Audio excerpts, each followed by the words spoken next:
State. And let's continue with the state's presentation. Right. Just start reading back. Be my guest.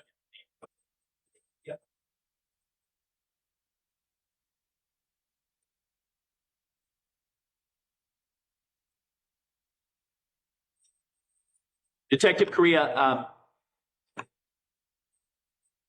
you were asked some questions by the defense about whether there were periods of times where any calls were missed, specifically by the defendant, specifically using the A&S phones. In other words, calls he did not answer. Do you recall that line of questioning? Yes. And do you recall that during the testimony in this case, the state's focus has been on a specific time period, which was May 17th in the evening hours from around 7:34 p.m. to about 11:19 p.m. Do you remember that time period is a period that we have focused on? Correct. And so as to that time period on May 17th, are you able to indicate, based on your review of all the materials, is that a time period where the defendant, just as the defense mentioned in the time periods they asked about, where there were no phone calls answered on that A&S phone? Is that also a time period where that was true? Yes. But did you further review to see if any calls during that same time period, around 7:34 p.m. to 11:19 p.m., did you find that there were also no calls that were either made or answered on the Moto G6 phone during that period of time? That's correct. And did you also find during the time period we're speaking about that not only were no phone calls responded to on the A&S phone, but no phone calls were made on that phone as well during that time period? Correct. And then I'm going to ask you about texts. So as to any of the devices that you are aware of that the defendant possessed, were there any texts that the defendant answered or that his devices answered, or were there any texts sent out on those devices during that time period of 7:34 p.m. around to 11:19 p.m.? There were not. Now, were some texts received that were not answered during that time period? On the A&S phone, yes. Okay. And then finally, were some of the electronic devices, or at least one of the electronic devices the defendant had, ones that could be utilized for internet searches? Yes. And as to the devices we've talked about, was there any evidence of any internet searches done by the defendant, again, on May 17th from 7:34 p.m. to 11:19 p.m.? No. Okay. So I'm going to ask those same kind of questions about not just the A&S phone and whether it missed calls, but about all those other ways that a person can show that they are aware, awake, involved, right? So I'm going to ask about all of those kind of devices as to in response to what the defense asked you. So do you recall the defense asking you on May 5th from a time period that I think ended up being around 11:15 a.m. to 3:30 p.m.? Do you remember that being brought up by the defense? Yes. Okay. And your testimony was, based on the exhibit you saw, that it did not appear that any A&S phone calls were answered during that period of time. Is that accurate about what you testified to previously?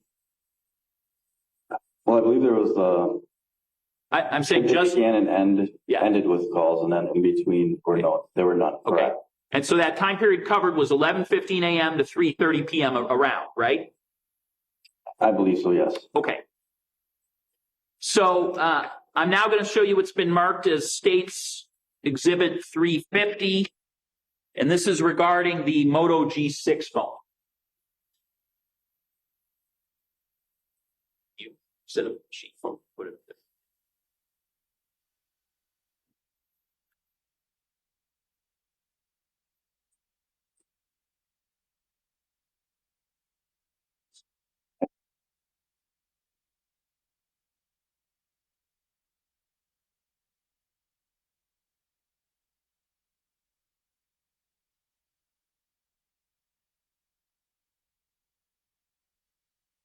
show you first, I'll start with the first page of State's Exhibit 350. Again, does this appear to be phone records regarding the Moto G6 phone, essentially the secondary phone of the defendant, covering the time period of that 11:15 a.m. to 3:30 p.m.?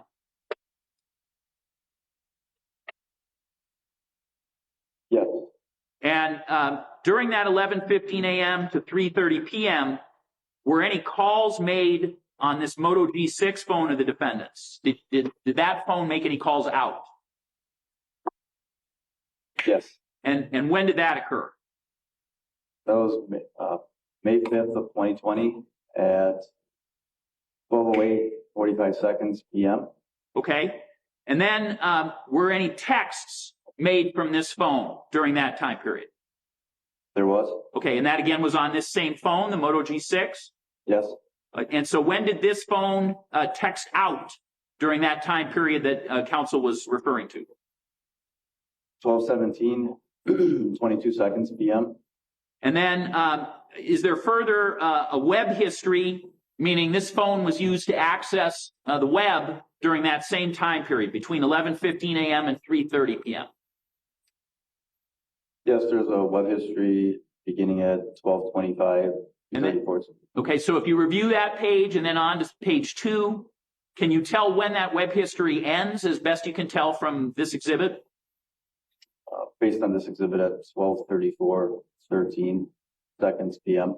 So that's, if we don't just ask about the ANS phone, if we ask about other devices, all of that was activity during that same time period. Is that correct?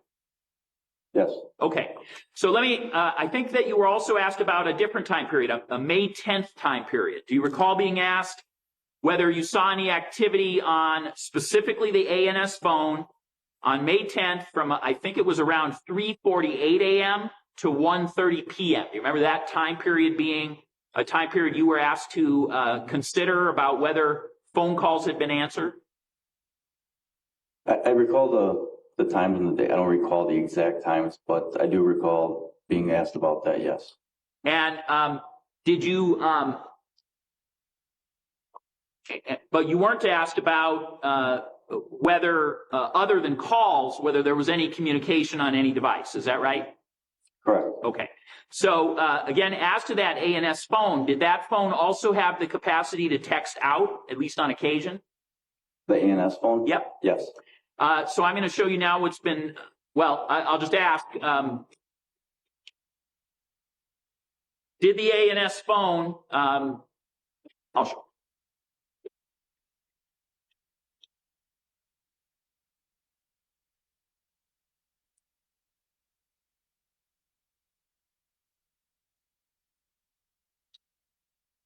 So I'm going to show you what's been marked as State's Exhibit 349. Ask you if that appears to be a text on the ANS phone during that time period that you were asked about.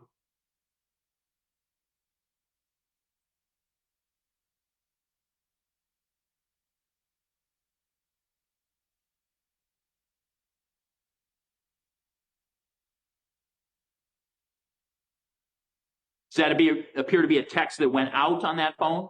Yes, there's a text message 5:10 of 2020 at 9:09 and 45 seconds a.m. Okay. Thank you. You were asked a question about a tip that had come in regarding a person in the proximity of Rosalio Gutierrez's patio on May 18th. Do you recall that? Yes. And what were any considerations you had about whether that should be followed up or whether it could be followed up? There was no information to follow up with the person who had called on it. So we had really no direction as to who to follow up on. There are no video cameras located in that area of the apartments, or actually in the apartments at all. So there was nothing for us to follow up on that end either. Based on the existence of a number of cigarette butts, was Rosalio Gutierrez's patio in close proximity to an area where a lot of cigarettes were being smoked outdoors? Yes, directly adjacent to his patio. And was it heavily raining on May 18th? That whole period of time it was raining, I can't say specifically during the middle of the day that it was raining heavily, but throughout those 3 days it had rained heavily, yes. And did Rosalio Gutierrez's porch area have some sort of a sheltering? I object to relevance. That's where the final questioning is going. Was there some sheltering over the patio area of Rosalio Gutierrez that would be within a few short steps of where people were smoking? So above his patio would have been the deck area of the upper apartment, the upper unit. And how many steps would you estimate that was from where the smoking location appeared to be?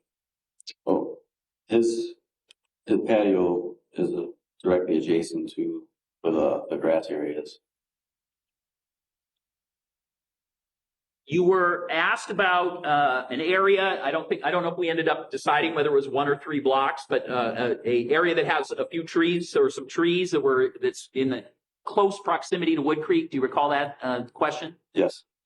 During all the time since Rosalio Gutierrez's bloody apartment was found, has there been any bodies or body parts that have turned up in that location? No.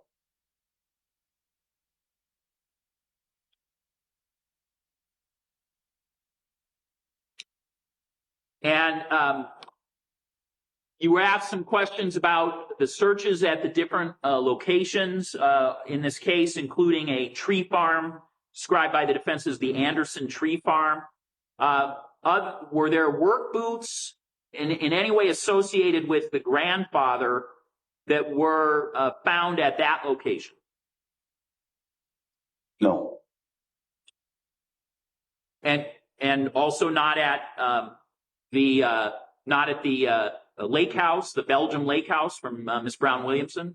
They were not. And then what about at the defendant's home? Were there a separate and distinct pair of work boots that would have been grandfather related?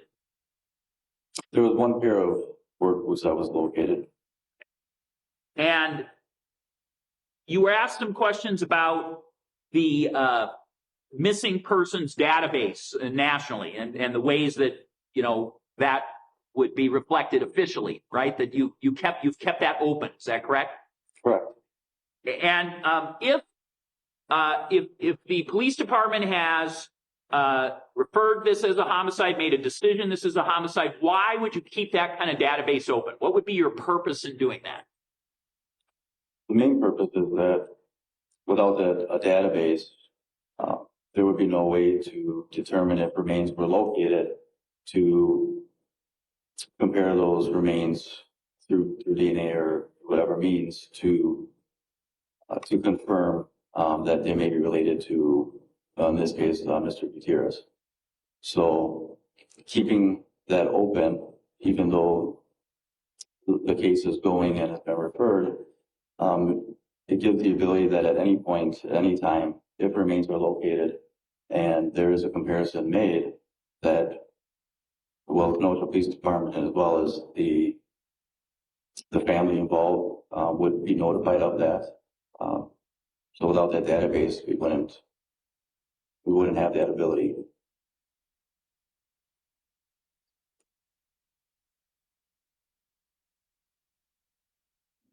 Judge, I have no further questions. Thank you. Nothing, Judge. You may step down. Your Honor, the state has no further witnesses in its case in chief. We have to move in a couple of additional exhibits. So just in terms of the testimony just now, I'd move admission of State's Exhibit 349 and 350. And do we have any other outstanding exhibits, counsel?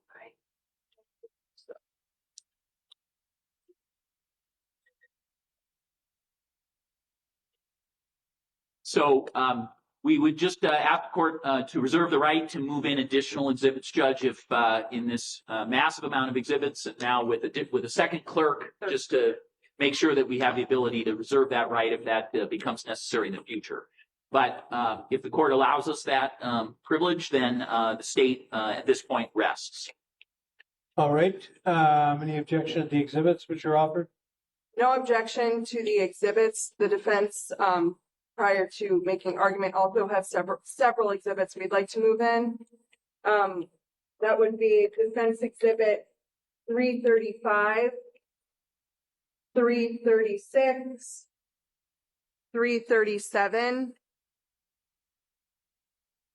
and then these were photos. It's going to be defense exhibits. And Madam Clerk, if I have multiple numbers, would you just like me to say like 57 through 60? Okay. Defense exhibits 57 through 60, 62 through 72, 74 to 76, 106 to 108, 127 to 129, 131, 133 through 136, 140 through 141, 143 and 144, 145 through 162, 177, 227, 229. And then I had noted when I received an exhibit list that defense exhibits 248, 250, 252, and 253 had not been marked as received. However, those were the documents that Attorney Birdsall had used on his cross-examination of Marquand Washington, and he had moved them in and they were accepted. So I just want the record to reflect that those had been previously received. I also have notes that Exhibit 262 and 319 were supposed to be received as well, but those were not marked. So I'd be asking that those markings be made and then the exhibits I had mentioned be admitted. You said some of them had not been numbered? No, they had been numbered. So defense exhibits 252, 253, 250, and 248, those had been already received. Well, that I heard. But it wasn't marked. Like It wasn't marked that they had been received. Correct. Okay, I thought you meant they hadn't been numbered. Sorry for the confusion. Okay, not a problem.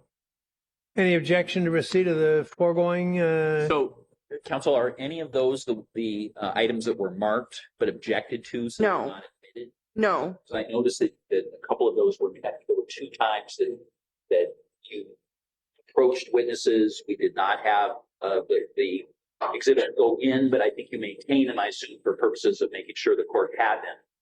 Were you moving those into evidence as well, or not those? No, not those. Okay. All right. So upon the assurances of the defense that the two exhibits I recall that were not allowed to be presented, Judge, were not. Yep, that's what I meant. Upon their representations that those are not included in their list, I have no objection. All right, received. And then Attorney Aubert will be making argument. Reserve. You may reserve. Till a later point in the morning. Pardon me? We have a motion outside versus The typical state's case. post-resting motion, Yes. it can rest for a while. Okay. But it's reserved. Do you wish to present a defense? Yes, Judge. You may proceed. Thank you. The defense will call its first witness, Julianne Avila.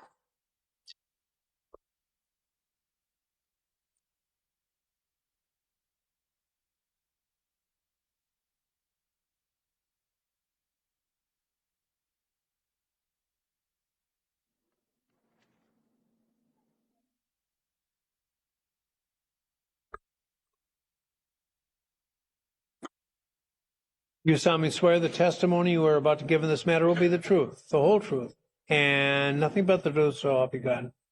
Please be seated.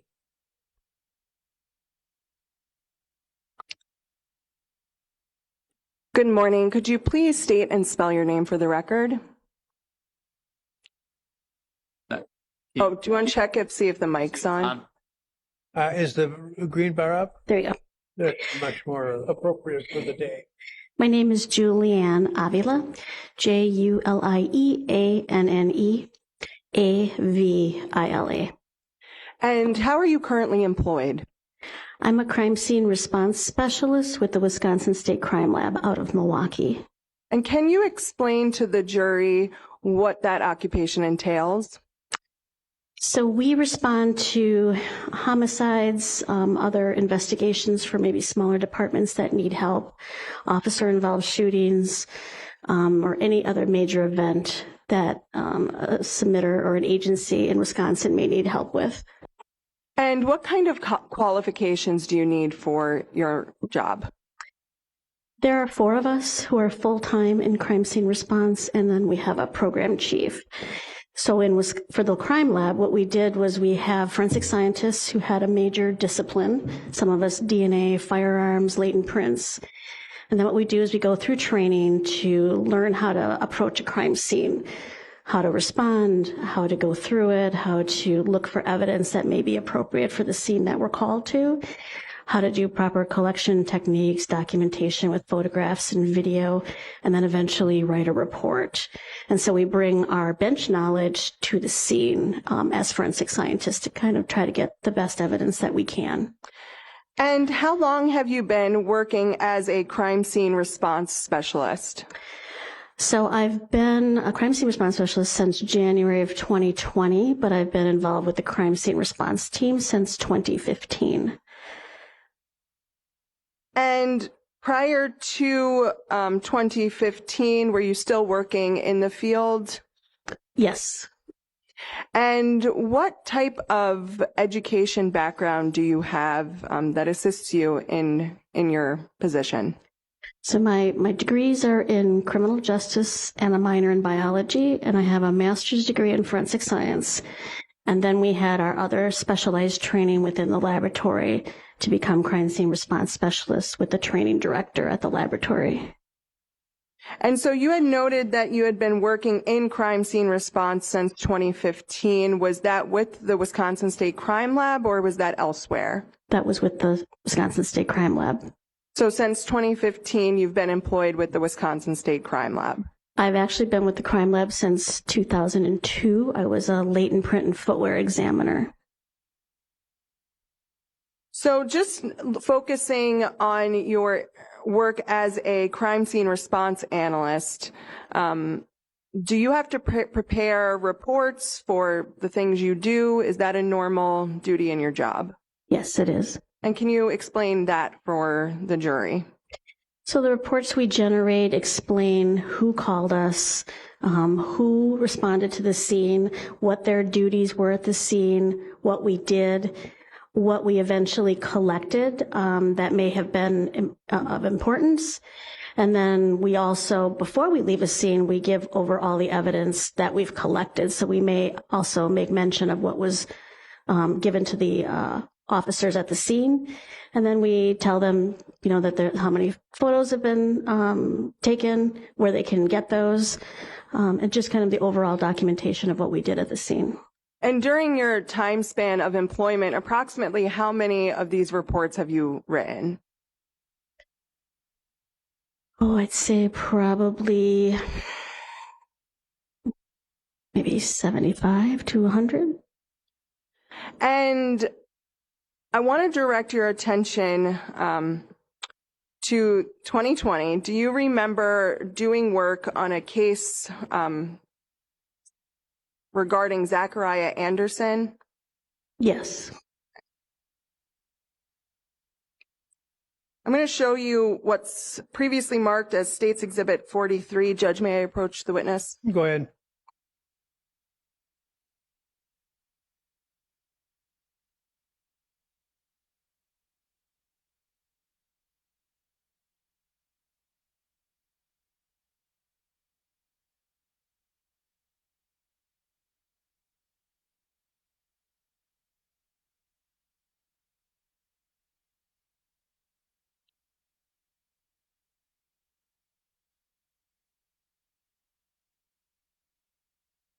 Is that a report that you prepared in this case? Yes.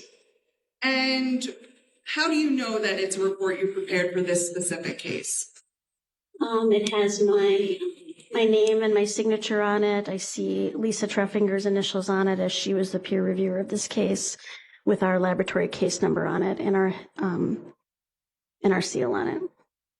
And the case number correlates to maybe perhaps any and all work that the crime lab had done as it relates to the investigation. Yes. And what is that case number? R20-1497. And looking through the report and the date on that is September 3rd, 2020. Correct. Looking through the report, is it a accurate depiction of the report you prepared without any modifications? Yes, it appears it is.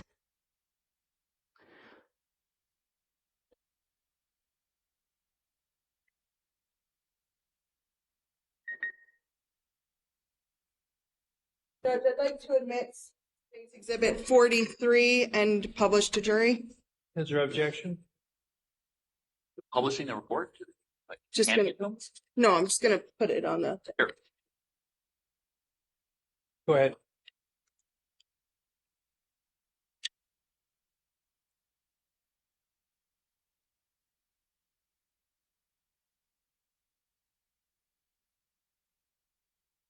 Okay, so while this is up, if you could explain to the jury what this report is about.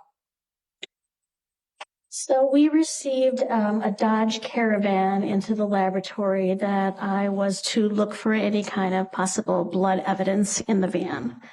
So I'm just explaining that both myself and Lisa Treffinger actually looked at the van. I took the photographs of the van. And then I talk about some testing that I did on stains that I observed in the van and the condition of the van, and eventually what it was that I collected out of the van. Okay, and so item A is the van. Correct.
Reviewing the van, processing the van, created a little chart.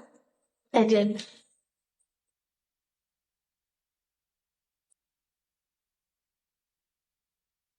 Okay, and can you,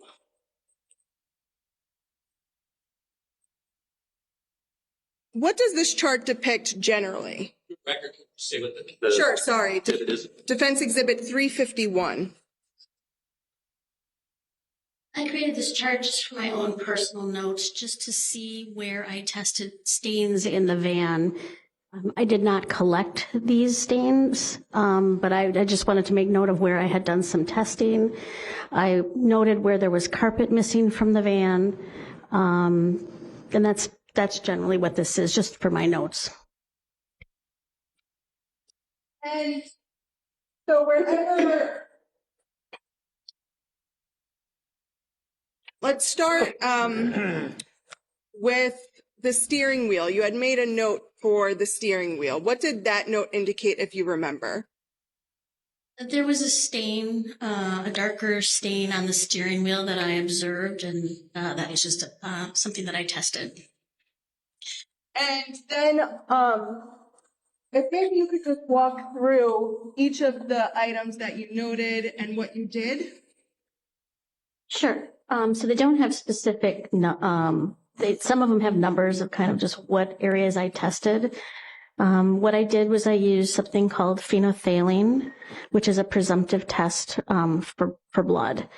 It's not a determining factor. It just is. It could possibly be.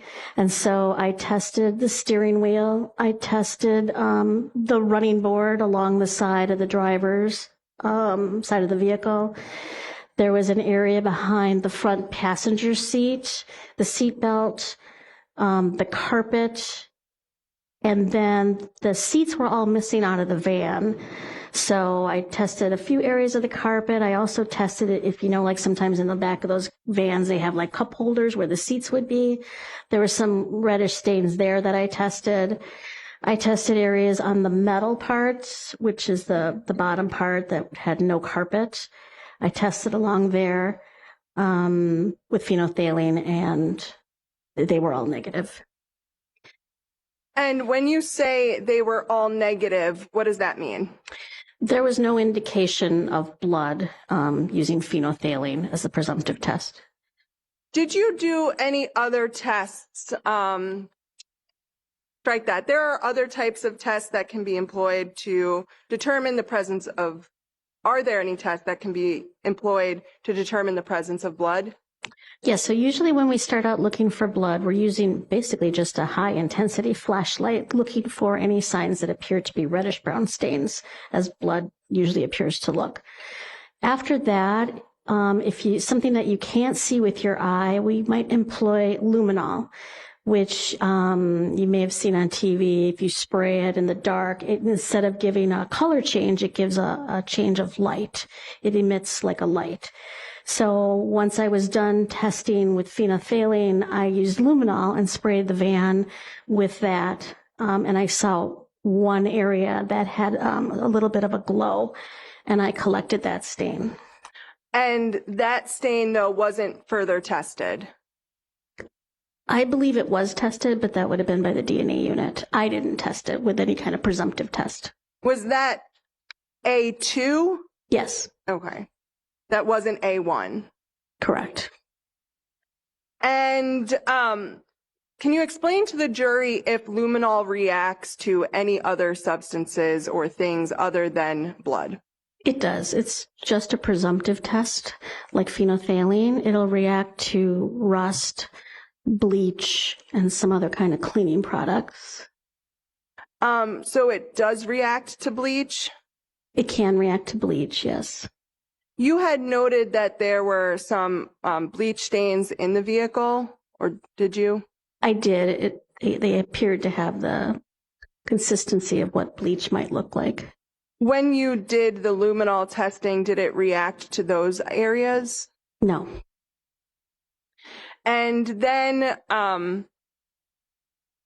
you had noted that another thing that luminol can react to is rust. Did you observe any areas of rust in and around the vehicle?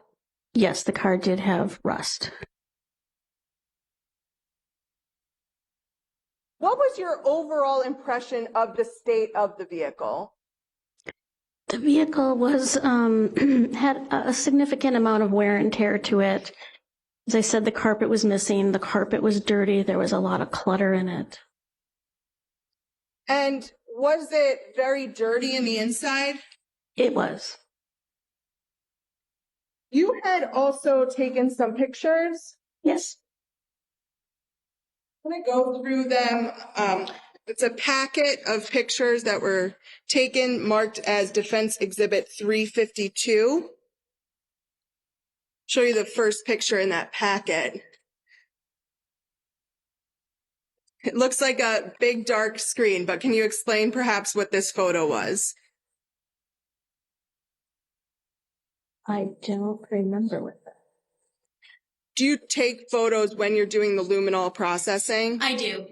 And usually, usually what we do is luminol, because it has to be taken in the dark.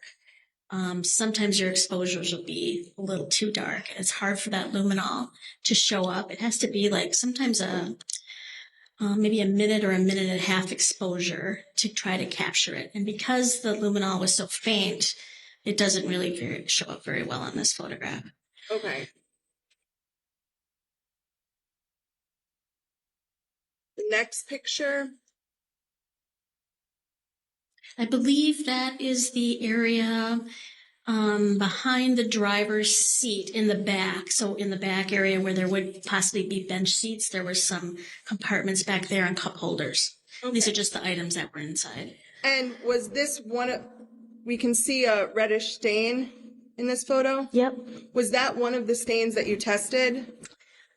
I don't know for sure. I had marked them with like Post-it notes and stuff, so I'm not sure if that was one of the ones I tested or not. I'm going to skip forward and then we'll go back to this photo. I might have to hand it to you just because of how Yeah. make it brighter. Okay. Okay. Oh, it's terrible. Yep. Okay. So now looking back at this previous photo, Yes. does that help? Yes. Okay. So that was an area that was tested Yes, it was. and what came back negative. Correct. And why did you want to test these stains? Well, because of the color, of the appearance of them being a reddish brown stain, I was testing whatever I saw that could possibly be blood.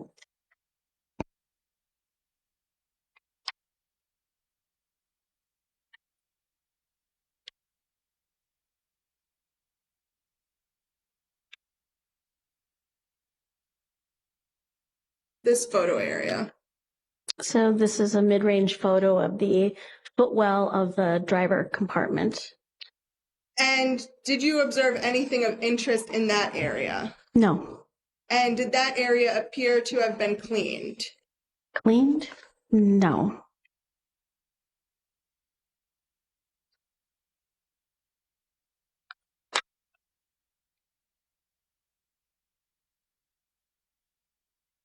This is the step area going into the cargo area or the passenger area behind the driver's seat. Okay, and so this is the step threshold area that you tested? Yes. And I'm going to show you another picture of that. This is just a close-up. Yes. And why did you test that area? Again, there was a reddish stain there that I was interested in. Because it possibly could have been Blood. blood? Yes. And what was the result of that specific test? It was negative.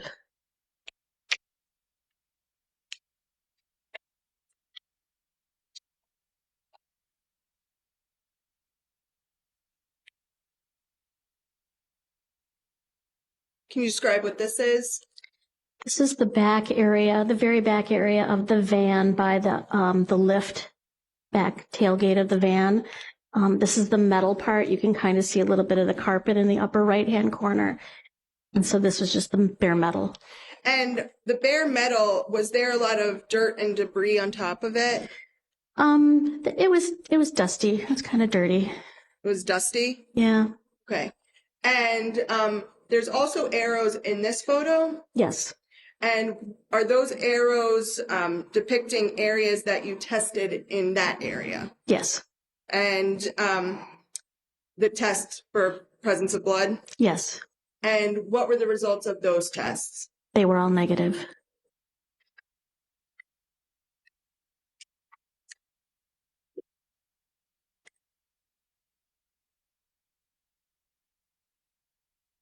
Okay. What is this besides the obvious? The steering wheel in the van, I have an arrow pointing to what looked like a reddish brown stain on the wheel. And again, why did you want to test that stain? Because of the appearance, I wanted to test it with phenolphthalein. And the appearance of it? Being like a reddish brown stain. Okay. And the result of that test? Was negative.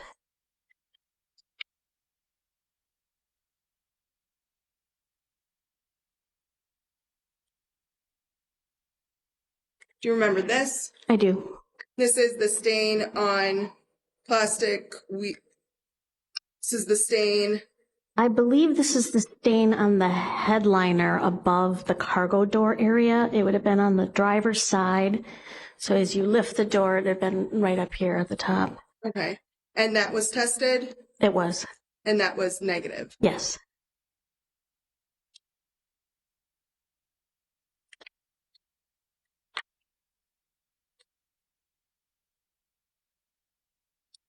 There's this picture. Is there a reason you took this? Just documenting the overall condition of the van and what was inside. Okay. So in this case, the clutter. Yes.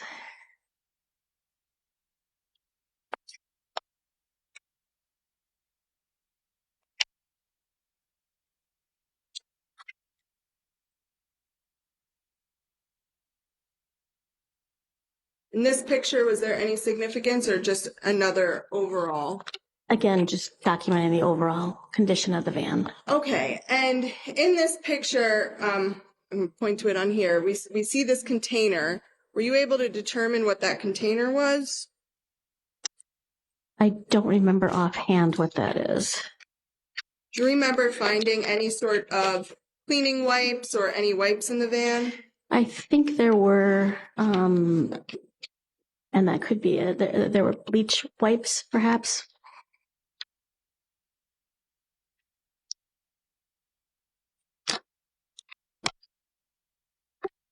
Judge, I'd like to move into evidence defense exhibit 352. No objection? No objection. Received. I have no further questions for this witness.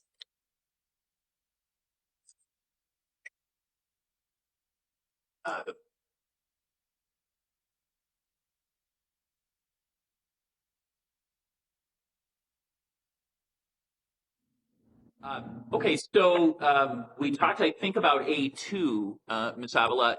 We haven't talked about sample A1, have we? No. Okay, so I'm going to show you what's been marked as State's Exhibit. State's Exhibit 1, 313.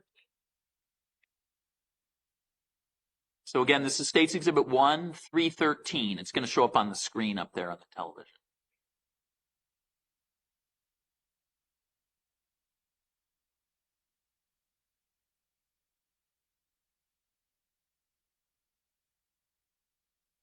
Is that a picture that you took from back in the time of this van review? Yes.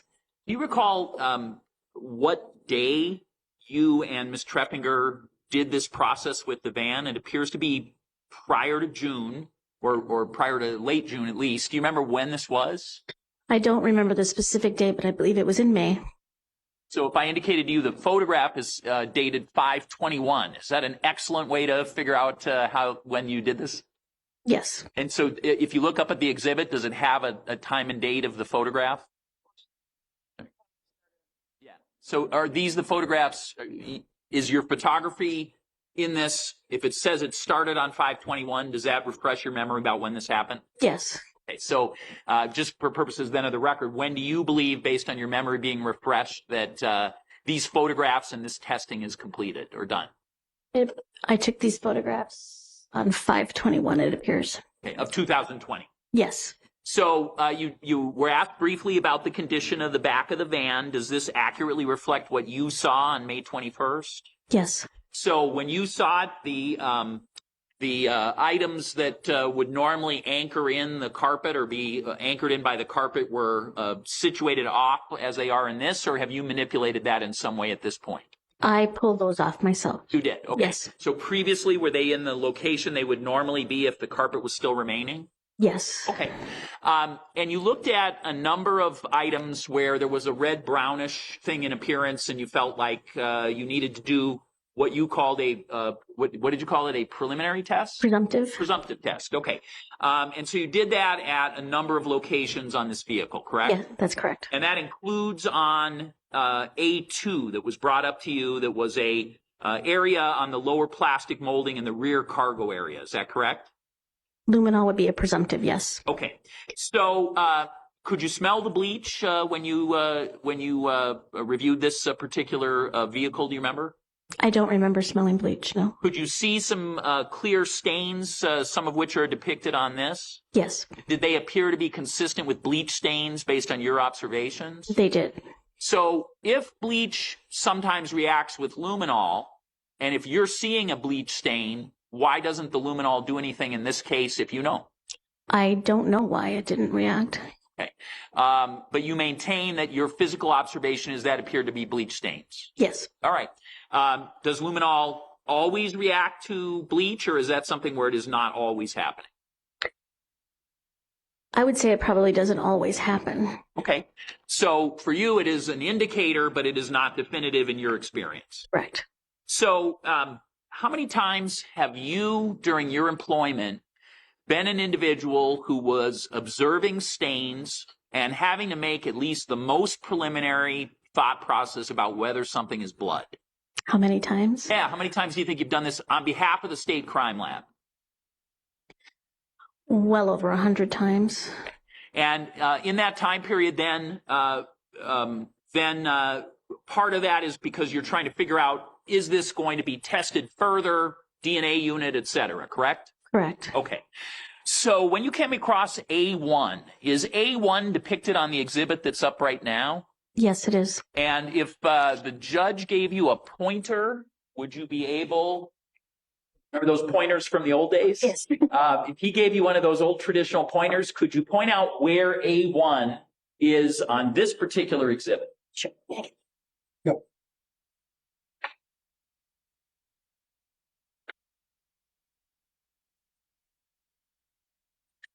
Okay, so you can go back. Thank you. So that you're at a microphone.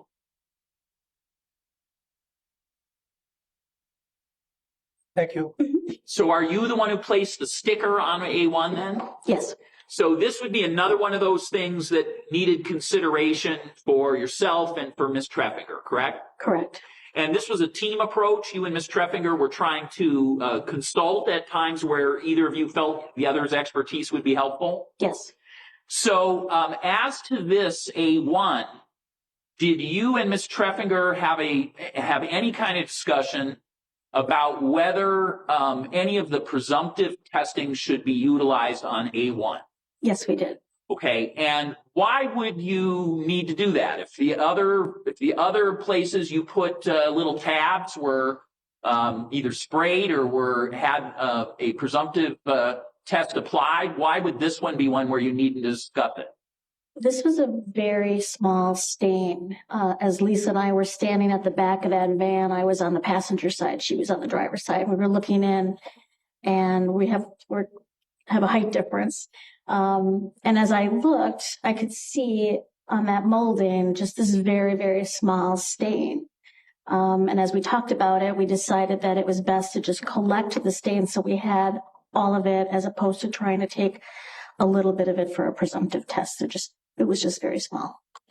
You didn't want to compromise your ability to have the whole amount there to be sure you had the most accurate ability to test. Correct.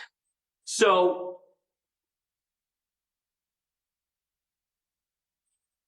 did you have an opinion, seeing that item at that location, about whether it appeared to you to be blood?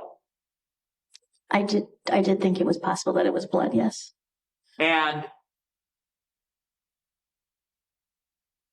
then, and what did you base that on? Just my past experience as a crime scene person and what I've seen with blood over the years of working crime scenes. This just had the appearance of it. So I guess I need to ask you, as to the other stains that you saw, or the other spots you saw, did any of the others appear to you to also be blood, or was this the one that stood out to you? I thought the others possibly could be because they had a dark reddish color, but this one did stand out to me. Okay.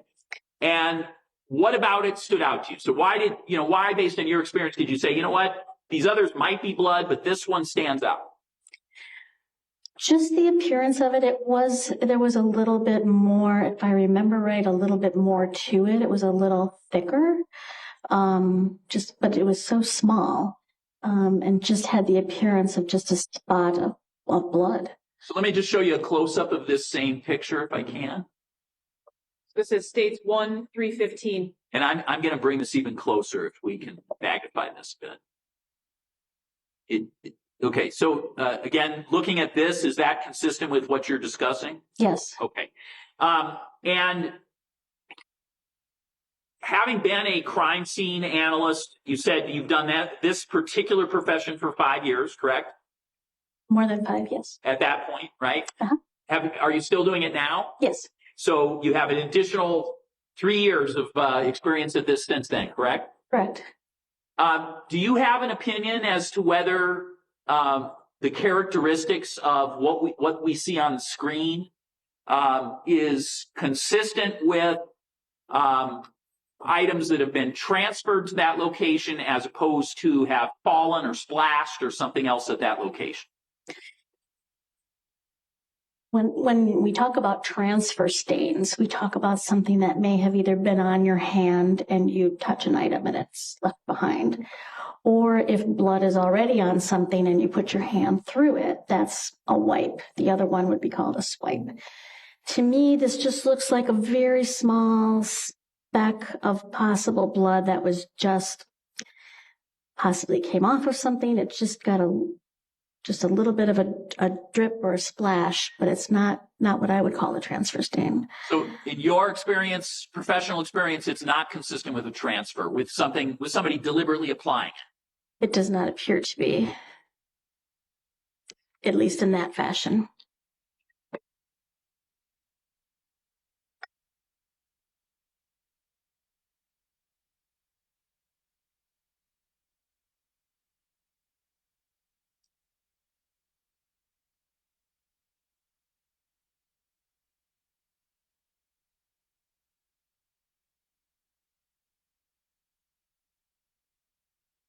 Nothing else? Can you please take down that? Yep, apologies. So the stage is focused on A1, but like you said, there were several other areas in the car that you thought could possibly be blood. Yes.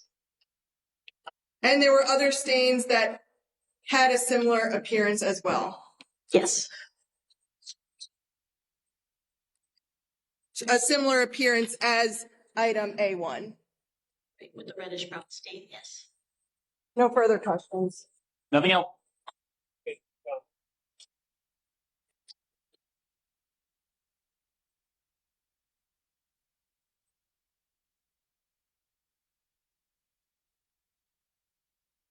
defense will be calling Nathan Hensley to the stand next.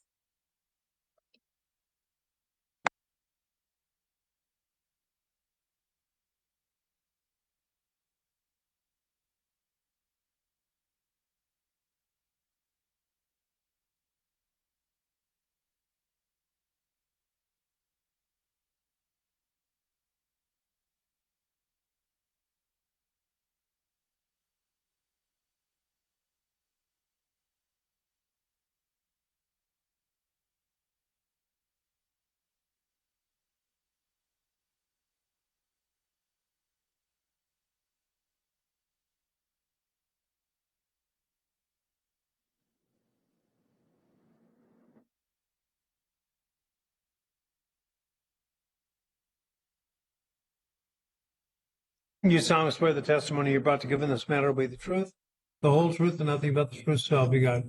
I do. Please be seated. Good morning. Morning. Can you please state and spell your name for the record? Nathan Hensley, Nathanhensley. And Mr. Hensley, are you currently employed? Yes, I am. What is it that you do? I work in concrete. I'm a concrete finisher. Very nice. I'm going to just jump right into it. Do you remember talking to law enforcement back in May of 2020? I do remember, yes. During that time, where were you residing? I lived in Wood Creek Apartments, Do you remember the address? 3709 15th Street, apartment 1A. Okay, and you said apartment 1A. If you can just explain to the jury kind of the layout of that apartment building. If you were to walk in the front, it would be the back right corner. Okay, so did you know where apartment 1B was located? I believe the front right corner. So would have been the unit right next to yours. Yes. And look, thinking back to, I know it's a long time ago, but do you remember on May 19th, 2020, speaking with a detective? I remember one came to our door, yes. And do you remember being asked whether you were at home on May 17th, 2020? I don't remember. Okay. Do you remember providing a written statement? A written statement? Yeah. No, I don't remember that either. If I was to show you something, would that help refresh your recollection? Possibly, yeah.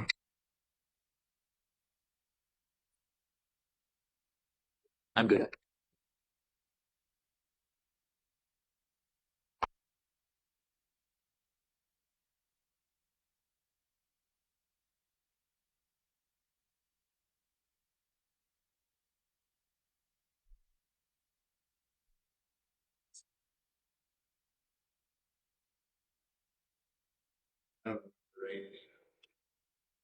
The contents of it, do you remember saying that? Yes, possibly. Yeah. And was that,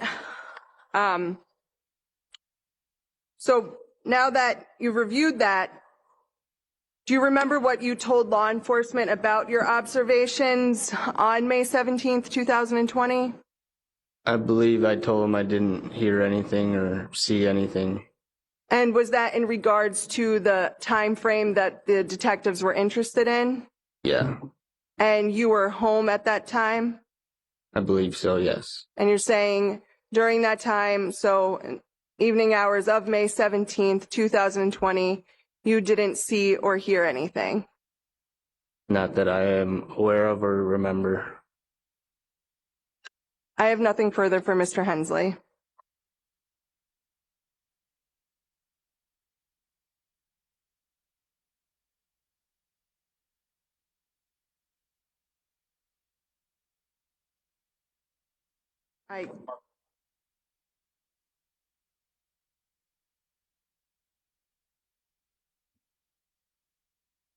Have you take a look at it, tell me if you wrote it, or if you signed it.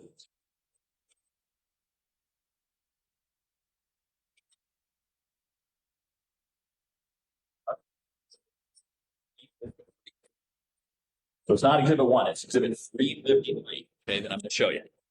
Can you take a look at that, exhibit 353? What I want you to hone in on is the signature and tell me, does it look like that's your signature? That is my signature. Okay. Now, is the writing yours in the middle, or did somebody fill that out for you?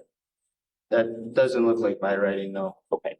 But when you signed it, you were saying, best I know, it's accurate, correct? Yeah. Okay. So let's first talk about the date that you gave that statement. I assume that the statement you signed was at the same time the cop talked to you. There weren't two different visits, were there? Not that I believe, no. So you believe it was just one time you saw the police? Yes. Did they come to your place, if you remember? Yeah, I'm pretty sure they came to my door. Okay. So if I'm correct, it says it's May 25th, right? Is that the date that's on the statement down by where you signed it? Oh, yes. Yes, it is. So that would be the date that you talked to the police, right? Mm-hmm. Yes? You got to say yes or no. Yes, I'm Okay. sorry. And they're asking you about, if you look at the top, it says on May 17th. Do you see that? Yes. So they're asking you about something that happened 8 days earlier. Is that true? Yes. So my guess is that you weren't keeping a diary or keeping track of exactly what you were doing on any given day 8 days earlier. Is that accurate? Yes. Okay. Now, it does say it was a Sunday. That helps remind you, okay, so where would I have been on a Sunday evening? Correct? Yes. You didn't, at that time, were you working on Sundays? No. So that'd be a day off? Yes. Okay. And so it says 200 hours, right? It's kind of military time. Does it say 20, 2000? Yes. So they were asking you about 8 p.m. Is that how you took that? Yes. So nobody asked you about what happened at 9:30 p.m.? No, not that I. No one asked you what happened at 10 p.m.? No. So if something happened an hour and a half or 2 hours later, that you're not talking about that in this particular statement? No. Okay. So I guess I'll ask, did you hear anything later in the night either that you remember? I don't remember. You don't remember. Fair. So were you living with somebody back in Wood Creek there? Yes, my girlfriend. Your girlfriend. Okay. So tell me what a Sunday night would have looked like. TV, music, computers. Were you guys gamers? What do you think? What would be your best help for us on what you would have been doing at 10 p.m. on a Sunday back in 2020? Either TV or movie or sleeping. All right. Sleeping was in the picture even at 10? Yes. Yeah. All right. If you were asleep, you wouldn't hear anything. That's fair? Or unless it could wake you up, but otherwise you wouldn't. No, it wouldn't wake me up. No. What? I'm a heavy sleeper. So, Oh, you are? Yeah, no. I think I'm going to end with that. Thanks very much. Nothing further. Sir? I guess I'm going to move admission to the exhibit. Right? No, I would. You don't want it in? Okay. No, Then I think it's won't. appropriate. Yeah, you can have it. Thank you. Guess we keep it as part of the record. The defense will call Jennifer Ziegler to the stand.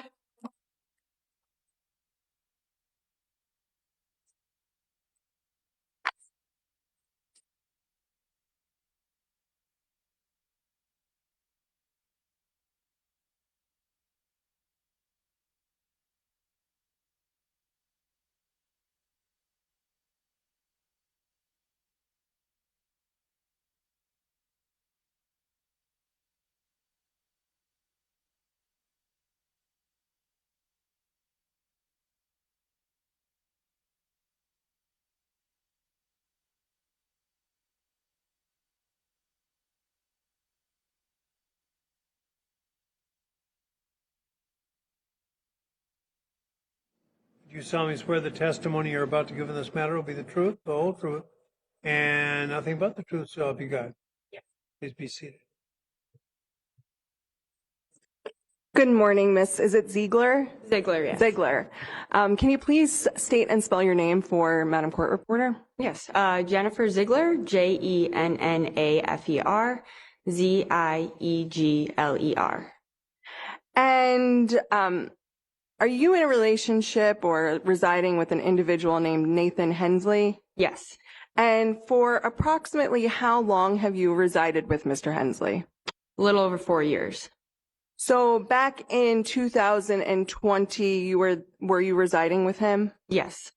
And I'm going to give you a specific time frame. In May of 2020, do you remember where you were living? Yes. And where was that? Wood Creek Apartments. And do you remember your specific address? I think it was 3709. I don't know. I don't remember the street. Sorry. If I said 15th Street, does that sound right? Yes. And do you remember your apartment number? 1A, I believe. And so in Wood Creek Apartments, while you were living there, did you know an individual named Mr. Gutierrez?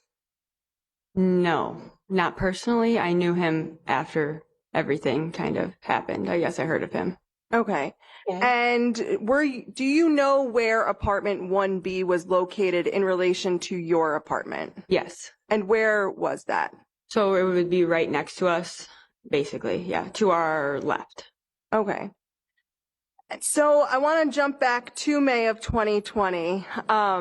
May 17th of 2020. It was a Sunday. Do you have a recollection now? I know it was a while ago, about what you were doing on that date? If it was a Sunday, I probably would have just been at home, or maybe I was with my parents away at their house. So it'd be either or. Okay. Do you remember speaking with detectives in this case? Yes. And you spoke with detectives on 2 separate occasions. Was one when the first time that you spoke to a detective, was that because they came to your house or your apartment, or did you go to the police department? Do you remember where that conversation happened? Yes, they came to my apartment. And was that the day where there was a lot of law enforcement there? Yes. Okay. And you remember seeing all of that? Yes, I do. Yeah. Okay. And do you remember what the detective asked you? I think he kind of asked me like if I seen or heard anything. And would that have been for that Sunday, May 17th? Yes. And what did you tell the detective? I'm pretty sure I told the detective that I did not hear or see anything. And was that accurate? Yes. Yeah. And were you then home on May 17th, 2020? Yes. And for that entire evening? Yes, I would have been. Yeah. And that entire time, you didn't hear anything No. or see anything? No. And now, thinking back to when you were living in Wood Creek Apartments, if there was a very loud noise or someone screaming or yelling, would you think you'd be able to hear it? Objection seems like it would call for speculation. Kind of sounds that way. It's from when she lived there, her own observations, if she could hear things that were loud. Everyone's. If you can't hear, then you don't know that you're not hearing. Okay. Did-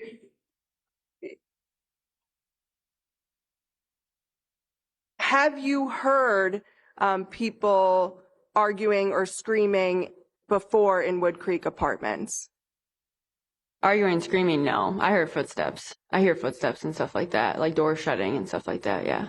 And so thinking back to May 19th when you were giving this statement, if you even heard things like that, you would have told law enforcement? Yes, yes. And you didn't hear anything of that sort? No. And I have nothing further. Thank you. Any redirect? Ms. Ziegler, Ms. Ziegler, you believe that at first somebody spoke to you while the cops were still around? Yes. So were you not working during the day? I worked Monday, Wednesday, Friday. So Tuesday and Thursday I was off. So I'm assuming it was on one of those days. And so you were home when they came and asked? Yes. All right. And were they, to your mind, were they asking about something that had happened the night before, or did they, I'm talking about the first time they talked to you, Yeah. or were they talking about a specific different day? It was a different day. It wouldn't have been like that day. Okay. Yeah. So so if the cops were still there and they were asking you, how do you have any idea how they would know which day to ask you about at that point? I'm going to object, calls for speculation. Yeah. No. If she Yeah, I knows. don't know. Okay. So, but then at some point you also were asked to give a written statement, correct? Yes? You got to say yes or no for the record. You can't just say. Yes, sorry. Yes. And at that time you were again asked, and they asked you about a specific day that time, didn't they? Yes. Okay. So I'm going to show you. First, I got to get it marked. Yeah.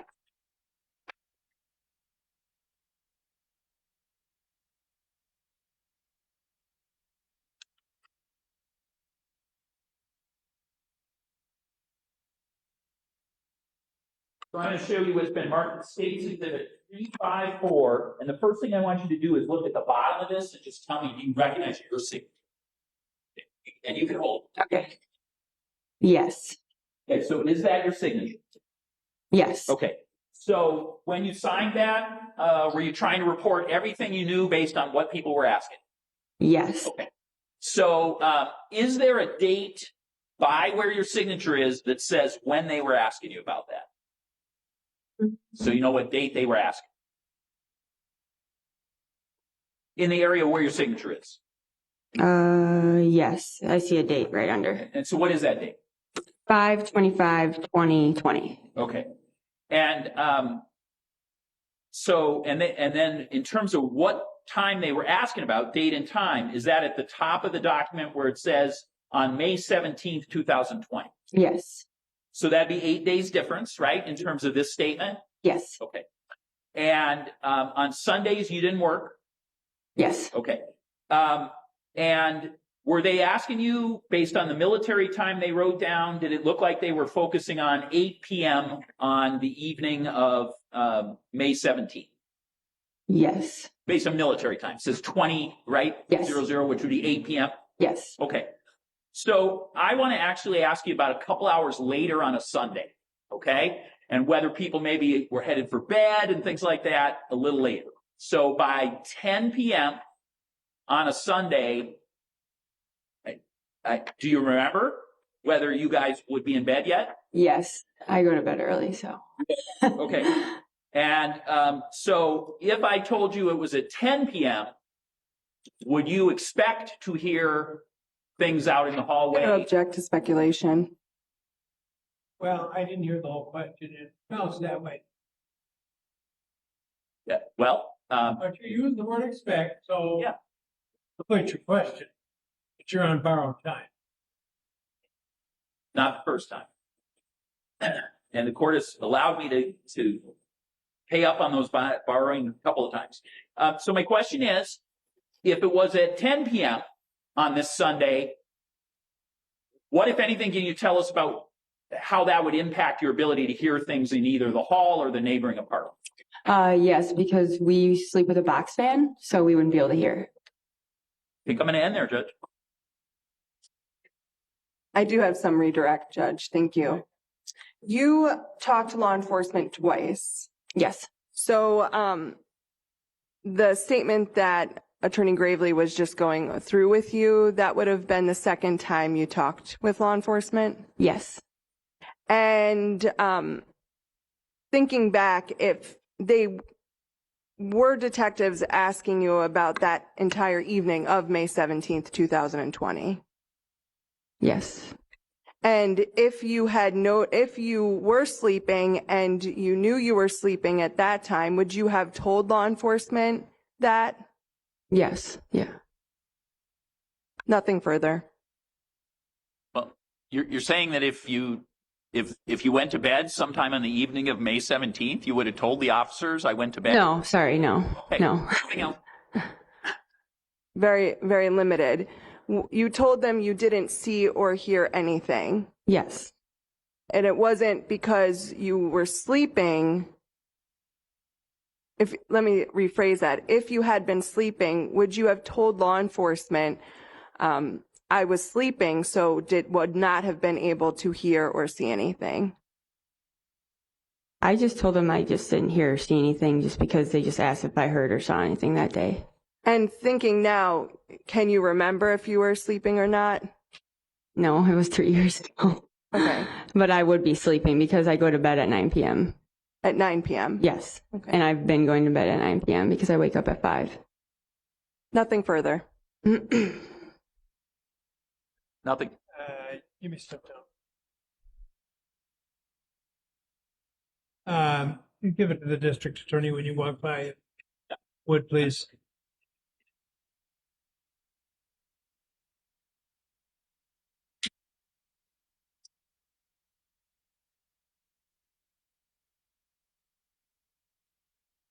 The defense would call Kim Lavora to the stand.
Raise your right hand, please.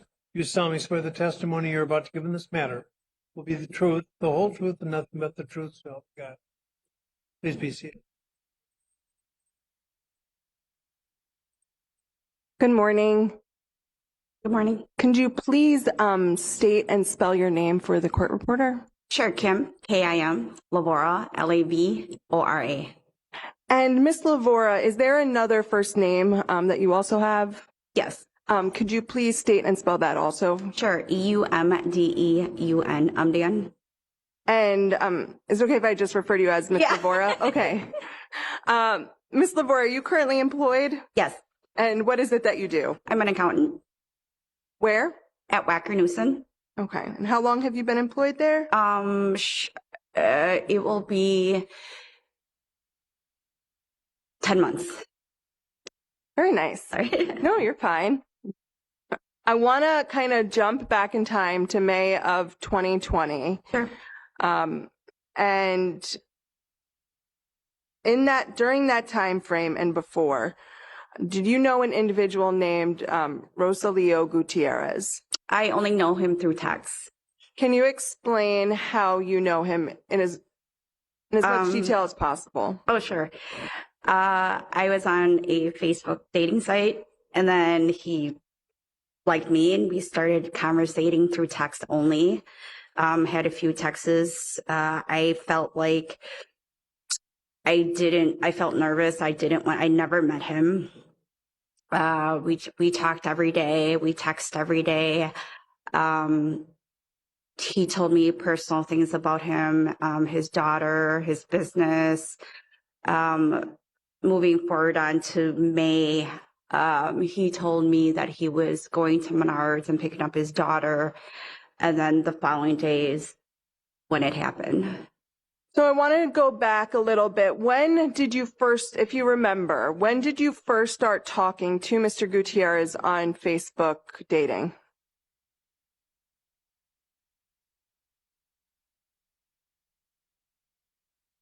Maybe February, because it was really short. It was only for a few months.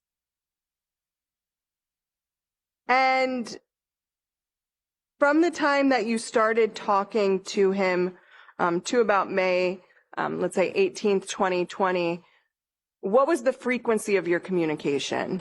Texting. We would text frequently every day. When I got off of work, I would give him a phone call. We would talk about an hour or two, and then I didn't talk to him for the rest of the night. And then it would continue the next day. So not only just texting, but also phone calls. Correct. He wanted me to meet up with him in Kenosha, and I said, no, not today. No, it's not today. I didn't, my gut told me no, so I never met him. And when you're talking about all this talking and calling, what was the nature of the relationship? Was it just friendship, or was it more of a romantic relationship? No, for me, it was just friendship. He wanted probably to take a step further, but I wasn't comfortable with that. So that was it. For me, it was strictly just friendship. But you're saying for him, Yeah, it seemed that he wanted more? that is correct. Okay. And jumping to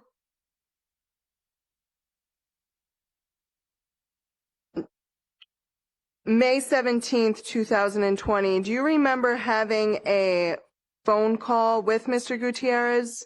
If that was a Sunday, yes. It was a Sunday. I'm going to show you what's been marked as Defense Exhibit 75.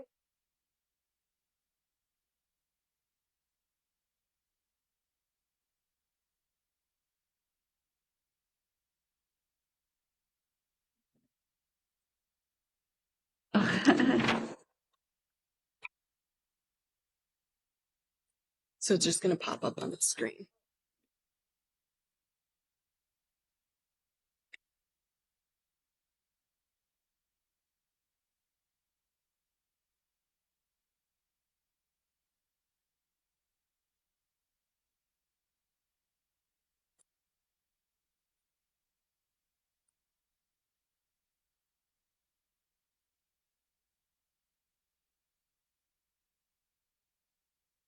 Okay, I'm going to zoom in here. the highlighted portion, does that appear to be the phone call you remember having? Around, That says 8:49 p.m.? yeah, kind of. It was night. I know it was night. It was dark out. Okay. And that's your phone number? Correct. Mm-hmm. So that's 414-334-1158? Correct. Correct. Oh, sorry. Oh. That's your number, this date, and it says that phone call was about 17 minutes. Is that how long you remembered it being? Yeah, because he was saying he had to run errands, go to Menards, pick up his daughter. He was like, when I get home, I'll give you a call. And he never returned. He never called me back. And then when I called him probably a couple hours later, the phone just kept ringing and ringing and ringing and ringing and ringing. So after you get off the phone, after the 17-minute conversation, you said he told you what he was going to be doing the rest of that evening? Yeah. And can you say what that was? Oh, and just to hold on for a second. Objection, it's hearsay. What he told her on the phone.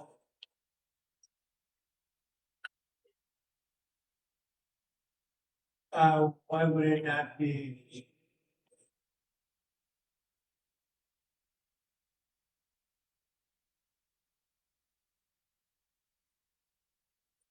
I would just argue that it was just the impression on Miss Lavora about what she thought he was doing, not offering it for the truth of the matter asserted.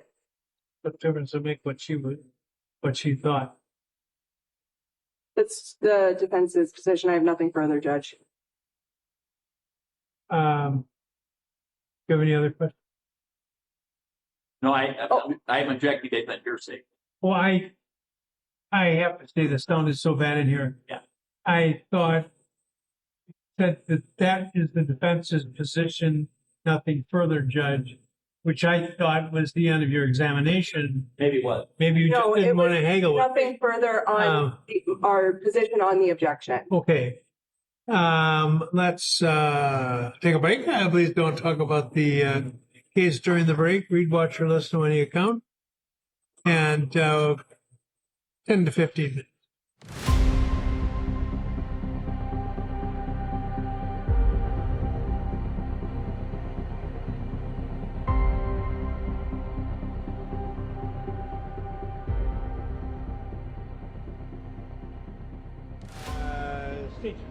Thank you. Ms. Lavora, you indicated that approximately when did you start speaking with Mr. Gutierrez? For a few months, probably estimate maybe February. And you consider this a friendship, is that accurate? Yes. And is one of the things you bonded over how close you both are to your respective children? I think it was just more of common daily activities, I guess, children, food. But did he speak to you a lot about his children? Objection, relevance. He said he had. Hold on a minute. That just comes.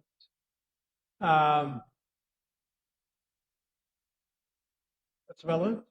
One of the things the state has to prove here is Mr. Gutierrez has gone through this witness in terms of their conversations about what is important to them. It's just seeking if that was something that was important to him. It'll be brief. Thank you. Did he speak a lot about his children and their activities? Generally, not specifically, no. Did he explain about how active a role he took in baseball with his son or gymnastics with his daughter? Gymnastics, yes, and softball, baseball, correct, yes. And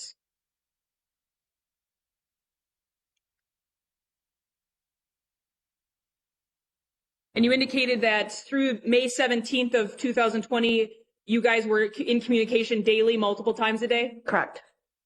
And after your phone call with him on May 17th of 2020, did you ever hear from Mr. Gutierrez again? After that phone call, no. And after you didn't hear from him when he was supposed to call you later that night, did you then try to reach out to him multiple times to? Correct, yes. And were any of those ever answered? No. Did his phone start going directly to voicemail? It started ringing continuously, a couple times, and then it went dead. So. And during your friendship with Mr. Gutierrez, Was it unusual for him not to get back to you in a timely fashion, given how often you guys spoke? Yeah, that was very strange. And ultimately, because you were someone that was in Mr. Gutierrez's phone when that scene was found, did you speak to law enforcement about your friendship with Mr. Gutierrez? Yes. And did you offer to them all the information you had regarding anything you knew about him? Yes, I did.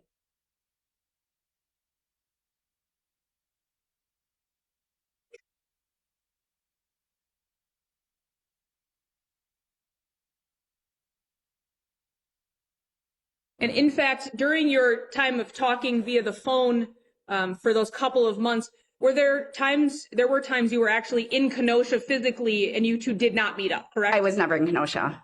Oh, you never met up in Kenosha? No. Okay. So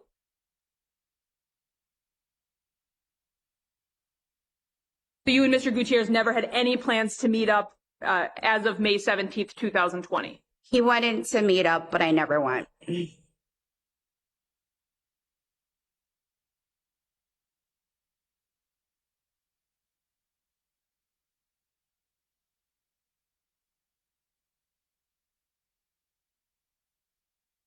I have nothing further. Thank you. Cross? Nothing further on redirect. Nothing further, Judge. Thank you. You may step down, ma'am. Oh, okay. Thank you.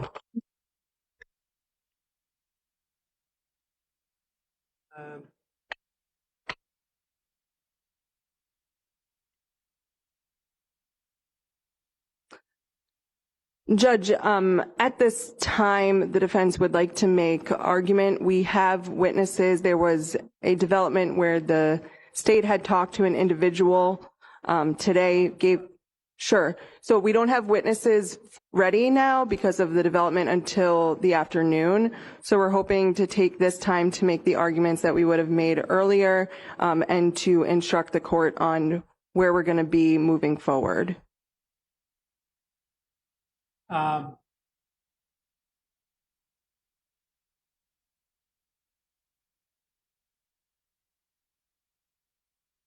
Would it be convenient to break until 12:30? I get wagging of the head. Is that, or wouldn't be, or? What did you say? Bless you. You have no idea how wonderful you people have been. At this point, they're sort of captives, Judge. Well, I know it, but they could be owly too, and they're not. I mean, I've had cases where the jurors just glared at me. Anyway, let's break and come back at 12:30. Please don't read, watch, or listen to any account of the trial. Don't talk to anybody, including fellow jurors or household members, about anything about the case. And 12:30.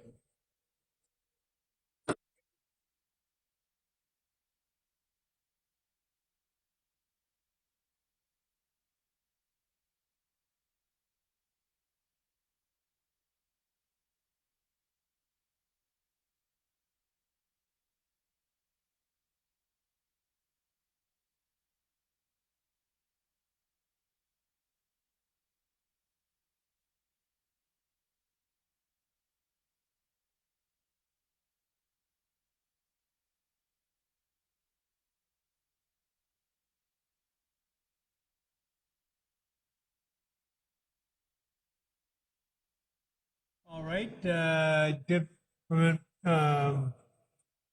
the defense to reserve motions at the close of the state's case. So I think, Mr. O'Berry, you're on the floor. Thank you.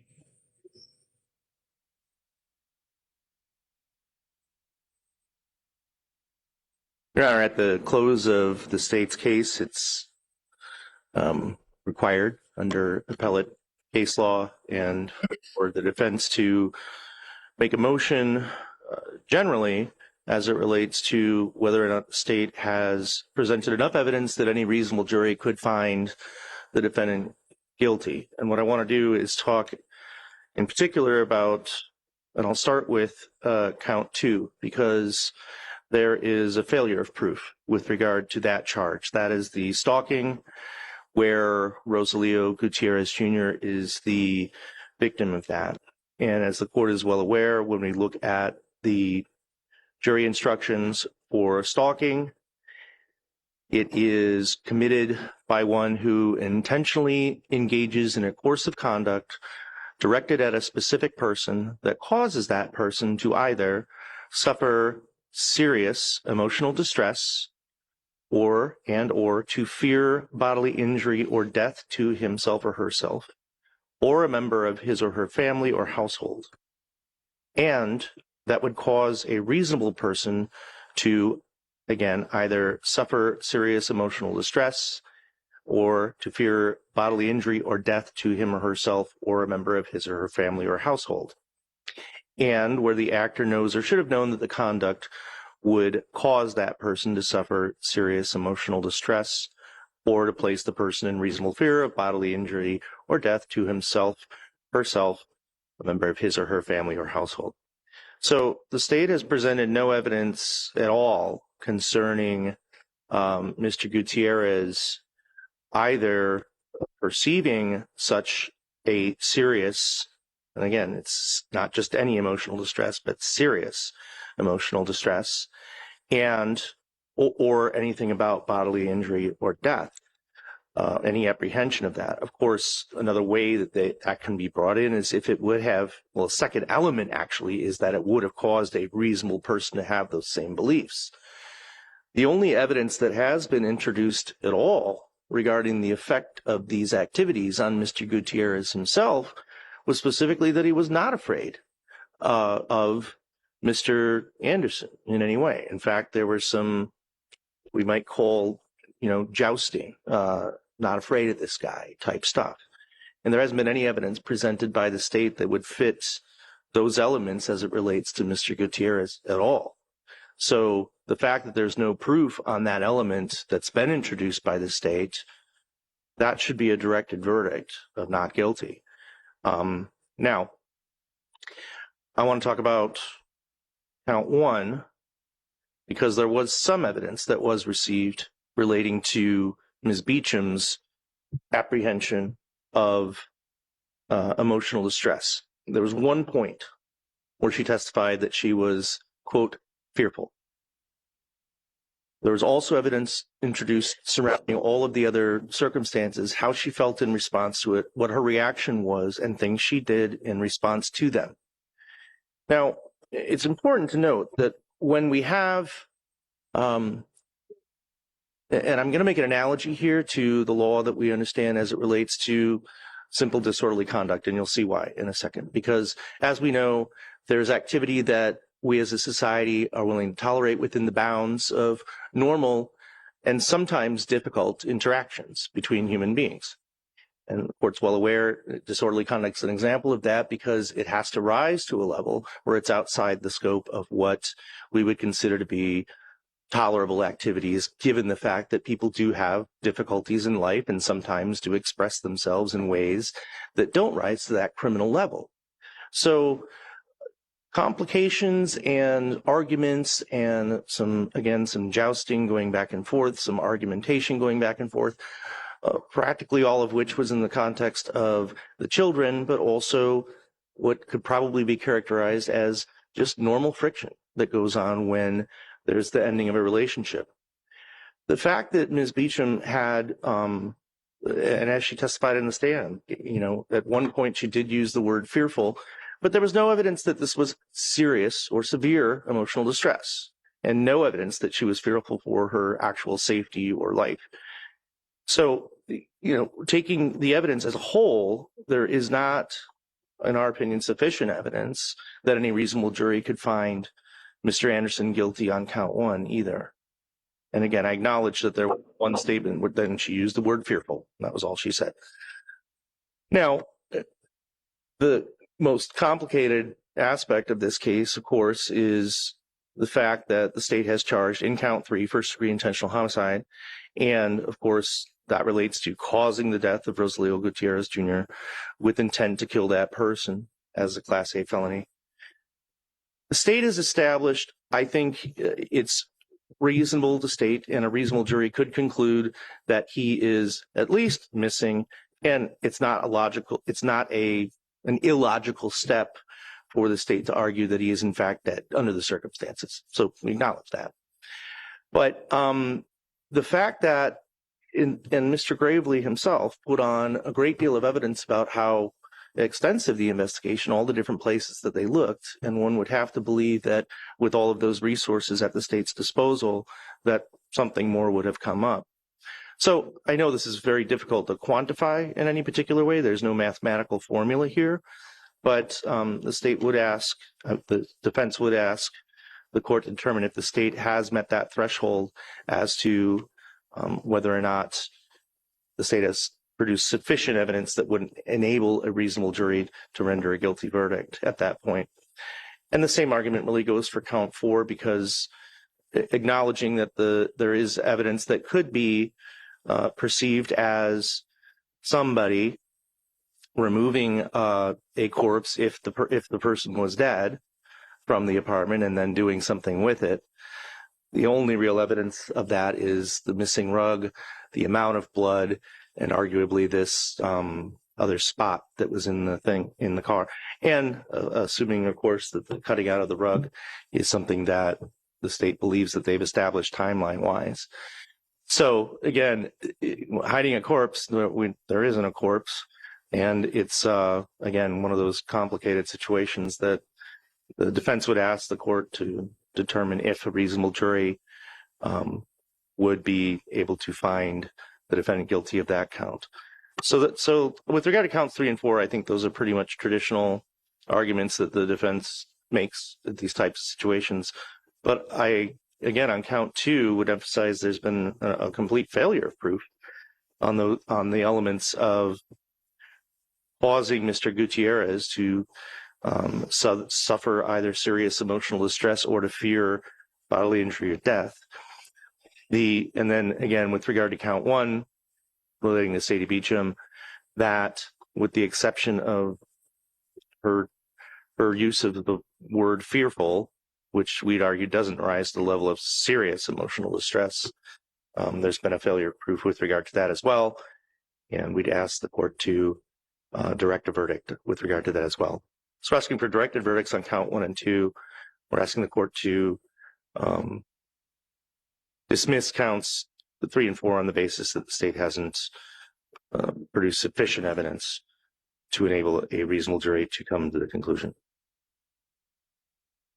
Thank you. State? Judge, I'm looking at the stalking instruction. I'd like to start with that. So I'm looking at the jury instruction itself. Page 2 of the jury instruction defines suffer serious emotional distress. It does include what counsel mentioned, which is to feel terrified, threatened. Those things are included, but unfortunately for the defense argument, it also includes harassed in that definition. So again, that's the bracketed definition of suffer serious emotional distress in jury instruction 1284, which is the official jury instruction for Wisconsin for the court to read for stalking. So in this case, certainly both of the charged persons who are victims, alleged victims in this particular scenario, would have reason to feel harassed by a series of incidents. And as the court knows, in terms of a venue statute, if any one of the requisite acts occur in your county, then you may use other counties' acts as a portion of that venue. And in this case, the course of conduct required by stalking is at least 2 acts. We have alleged and have now abundant evidence from the state's perspective that on April 25th, the defendant at the home of Sadie Beecham, so that's not in Kenosha, but would be in terms of the course of conduct, something that meets the venue statute, that he peeped in a window, observing both Sadie Beecham and Rosalio Gutierrez, and that he broke into and took items from the truck of Rosalio Gutierrez. I think the court has heard the evidence of that, including that documents that are consistent with that were brought up to Sadie Beecham, that there's on the defendant's phone, there's a picture that can only really be explained by his removal of an item from from Rosalio Gutierrez's truck. And the defendant himself has admitted to various parties that he peeped in the window. That was even brought up. He admitted that to law enforcement and observed those two persons. So that certainly would cause any individual to feel harassed at the very least. The defendant then, on May 8th, plants a phone in the car of Sadie Beecham. That car comes down to the Kenosha address of Rosalio Gutierrez. Again, that's done for purposes of essentially harassment and monitoring, which is again harassing, and that's harassing to both of the two individuals. And then on May 13th, we provide evidence that the defendant is again eavesdropping at this time in Kenosha at the home of Rosalio Gutierrez. Not only does his phone place him in Kenosha at that time, but it's the very same phone that is using to text Sadie Beecham. So she's literally inside the house of Rosalio Gutierrez in Kenosha. The phone of the defendant is in Kenosha, based on the evidence the courts heard from FBI agent Hannah Judd. From that same device, he is texting the exact words that Rosalio Gutierrez has just uttered. Again, this is communicated to Sadie Beecham, so this is the defendant wishing that to be communicated. And so, again, is a second incident of eavesdropping, not at Sadie Beecham's home, but at an individual's home in Kenosha. The court heard both of these individuals express distress in various ways. Again, it's a reasonable person standard. Would a reasonable person who has had a phone placed in their car and who has been peeped on twice in a 3-week period feel harassed? Would that be what a reasonable person would believe? And I think that there's a simple answer to that, what a person of ordinary intelligence and prudence would consider about that. And in fact, the defendant only has to intend directly to broadcast one of those, per the stalking jury instruction. So as the jury instruction ends, it says that the defendant knew or should have known at least one of these acts constitute a course of conduct, again, that would cause someone to feel harassed based on what I have just described to the court. Well, each of these would be something that a reasonable person would believe would cause someone to feel harassed. So again, I think we've met the stalking statute as to both. And again, Rosalio Gutierrez mentions to at least one friend that's in evidence, hey, this is happening to me. Certainly there are a number of texts between himself and Sadie Beecham where they express significant concern about what's happening. Rosalio Gutierrez even talks about, having a confrontation with this individual. This was abundantly presented in cross-examination in this case. And that is a sign of an individual dealing with feeling harassed in a situation. It's a very logical reaction to feeling like some person you don't know is harassing you. So that I think that there's abundant evidence of stalking as to both of those two per the presentation I've just made. As to the homicide, I'll go right to the element of causing the death. The court has now heard 3 members of the Wisconsin State Crime Lab. I think I count over 40 total years of experience in crime scene investigation and blood evidence from those 3 individuals. The court knows the State Crime Lab have many of the preeminent experts in this area in our state. They have all offered the opinion that this particular thing located in the defendant's van, simultaneous with seeing that shortly before, per the evidence in this case so far, his van has a cutout section that would be an area sufficient to store the body of Rosalio Gutierrez, at least for a short period of time. And there is blood found in that van, and that blood is in fact the DNA of Rosalio Gutierrez. So to transport the blood of Rosalio Gutierrez away with the strong evidence of motive, with all of the other things that we've talked about happening on April 25th, the 8th, and the 13th, and then with the significant deception that the defendant engages in his interaction with law enforcement on May 19th, combined with the rest of the evidence we've presented in terms of circumstantial pieces, from the state's perspective, we have provided sufficient evidence for any reasonable jury to conclude a homicide has occurred. Thank you. Thank you. Just briefly, very quickly, Judge. The argument that Mr. Gravely just made with regard to the reasonable person aspect of stalking only relates to element 2. That is, the course of conduct would have caused a reasonable person to either suffer serious emotional distress or to fear bodily injury, etc. But the important thing here is element 3 is that the defendant's acts did cause that person to actually suffer serious emotional distress, induce fear of bodily injury or death. So that's what we're missing here, is that there's been no evidence of that. Well, again, the definition of suffer serious emotional distress, which is located in 2 and 3, is the same, which is harassed, which includes the subsection harass. And again, just briefly.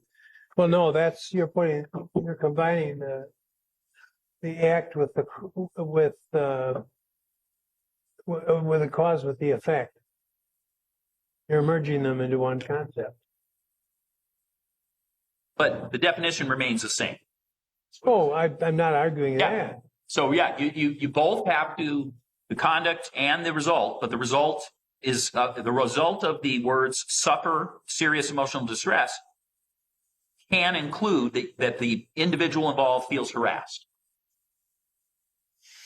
But that still doesn't cover both elements that we're talking about, 2 and 3. Really, well, logically speaking, the reason why element 2 exists is that we're adding a reasonable person standard on top of the actual causation that's represented in element 3. So presumably there could be a situation where somebody is overly sensitive and wouldn't be that reasonable person standard, which is why the state has to prove that additional aspect of it.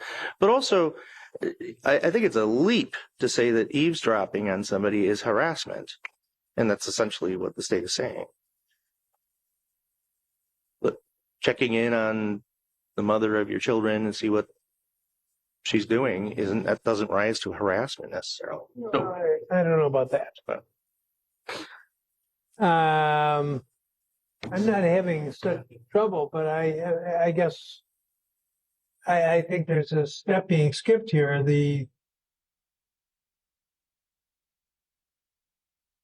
In merging the cause and the effect. The cause is harassing behavior by the defendant. And I think that there's evidence there from which the jury could conclude that that element is present. The defendant's argument, as I understand it, is that where's the evidence that the defendant's act had the effect of inflicting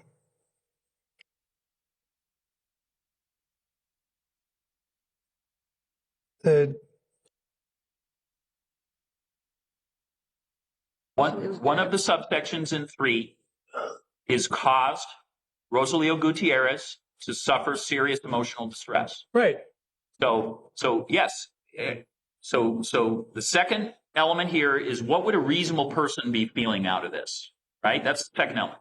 The third element is what did the named victim feel out of this? But the definition remains the same, that when you opt for to suffer serious emotional distress, whether you're speaking about the reasonable person or you're speaking about the victim themselves, right? It's still the same definition of suffer serious emotional distress. It's just all that happens in those change of elements is what would a reasonable person feel? And then what did the purported victim feel? In this case, the way you do that, you can't read the mind of individuals, right? We know this, right? And in all instructions, it's from the acts and circumstances, particularly when you have a deceased person, right? So, otherwise you would never be able to stalk a person if you managed to murder them.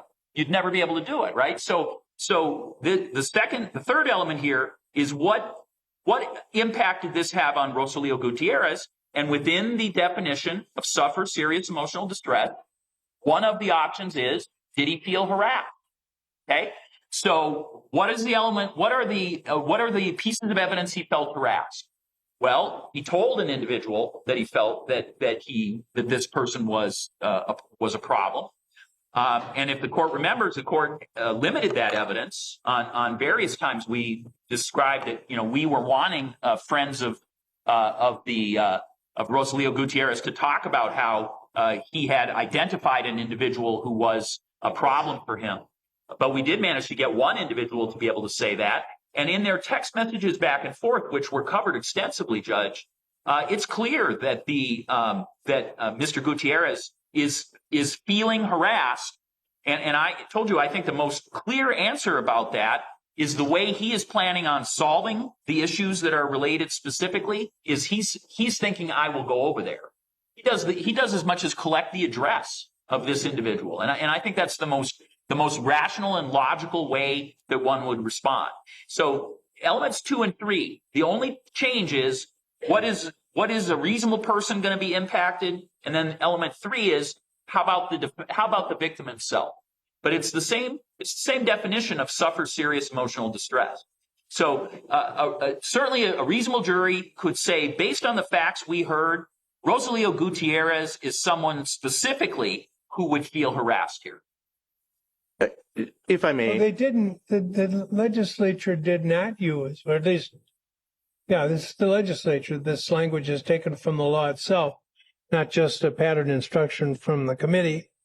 But they didn't use the word annoyed. Didn't use what word? They didn't use the word annoyed. No, they didn't. They chose harassed. They chose intimidated, threatened, terrified, harassed, or tormented.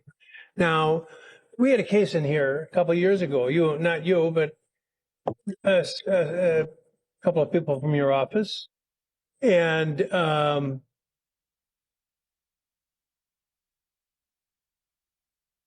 the prosecutor. Well, all of our names who were involved in the case. Our addresses were published on the internet.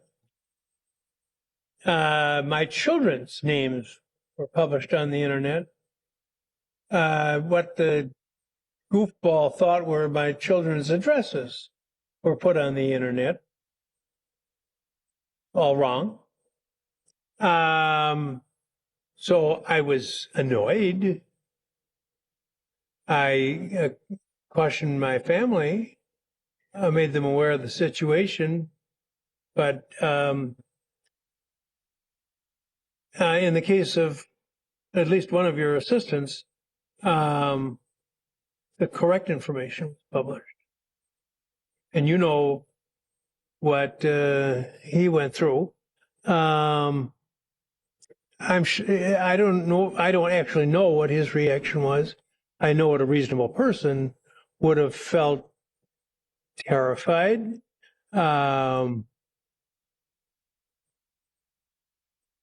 intimidated, threatened, tormented, and harassed. That's what the reasonable person would have felt. And if you told me that he was any of those, I would say it makes sense to me. And I think the significant difference is that in my case, I knew the information was faulty, so I was still very annoyed, but I would not qualify myself as having fit into those categories. So it depends somewhat on the nature of the provocative behavior. And the question is not whether there's, I won't talk about your assistant or I won't talk about myself, but there are people who would react to that by searching the person out and beating the living daylights out of it. Happens all the time. That's our business, that we deal with these types of cases on a daily basis.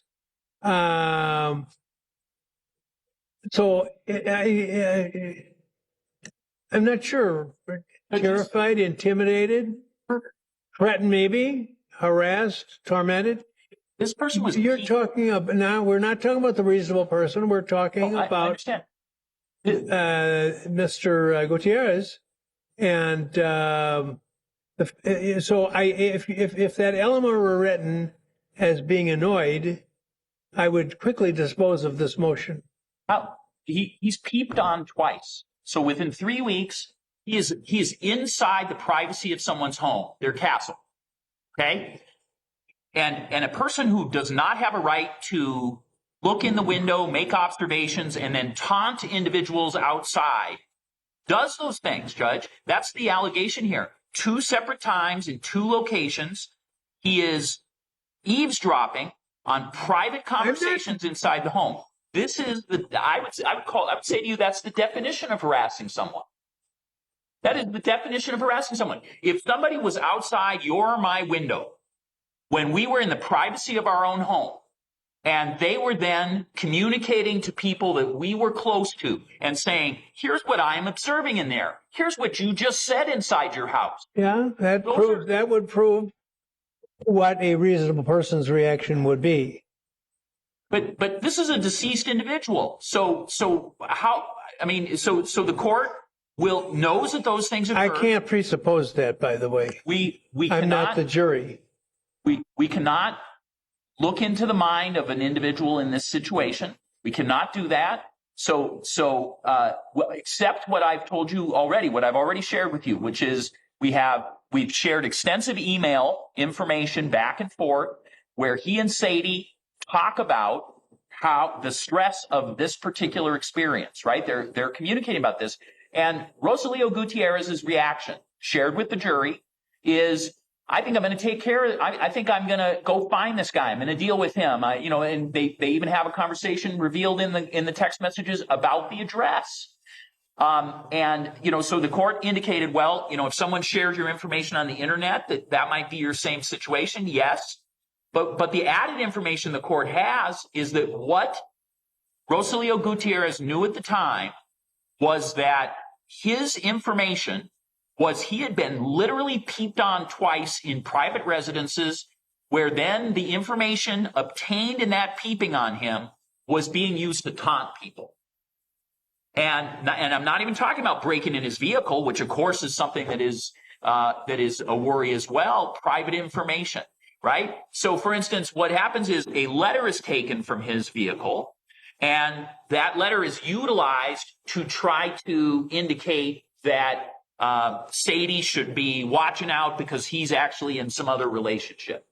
It's being used in a way to try to harm Mr. Gutierrez. The statute deals with effect, not cause. You're talking about cause. Right. You're talking about effect on a reasonable person. And the motion, as I understand it, is the effect on Mr. Gutierrez. He's dying to talk again, so I'm going to let him. And I'm being so patient, Judge, because I didn't want to interrupt Mr. Gravely. But I'll quote from a very significant text from Mr. Gutierrez. I'm not worried about it. It's exactly what he said. And the argument that one is guilty of stalking, and the most compelling proof of that is the fact that Mr. Gutierrez wanted to beat down Mr. Anderson? That's stalking? I mean, so that he had a reaction like, I want to take care of this, I want to deal with it, and simultaneously saying, I'm not really worried about it. I think the court's right. It may be something that one gets annoyed by, which is why I had the discussion about for something to rise to the level where it's criminal conduct, this type of criminal conduct, that it needs to be an actual effect of harassment. And the most, I get a bunch of fancy arguments here about how, and again, he's focusing on reasonable persons, but we have evidence that it didn't bother Mr. Gutierrez from his own words. And in fact, one could glean that he almost found it amusing that he was going to break his legs or call somebody up to do something to him. But you can't prove that one's harassed because they want to beat you up, Well, I think that, I cannot, and I think this is the appropriate test, I can't exclude the possibility that the jurors will see it as Mr. Gravely does, and that a reasonable jury could come to that conclusion. when you use the word terrified, as the statute does, that kind of shoves aside a reaction like, I'm going to go confront the guy and I'll take care of this. That to me is more the reaction of an annoyed person rather than a terrified one. But it's not, I'm not so sure of that I would grab the issue away from the jury. So I'm going to deny your motion. Right. And just so the court, the subsection says or. So terrified is one. But thank you. Yeah. Okay. Thank you. I just think the court denies my motion, but he still has to add anything to Well, it. let's done. now come on now. Let's play nice. Fine. And your other motion with respect to the fourth count, did you make some comment on that? With the hiding corpse? Yeah.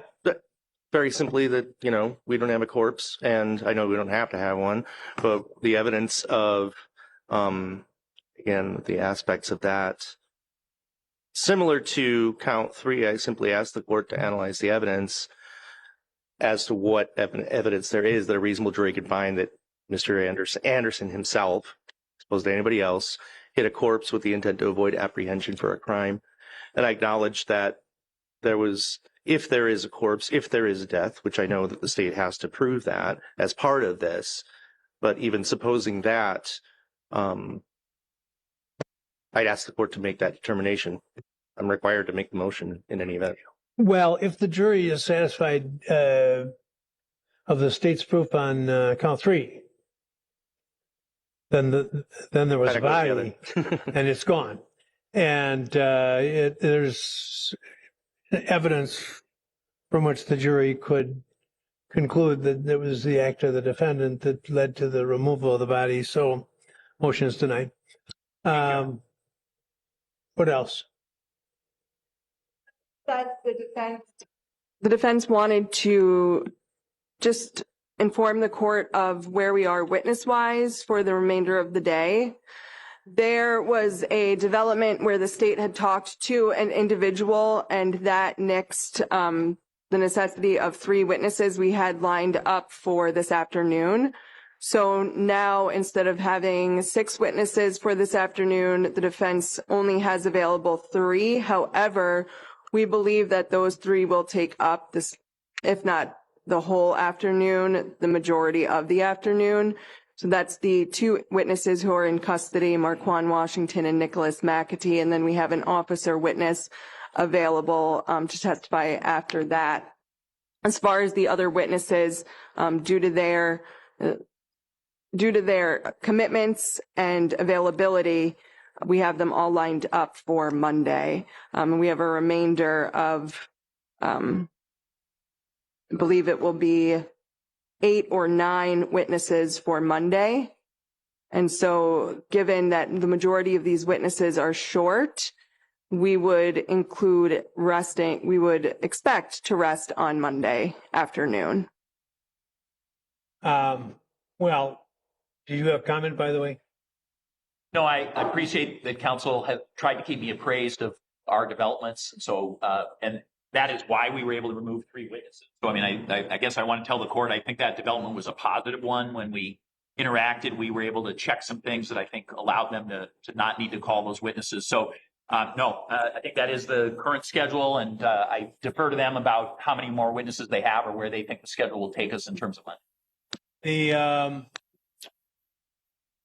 Well, first off, the last word spoken in this courtroom this afternoon will be at 4:30. That is the last word in this courtroom this afternoon. Meaning we're not going past that is what I think the court You are said. so right. But that doesn't think about what happens if we're done at 4 and they have no further witnesses. You know what? I'm not going to go to the complaint department if you Very want. good. Okay. But just so you know, you're not Nothing past going to 4:30. be, the muzzles will go on at 4:30. Gotcha. That's number one. Number two, no matter how many witnesses there are on Monday, and you tell me that you consistently refer to short witnesses, witnesses, and we've had a few. I think you mean brief. No matter how brief they may be ready to, or be ready for instruction, and I do instruct first.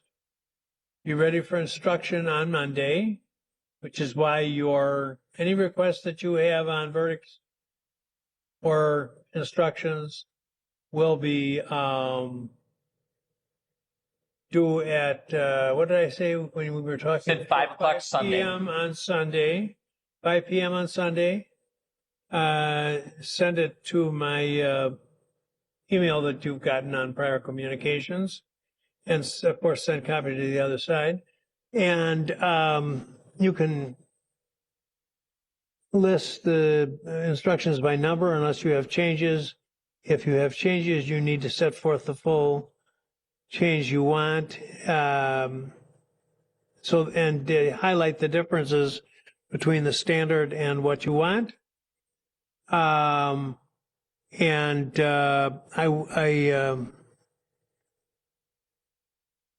Before I probably sometime before noon tomorrow, I hope, this is not for sure, but I will hope to send you a preliminary draft of the boilerplate stuff. And if the boilerplate stuff is what we anticipate, then we do not need to communicate with you at 5. If we have no different. Tell me you're comfortable with everything. Very good. So you still would like us to communicate and say something. Got it. Recommend. And just so I make sure I'm understanding everything, if we're just asking for the standard instruction, we can just simply include the number. It's only if we're asking for a change to include that and the difference. That is correct. And I did mention when you were up here before that I don't, the statute I think is a little difficult to work with in terms of making a fully intelligible statement to the jury of what exactly needs to be proved. So while I'm not demanding it of you, the form that was in the preliminary instructions, which I will repeat in the ones that are sent to you over the weekend, that follows the what's in the information. And I think it's awkward, but if both sides are comfortable with that, far be it for me to jazz around with your case. Was there something else? I don't think so. Anything else from you folks? Back at 12:30. Well, Please. Can we have lunch? I mean, we can't go get lunch and be back by 12:30. It's impossible.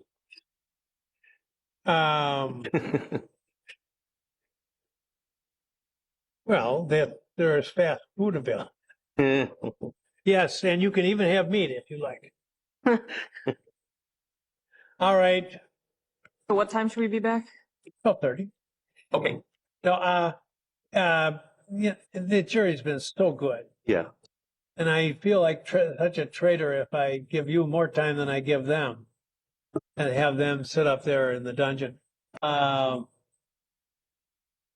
probably won't lift my voice if you're here by 12:40. Okay. Thank you, Your Honor. Now let me just ask this: is there a medical reason why you need longer? Oh, okay. Well, no, you have to eat. But I just.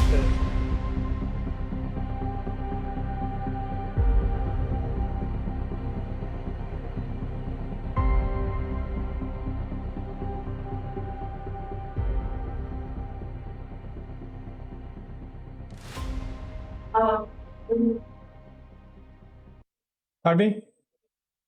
Gotta wait for a second, that's all.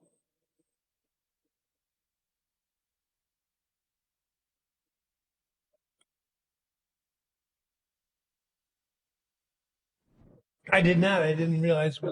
I think that's what we are hoping to argue next. Oh, well, So- give me a moment. So it'd be a good, this would be a good time, Judge, if you have the time.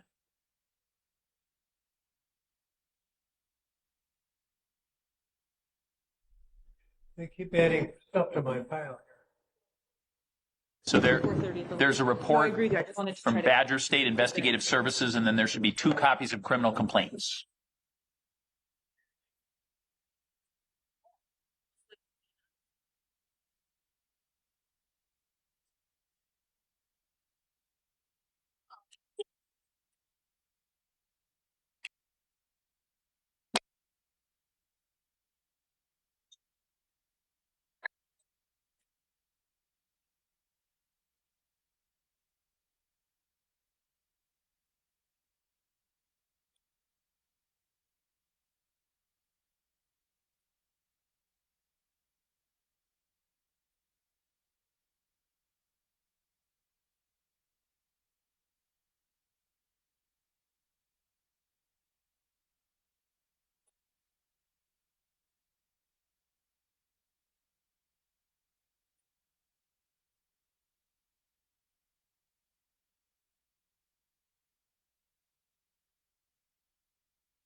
I know.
was supplied. What's up? So, Judge, those are our witnesses, and we're recalling Mr. Washington, and then we're going to confront him with some of the statements that Mr. McAtee stated in that investigative report that you just read. And what we want to do is then call Mr. McAtee, and I can anticipate the objections, but it's well founded that this is just bias evidence, and that it's very clear that, according to Mr. McAtee, that this was an invention of Mr. Washington's to help himself in his federal case, and we want to present that as exactly that. It's bias evidence. It's also, I mean, that's the overarching theme, legal theme anyways, which is to say that encompasses inconsistent prior statements and also contradiction evidence, but it's all under the a rubric of bias. And so I think that if you look at State versus Yang, U.S. versus Whitmore, this confirms that that is the avenue that we can take, but mainly it's the constitutional right. State versus Barreau, 2002 WIS App 198 is probably the best case on this in terms of bias and self-interest, and impeaching credibility. So we're impeaching the credibility of Mr. Washington, and of course, they have the opportunity to do the same with Mr. McAtee because he's in a similar situation, facing the exact same things that that Mr. Washington is in terms of federal penalties. They're in different cases, but they're facing the exact same mandatory minimums that you quite often face in these drug conspiracies in federal court. So, so that's the essential elements of what we're trying to present here, and I think it's well founded. There was things with Mr. Washington that were not covered on direct or cross because at the time we didn't know because we hadn't interviewed Mr. McAtee, and so now that we have, with the permission of his lawyer, and his lawyer should be here for his testimony because I've been in contact with him, there won't be a privilege problem, and you know, Mr. Gravely is also intending to potentially impeach him with some jail phone calls, which were produced to me yesterday. I reviewed those. I don't find much in there for impeachment, but in any event, I think one of the items that Mr. Gravely might have an objection to is some of the comments that Mr. McAtee made about the district attorney's office and Mr. Gravely in particular, and that is that that he, and you read the report, but that he polishes witnesses. That is, they have one story, they go in to meet with somebody from the district attorney's office, suddenly they have a different story and they get a good deal. So that, to me, is his perception, his lay opinion about how he perceives the district attorney's office, and so that may or may not be a bone of contention for the court, but I don't think it should be because it's his perception. And then finally, I think that Mr. McAtee can testify about not only these, well, they're not going to be inconsistent statements anymore because, and they're certainly not going to be hearsay because we're going to confront Mr. Washington with them first, which is why we're calling him first. I mean, I guess after our next witness, but in that order. So, I don't know what else, what other legal basis Mr. Gravely might have for excluding any of this, but I'll let him speak to it. I didn't hear counsel say that he was going to ask to introduce any statements of Zachariah Anderson through McAtee. Was I correct that he does not intend to introduce? I did not hear that. What? I didn't hear that. You did I not did not hear him. make an offer of that. Right. Right. Okay. Because I believe those all to be hearsay, of course. Any statement from regarding McAtee, hearing any communication, anything that would be considered a hearsay statement from the state's perspective is simply inadmissible under the definition of hearsay 90801 and its exceptions. But counsel did not represent that. So at this point, I believe he is precluding himself from asking those questions. Well, I'm sorry. I interrupted? I was just going to correct. I'm Okay. saying they're not hearsay because he's going to have a chance to confirm or deny them. Mr. Washington is. And so I'm going to ask him specifically what was attributed to him. He'll deny it, and then I'll ask Mr. McAtee. No, I'm sorry, counsel. No. He's talking about he's talking about a concern that you may attempt to introduce statements of the accused through Mr. McAtee. And you might want to know that Mr. O'Bear is behind you, wagging his head no. No. So that appears to be the consensus. I will always take guidance from Mr. O'Bear, but no, but it's more of an absence of statements. In other words, Mr. Washington says, what we're doing now is we're talking about something that isn't an issue right now, because while it's true, he did not exclude that possibility, which is what you said, he also did not advance it. So I'm not going to touch it. It's not on the floor right now. If he tries to do that, we'll have to look at the rules and apply them. Okay, well, that generally under State against Johnson, as you well know, the defendant's statements are gauged by the same hearsay standards as anybody else's when offer on his own behalf. So we'll leave it at that. okay, so then in terms of the absence of statements, I just want the court to have this so that we don't have, I'm hoping to avoid our long pauses that the court has, been concerned about and that I think all parties are at this stage of the trial. So, I think this is a sincere effort from both sides to try to give the court our arguments ahead of time so that we do not end up in that situation each time. So, I have quoted multiple times with a little bit of relish a case State v. Tabor, Tabor, because of the wise circuit court judge who made decisions in that case. It is at 191 Wisconsin 2nd 492 Court of Appeals case. And it's a 95 opinion. And the court, this is it's an analogous situation in terms of the absence of something, right?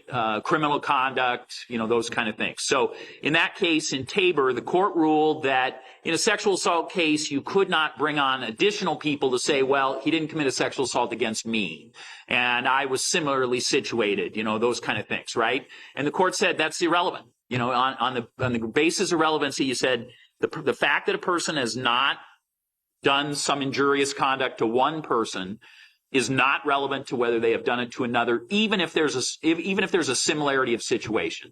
The Court of Appeals agreed with the court. The Court of Appeals felt that the Honorable Judge Bruce Schrader was completely correct on that matter. To me, this is an analogous situation, right? You could have 50, 100 people in the jail, all of whom could say, yeah, he never confessed to me. It's irrelevant. It's irrelevant for the reasons that you outlined in Tabor. That is my argument about the absence of something happening with people who have some similar situation. Judge, I think we have a moment of consensus in me indicating that I think that Marquand Washington, in light of this investigation, can be confronted. So I do not take issue with that, with whether he made these remarks to Mr. McAtee. If he denies that he made those remarks to Mr. McAtee, then I believe it would be admissible to have Mr. McAtee take the stand. Obviously, if he denied that, I apologize. I think I said admitted. At that point, I think I'm not disagreeing that anything Marquand Washington said regarding this issue can be asked of Marquand Washington, and then I think there's a hearsay exception that is appropriate. The one thing I do want to say is, if I read this investigative report correctly, he is prompted in what appears to be a decision based on his jail phone calls, which is a change of decision. He's prompted after hearing the testimony of Mr. Marquand Washington on the radio. And so I am concerned that that may be a vehicle that the court, should at least pay attention to, in terms of whether, so that is the only piece there. In terms of the reputation, and it doesn't say DA's office, counsel said that he was talking about the DA's office, but according to the investigative report provided by defense counsel's, the person in defense counsel's contract employee, he says the DA in this case is a master of polishing witnesses. This would be a pure speculation unless he's speaking about his own case. And he appears to have heard this from inmates, which would mean that, of course, his basis would be hearsay. He goes on to say that people who have had prior recanted or corrected witness statements then turn out in light most favorable to the state. And he goes on to conclude that this prosecutor that he is describing, he's heard about this mainly in domestic violence cases. And I think the court knows that in my last 15 years of employment, which would be during the time Mr. McAtee would have some basis of hearing rumors or gossip or statements from parties, that my assignment has not involved domestic violence. And so I don't know when I would have interviewed a domestic violence recanting witness in any case. Obviously, some homicides are domestic violence, but that would not involve a recanting witness because those individuals are deceased. So we would end up having to put on a witness, theoretically, who would describe what my duties have been over the last several years and who would describe whether I have handled any domestic violence cases. Any deeper into this? Yep. I think you're presupposing I would be receptive to this opinion evidence from Mr. McAtee anyway. Are you intending to offer that? Reputational evidence about the prosecutor? Yeah, it's not necessarily reputational. Well, I guess it is. Yeah, but it would be opinion testimony rationally based on his perception, having spent a lot of time at the jail and seen people come and go. And so he doesn't need to get into specific instances, but yeah, so that would be part. Maybe he's just a Republican. And I'm aware of places in the statute where sometimes you're allowed to bring up reputational evidence of witnesses and other parties, but I'm not aware of one. That's for truth and veracity, not for. Right, but I'm not aware of anything that says you can comment on prosecutors. Or defense attorneys, just so we're trying to be as even Steven as we can. Yeah, and so that raises one last issue here, which might actually make Mr. Gravely a witness. So we were the defense team, were contacted by a number of people and were sent clips of Marquand Washington's direct testimony. And in particular, and this was people watching Fox 6, etc. And of course, I did not see this because I was up questioning him, but the clips were essentially, Judge, that you remember, I don't know if you remember the testimony about him describing Zach in his sleep, and he said, quote, die, die, die, motherfucker, end quote. I do. So that exact testimony where you had the court TV cameras initially pointing towards Mr. Washington, but then as he was saying those words, those very words, the camera panned to Mr. Gravely, and one can see Mr. Gravely mouthing the words die, die, die. And so I had members of the court TV staff make a clip of that, so it's unaltered directly from their feed. And I was going to confront Mr. Washington about that very subject, and also what, more in depth about what his conversations with Mr. Gravely was in terms of preparation, and whether or not that makes Mr. Gravely a witness, that's a question for the court. But I intend to mark that as an exhibit and show it to him, and question him about it. That when they panned, I repeated the same thing he had just said? No, you did it simultaneously. It was simultaneous, and it's very clear. And so why would you have, why would A, either the video be evidence for the jury, and B, why would I permit Mr. Washington to comment on it unless you're suggesting that you said simultaneously? Simultaneously. Unless you're suggesting that Mr. Gravely has been feeding the witness answers. That's exactly what it looks like. I mean, that's why people contacted us. It's exactly what it looks like. And, it's the same thing with, this whole business about Mr. Anderson supposedly putting his lips when his daughter's on the stand or whatever, signals to a witness. And so it seems fertile grounds for cross-examination of Mr. Washington. And if the court wants to review the clip that I'm talking about, I'm happy to provide it and mark it as an exhibit right now, because it's compelling, and that's why people sent it to us. I wouldn't have seen it if people hadn't sent it to us. We're 45 minutes late getting started. So finish up and then. So the report provided by law enforcement regarding what was said by Marquand Washington includes that phrase. So this is not a phrase that was invented in the courtroom. It's not a phrase that is in any way something that the state provided to Mr. Washington in this court. And, the Judge, I've been exposed to a number of outrageous charges in this case, and the court has patiently listened to those. There has been absolutely no feeding of any testimony to any witness. I have litigated for years and years and years and have no intention of jeopardizing my law license or my career by feeding an individual a witness on what is just a case that's going on in a criminal trial here.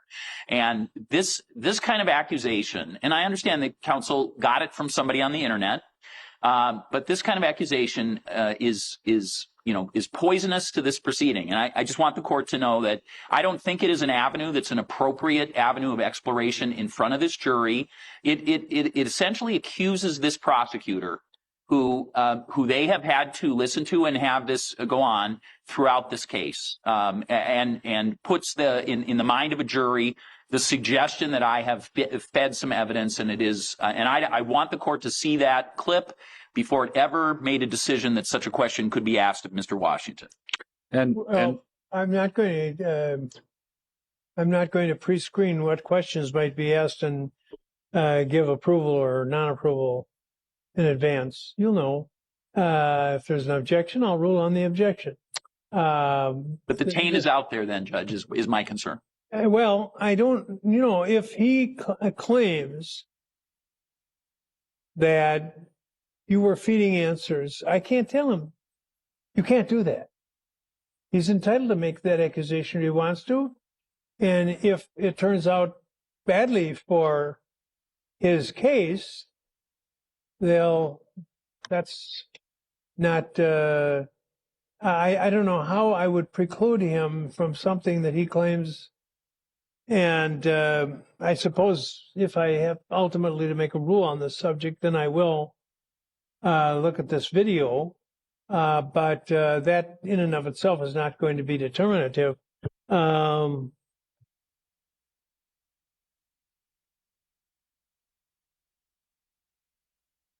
I will tell you, well, I'm not going to say that. Let's just begin. Judge, if I could have, we're starting with an officer before we get into the inmates. So it'll be a quick witness, so then we can get. Well, where is the officer? He's outside because we were discussing other witnesses' testimony. Can I ask if did the court sign a court order as we were required to do to get some sort of a clip of this interaction between myself and Mr. Washington? I did not sign any order. Okay. I issued a subpoena to Law and Crime, and they provided it for me. And so, if there's some foundational question, I have somebody available. Thanks. Law and Crime. And Madam Court Reporter is going to be James Kendall. Can I bring the jury in? Yeah.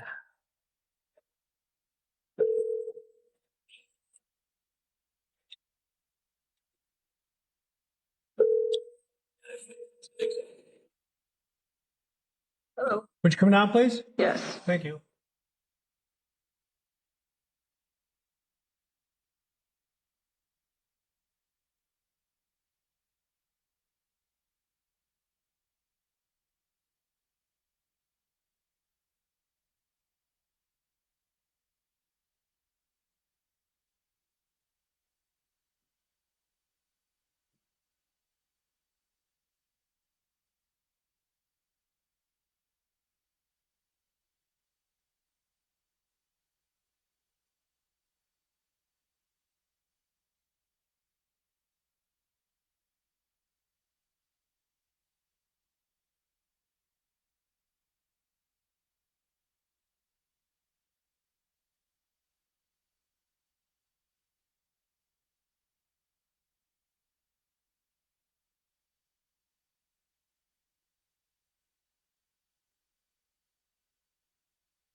Okay, good afternoon, and let's continue with the defense. Would you raise your right hand, please? Do you solemnly swear the testimony you are about to give in this matter will be the truth, the whole truth, and nothing but the truth, so help you God? Yes, Your Honor. Thank you. Now, before you start, I did also, in a moment here, start to read the original complaint in the that you had supplied to me. And I remembered it immediately because at one point I think the case was assigned to me, so I'm familiar with it. And it would appear to meet the requirement of the prerequisites under 90608 of recency and nature of the conduct described to qualify as impeaching material. Just so you know, and it had nothing to do with this particular witness. So go ahead. Thank you. Good afternoon, Detective. Could you please state and spell your name? Yes, James Kendall, Kendall. And Detective Kendall, where are you currently employed? City of Kenosha Police Department. And for how long have you been employed with Kenosha Police Department? This is my 28th year. And in those 28 years, how many years have you been a detective? Since 2005. And are you currently assigned to any specific division or role, or is it just generally where you're needed, you'll go? I'm a financial crimes detective. And back in 2020, was that your assignment? Yes, ma'am. I'm going to jump to May of 2020. Do you remember being involved in an investigation regarding Rosalio Gutierrez? Yes, I do. And what was your role in that investigation? On a specific date in May 2020, I was requested by the Detective Bureau Supervisor to follow a vehicle from one evidence storage location to another. And do you remember the details about that, or would you need to see your report to refresh your recollection? I remember. Okay. And so do you remember the vehicle that you were watching being transported? Yes, it was a 2004 white Ford Explorer four-door. Okay. And could we pull up? You need it? Is Is there a picture of it? Okay. That's fine. What do you need? State's Exhibit 1, I think it's.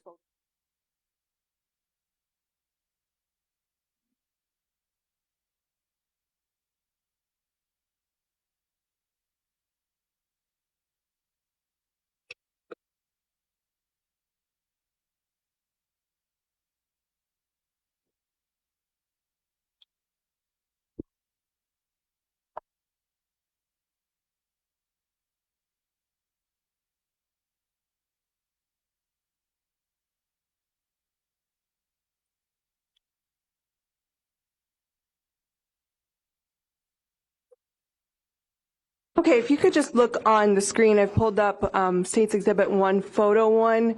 Do you see the vehicle you were just referring to in that photo? Yes, ma'am, I do. Could you just describe where it is for the jury? It looks like it's in an apartment building complex in the parking lot. Okay, it's that truck in between the squad car and the four-door vehicle? Yes, ma'am. Thank you, counsel.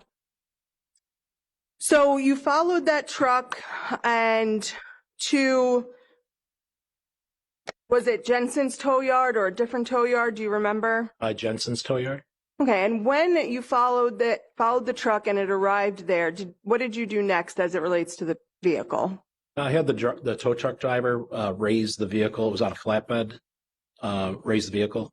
And why did you ask the driver to do that? Another request from Detective Bureau Supervision was that I would look for any GPS devices that might be attached to the vehicle. And why did you want to look, well, strike that. Why did you want it raised to be able to complete that? Just to be able to look at the undercarriage. So did you do a complete examination of the undercarriage? Well, I guess I would define what you would define as a complete examination. What type of examination did you do in your search pursuant to the other officer detective's request? Look for anything that was obvious. It's a 2004 Ford vehicle that has Wisconsin winters underneath it. So it's pretty rusty. So I was just looking for anything that might be obvious that would stick out. And did you find anything? No, ma'am.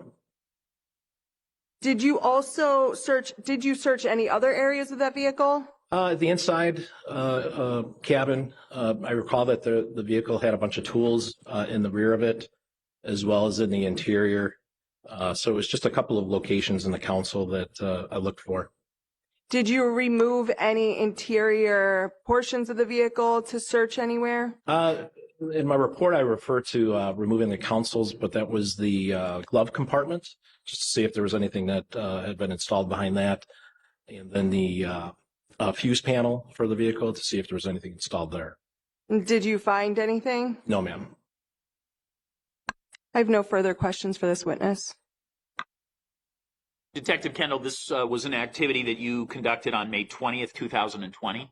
Yes, sir. So in the evening hours of May 17th, 2020, do you have any idea whether any kind of GPS device might have been mounted on that vehicle in any fashion? So I don't object to speculation. Well, the question itself requires whether he has any idea. That in and of itself is not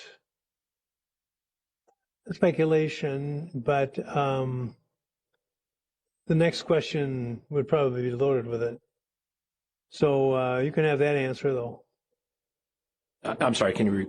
Sure. Well, I'm going to ask you a hypothetical question instead. If someone had removed a GPS device that they had placed on this vehicle 2 or 3 days earlier, let's say on the 17th of May, Judge, let I'm me going finish. to, no, because at this, My hypothetical, counsel. If I Well, could finish. your hypothetical is argumentative. Quiet.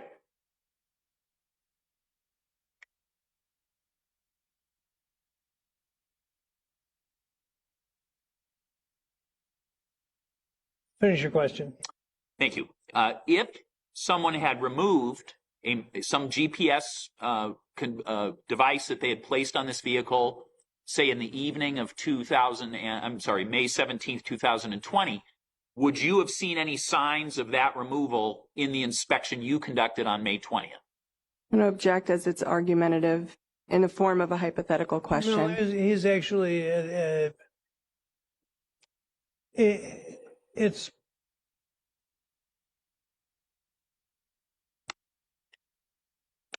somewhat argumentative, but it is specific information that he's seeking from the witness. The objections overruled. It would be unlikely. Okay.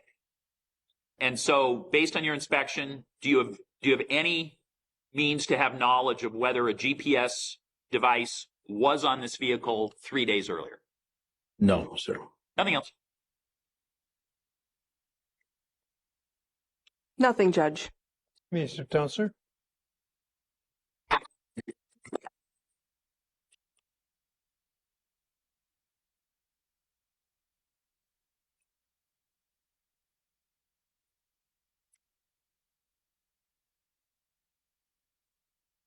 At this time, Your Honor, the defense will recall, Marquand Washington.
Continue to be. From his prior testimony, Judge? Yes. Okay. Thank you. All right, this is.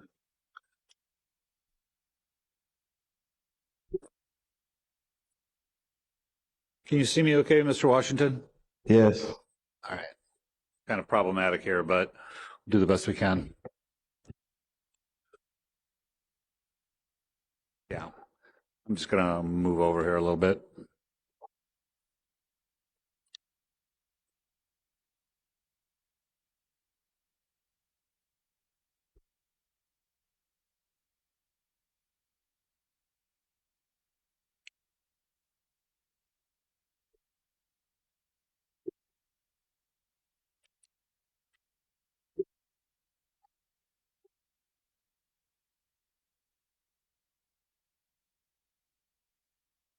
All right. Mr. Washington, you testified a few days ago. You remember that? Correct. Where Mr. Gravely asked you some questions and I asked you some questions, right? Correct. All right. So, but there's been some development, so I want to ask you some more. If you don't understand any of them, again, feel free to ask me to repeat them, okay? Okay. And if you want to take a break or confer with Mr. Gravely or with your lawyer, that's fine too, okay? Okay. So, I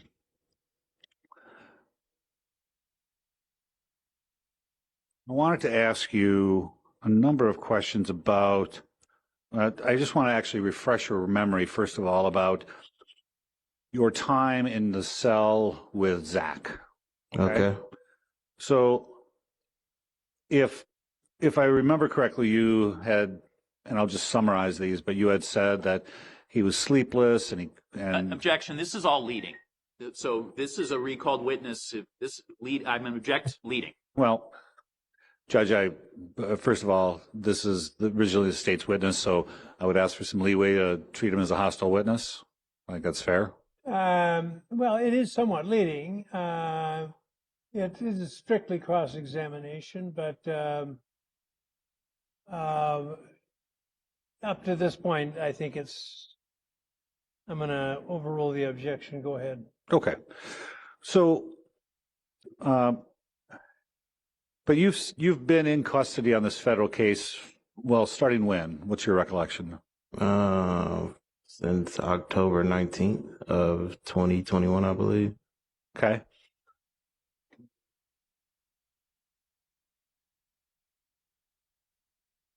And during that time, there was a period of time when you were sent to segregation or the hole, right?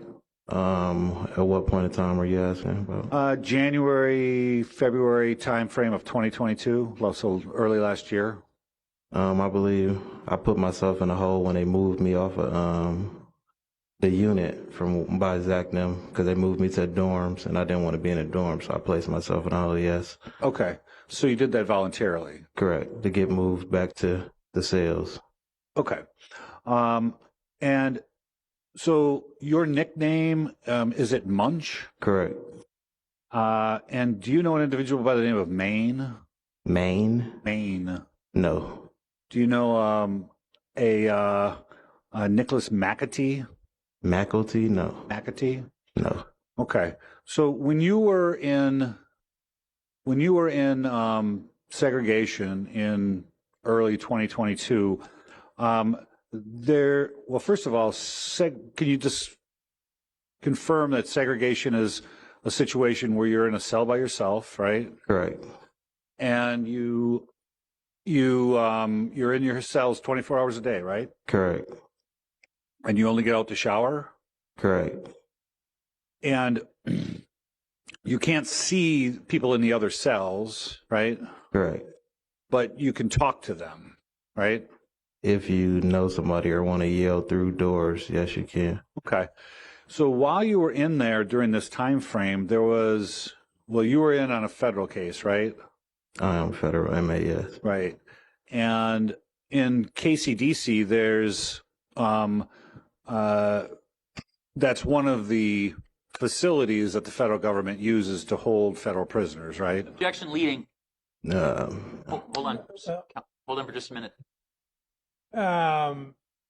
What the purpose of these facilities are is where it's a yes or no question. Leading. What he knows, and again, this is. I guess what is there a dispute about particular issue? There isn't. I'm hoping we will get to something, as opposed to. Your objection is overruled. Thank you. So that's a facility that's used by the federal government to house federal prisoners, right? Yes. Okay. And while you were in segregation, I'll call it, you would probably call it the hole, right? Correct.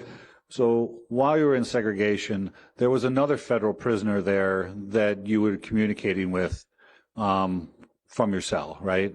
No. Absolutely not. Absolutely not. Okay, so let me just make sure that is this the only time frame where you were in segregation? Every time that my level has went up and I've been moved to the dorms, I would place myself back into the hole to get moved back to privacy. So probably 2 or 3 times. 2 or 3 times. And in those 2 or 3 times, you didn't meet an individual by the name of Maine? No. Also known as Nicholas McAtee? Never. And so you weren't talking about, like, you didn't have a conversation with him about, quote, jumping on other people's cases? He already testified he doesn't know the person. So by definition. Well, I will say that when he was asked the question, he was asked about McAtee, and I believe that the answer was I think you said McElty.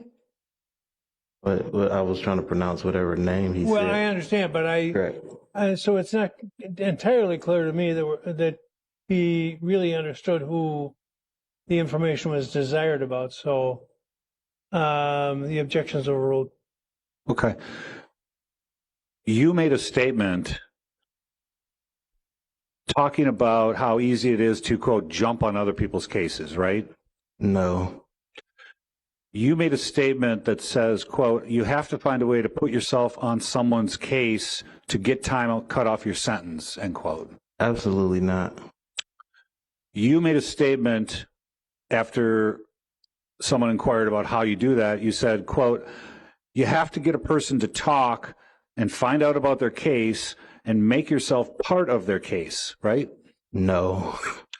Wow. You made a statement that says, quote, what if you, well, you were asked, what if you don't know anything about the case? You said, quote, then you lie about it. You said that, right? No. What are the dates on this? Well, you tell us. When did you say those? I never said that. Okay, well, then the dates don't matter, do they? Objection. That's it. Hold on. Okay, That's all right. minute. I withdraw. I withdraw that. Stop it. From now on, you state your objection and you're done. All right? That was kind of an argumentative question. It was. I withdrew it. Okay. So you also stated, when asked if you would lie about somebody's case, quote, absolutely, I do what I need to do. It's either them or me. I would just go and tell a detective that I know some information about a case. If I have to make it up, I would do it because it's either my life or their life, end quote. That is a lie. Okay.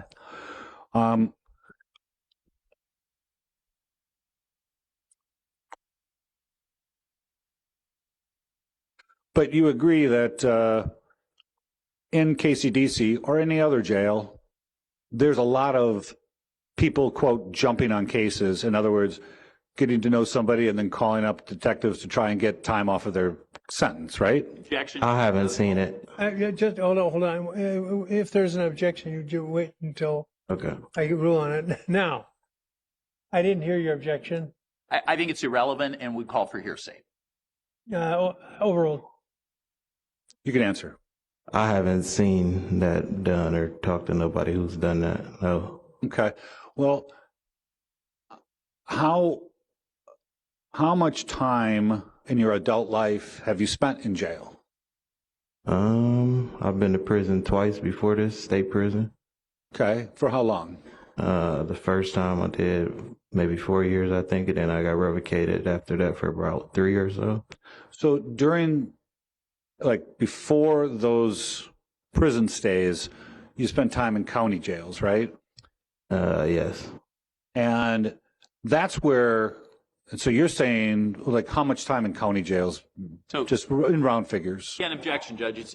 This is just irrelevant and it's being used to try to attack the character of this particular defendant under a particular avenue. Well, actually, if it were clear that it was being used just for that purpose, I wouldn't admit it. But my impression is it's being used for a different purpose. The objection is overruled. So about how much time would you say you spent in county jails? Months, maybe. I'm not sure. Okay. So in your time in county jails, you've heard of people learning about a case and then calling their lawyer or calling a detective and saying, hey, I got information about, Mr. Jones's case. Irrelevant if he's ever heard of it. Rephrase your question. Okay. You're familiar with the concept of somebody jumping on a case. I'm familiar with informants. Okay. Well, like jailhouse informants, right? Is that what you're referring to? Like, if that's what you call it, I'm like, guess. But I know about informants, yes. Well, I mean, there's informants that might be on the street, right?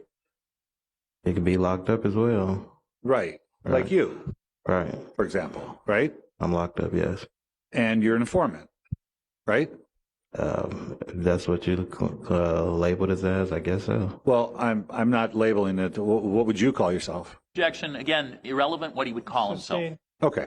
So you have heard of the concept of people jumping on cases, right? I'm not sure about the jumping on cases part, but I heard about informants getting whatever, being an informant and telling on people, yes. Right.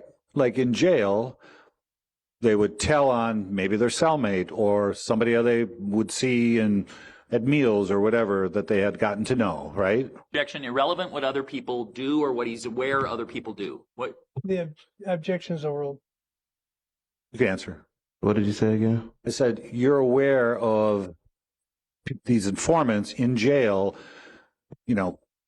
informing on or calling detectives or their lawyers about somebody else's cases, somebody that might have been their cellmate or somebody they know just from the general population, right? I'm guessing people do it. If I've done it, you saying, that's what you're saying? Yeah. So you're familiar with that concept, right? I guess so. And some of those people just flat out lie to try and help themselves, right? Speculation, objection. It would incorporate some speculation. I'll rephrase. Those people that are doing it are out to help themselves, right? Objection, again, speculation. The objections overruled. I'm not sure what other people do things for.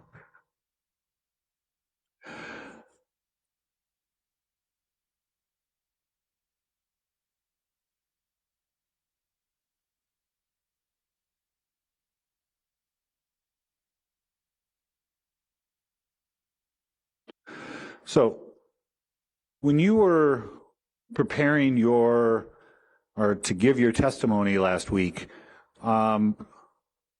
there was some preparation involved, I would imagine. What do you mean? I mean, you met with Mr. Gravely or you met with other police or other members of the prosecution team? I met with them and told them about my statement and stuff before that. Okay, I don't mean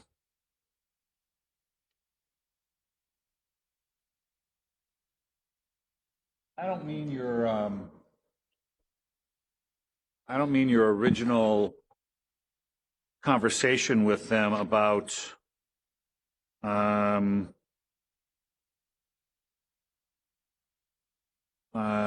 statement you gave on January 18th of 2023. Was that the first time you had met with them? In January, yes. And so when you sat down with Mr. Gravely and the other people that were present that we already talked about, was that the only meeting you had with them? No, I think I seen them before, another time after that before court. Like one other time, two other times? I believe it was once. One other time? And where was that? I don't know if it's this building or where it was at, but here in KCJ or whatever it is. I don't know. I don't know the name of the building. I'm not familiar with. Well, was it in the jail? It was here. It was in this building or in their office? I think it was their office. Okay. And so how long was that meeting? Not long as the first meeting. What, that was their, okay, no. All right. That was the meeting where you first gave a statement? No, this time when I met with them and I seen them, that was the second time I had seen them. Okay. Because I thought you just said it was the first, but okay. So now we're clear. That was the second time. And it was just those two times? That I'm aware of, yes. Okay. You think there might have been another time you weren't aware of? No. Okay. So just those two. Correct. All right. So, and so in that second meeting, that was to prepare you for your testimony that you gave last week, right? If that's what you call it, I guess. I don't know. Well, that was the topic of the discussion, wasn't it? It was, yes, to let me know everything that I had told them that they had went over it and stuff like that, correct. So they went over with you what sort of reviewed what you had already told them. Pretty much, yes. All the stuff about Zach's sleeping habits, right? They just repeated what I had said to them, yes. So they were repeating stuff to you from the reports they written from your first meeting? Yeah, they read what I had said and let me know that they had made a statement about it, yes. Did they show you that statement? I didn't get to read it or no. Okay, so they just told you what you had said. Correct. Okay, and was it Mr. Gravely was doing that? Yes. Okay, and was anybody else talking, or was it mainly him? Mr. Gravely. Okay, and Can I so hear you, sir? Mr. Gravely. So he told you, this is what you said before, this is what you said before, this is, just went right down the line, right? Pretty much, yes. Okay. And was this the point where he was saying, well, if you stick to this, I'm gonna look out for you, and I'm gonna go to bat for you with the federals? He never said that. Okay. So, but that was your understanding, right? What do you mean? That was your understanding that if you said the things that he was saying in that meeting, if you said them on the stand, then he would go to bat for you. That was your understanding. If you look at it, I guess so, yeah. Okay. So when you actually testified, when you were in that seat last Thursday, I believe it was, you had made a comment about Zach saying, quote, die, die, die, motherfucker. Do you remember that? Correct. And while you were speaking those words, you were looking directly at Mr. Gravely, weren't you? I'm not sure who I was looking at the time. Okay. He asked me, I think he had asked me the question, so I may have been looking at him, but I'm not sure. Okay. And as you were mouthing those words, he was mouthing them back at you, wasn't he? I can't say I recall that. I don't remember that. Okay. One moment, Judge.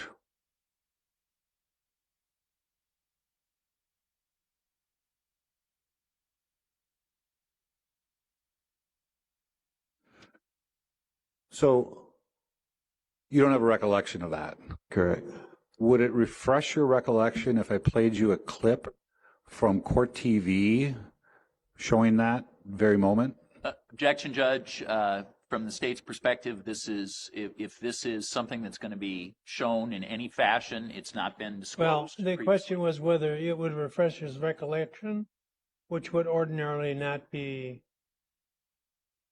just be for the witness to observe. Well, whether it would refresh his recollection. In the context of asking, they explained what it was. I assume the purpose of that was to let the jury know what the item was. So I would object to the phrasing of it. And again, we've had no notice of this. This is not an item that's ever been disclosed. Well, yeah, I hate to do this. Please don't talk about the case during the break. All right. I think the district attorney's point is has some validity, that it wasn't necessary to get into what the source was. But I mean, what else would it be? The witness is fully aware there's a camera trained on him all the time. So obviously it's court TV. But the question actually is, would it refresh his recollection, which would ordinarily not be something that would be seen by the jury anyway. And I didn't know whether there had been an answer or not from the witness.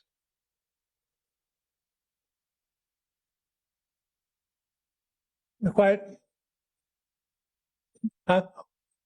No answer. So he hasn't answered. As far as there being no notice, I mean, how much notice can you have had? It just has come up. Has it just come up? Well, They haven't told us that. They have taken the time to do a subpoena. well, when would they have gotten the video? Well, this was last Thursday, Judge. We are now, that is 8 days ago. Right. So if this occurred last Thursday, counsel has not provided you any information about when that subpoena was done or what this is. We have a right to have notice of things that would ever be utilized as an exhibit or actually used for demonstrative purposes in court. Well, we're not that point. Well, okay. Just for the record, Refresh his recollection. for the record, the subpoena was yesterday. So I can. Well, probably he would answer the question. I'm just proposing to add. Well, the question is, if you saw a video of what he claims occurred, would that refresh your recollection on the question previous? Does that make any sense? I'm not sure how it would refresh. I don't remember. I said it's not. He doesn't know if it would refresh it or not. So let's try, because it might. He ended his remark by saying, "I don't remember." He's already said, "I didn't see that." So how do you refresh? Hold, counsel, just for a second. How do you refresh someone's memory when they have said, "I didn't see that and I don't remember"? Well, actually, the law on refreshment of recollection is that anything can refresh your recollection, whether the witness is familiar with it or not. I don't see the harm. I am going to look on too, while he looks on it, and in case we get further into this. Just so that the record is clear, I've just now been handed a copy of this. Rather than being handed a copy at some prior time, I've just at this moment been handed a copy of this item. Thank you. It was subpoenaed yesterday. And when did you get it? Somebody from our team got it. I just became aware of it earlier this week, and then by the time I acted on it, so. Well, we weren't sure who the witnesses were going to be or what. So. Well, we'll see. Let's take one thing at a time. The current inquiry is he doesn't know whether it would help him or not. So I'm going to let him look at it. And there's a separate issue in the event that the state desires to offer it. What's the date today? 7th. Just quick round of I beg pardon? The state desires to offer it in case. Did I say state? Oh, Kevin, you're here. If in case the defense desires, well, if anybody wants to offer it. But all right, you can show it to him, and let's set it up so I can see too. Did you want me to put it up here? Yeah, if you know how. I think so. I'm gonna need a. What now?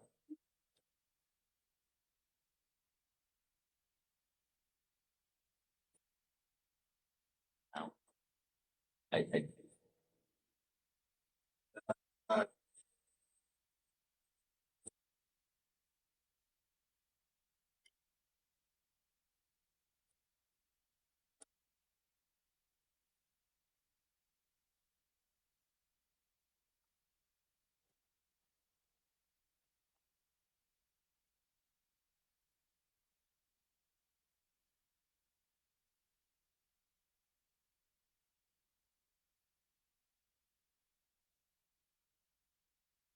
Done.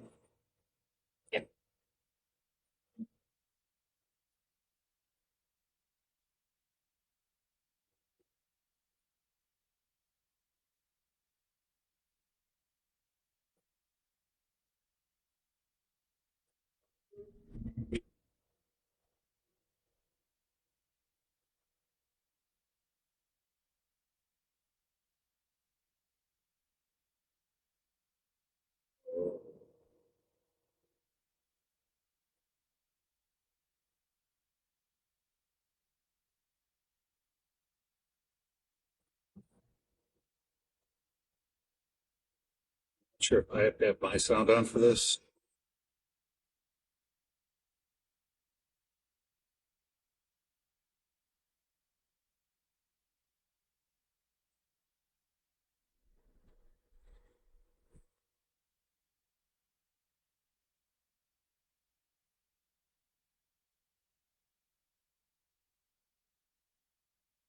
Yeah, I do the sound.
If we can get it louder.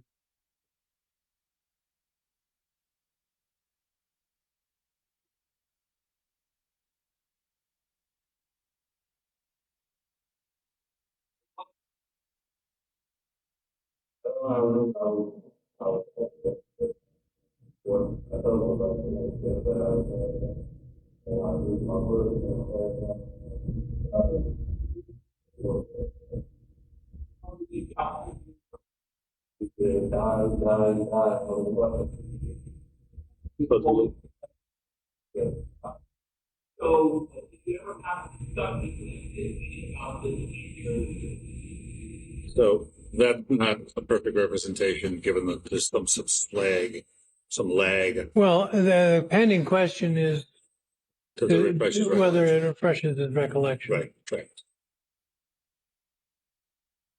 So do you remember, as you were speaking those words, Mr. Gravely mouthing them towards you? It seemed like as I said it, he got to repeating it, but it didn't seem like he said it first and repeated it to me or something. If that's what you're asking. I'm asking if it looked like he was mouthing them towards you as you said them. Right there, No, I'm saying from your memory. Not from what you just oh, from what I remember. Yeah. I didn't remember that, but Yeah. All right. And the jurors come back in now? Yes. All right, yeah. Okay, go ahead, Mr. Thank you. So to answer the question is you don't recall that happening while you were testifying last week? correct.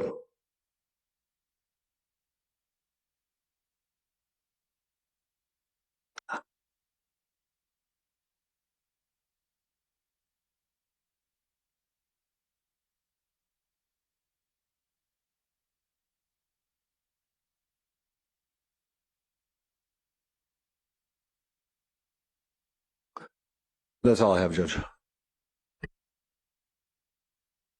Washington, you believe we've spoken twice? I believe so. First time was over in the facility with several officers present. Correct. Took a little more than an hour. I believe so, yes. And you outlined what you had heard from Zachariah Anderson in as much detail as you could provide to the several people who were present? Objection. He's couching. He's flavoring the answer for the witness. I'm allowed to lead. It is cross-examination. Is that the case? Correct. And the second time we met, it appeared to you that the purpose was to prepare you for the trial? I believe so. Okay.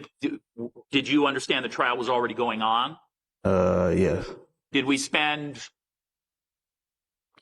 around a half hour together? Give or take. Okay. And did I ask you whether did you and I go through the items that you had previously told myself and law enforcement at that previous meeting in January? Yes. And were there multiple people present for that meeting as well? Yes. Okay.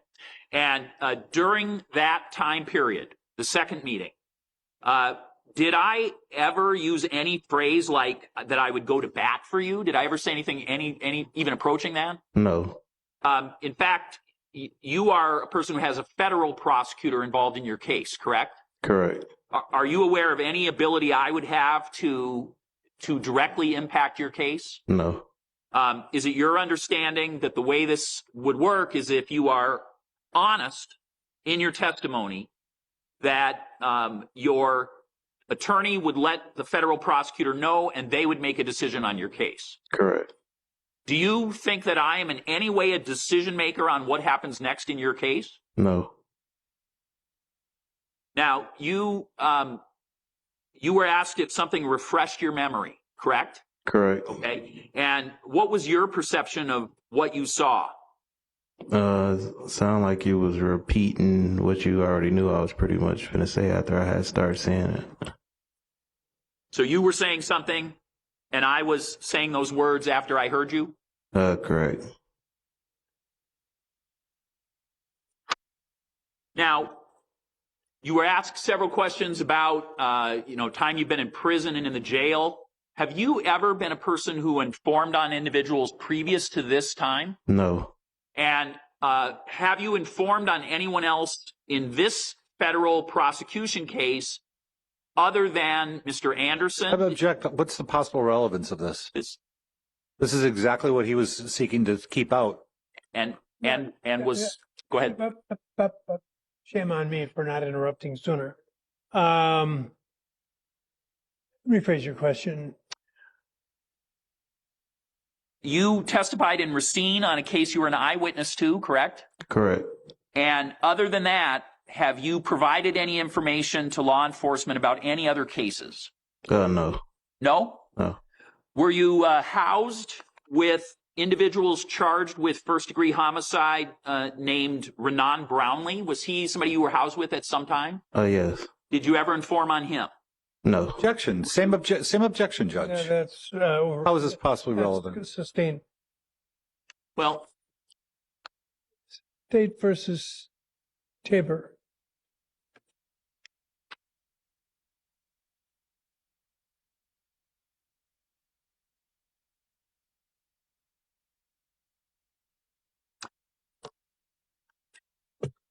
let's talk about the security dorm for a second, okay? Yes. Is that, if you know, is that called HW? You talking about the hole? Yep. I believe so, yeah. Okay. Hollywood. And can you describe how that is put together? Like, are the cells like circular where they all face each other? Or are there multiple levels? What do you remember about it? It's kind of like cells that's covered up with little bitty holes in them that you could barely see through because you can't really see through them. And there's an upstairs and a downstairs where we can't really see who we talking to or really talk to nobody. And the cell that I was in was far to the back under the stairs. Okay, so if I told you you were in 09, does that sound familiar? I believe so. And is that in the first floor? That's the first floor, correct? Okay, there's a second tier as well? Correct. Can you, you were on the far end? Correct. Do you know where cell or bed 20 is? I believe that's way on the other end. Okay. And is it upstairs or downstairs, if you know? I think it's upstairs. Okay. So is it your memory of the whole that somebody on the first floor in 9 would be able in any real way to communicate with somebody who was in the second floor in 20? He would be yelling and talking to everybody, so I can't see no person really doing that. And if I indicated to you, you were in the hole from March 2nd to March 22 to March 5th, 22. I'm sorry, I apologize. February 2nd, 22 to February 5th, 22 in bed 9. Does that sound familiar? Yes. Okay. And while you were in during that period of time, from February 2nd, 22 to February 5th, 22, were there any other inmates in the hole during that period of time? I believe there was, but I didn't know nobody. Have you ever been in the hole where only one or maybe 2 beds were the only ones taken, or is it always occupied with more people in your belief? Every time that I went, it was always occupied By multiple different individuals. Now, Mr. Washington, do you perceive there being a physical danger in being a person who would be a federal inmate who would become known as a person who had jumped cases or informed on people? Yes, I do. Okay. Would you ever be a person who would yell out loud No. in a jail? Well, let me finish. In a jail setting, recommendations or details about how to be an informant? No. Why not? Because that's not something you want to be in here and for everybody to know that you're an informant. So let's just put it out there for everybody to know. Because you could be all type of, you could be beat up, you could be ridiculed, you could be everything. It's not safe to do nothing like that, and I wouldn't do nothing like that.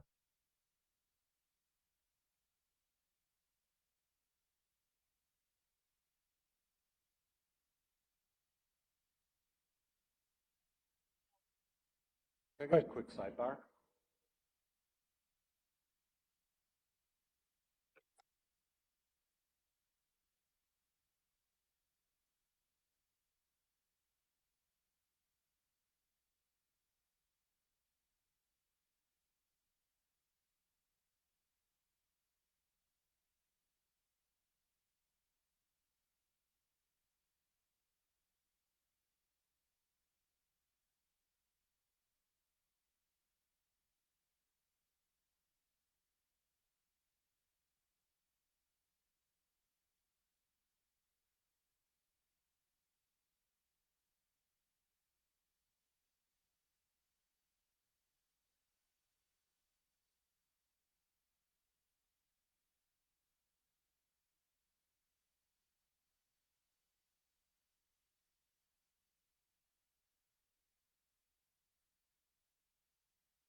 The afternoon break, 10 to 15 minutes. Please don't talk about the case during the break. Read watch or listen to any account.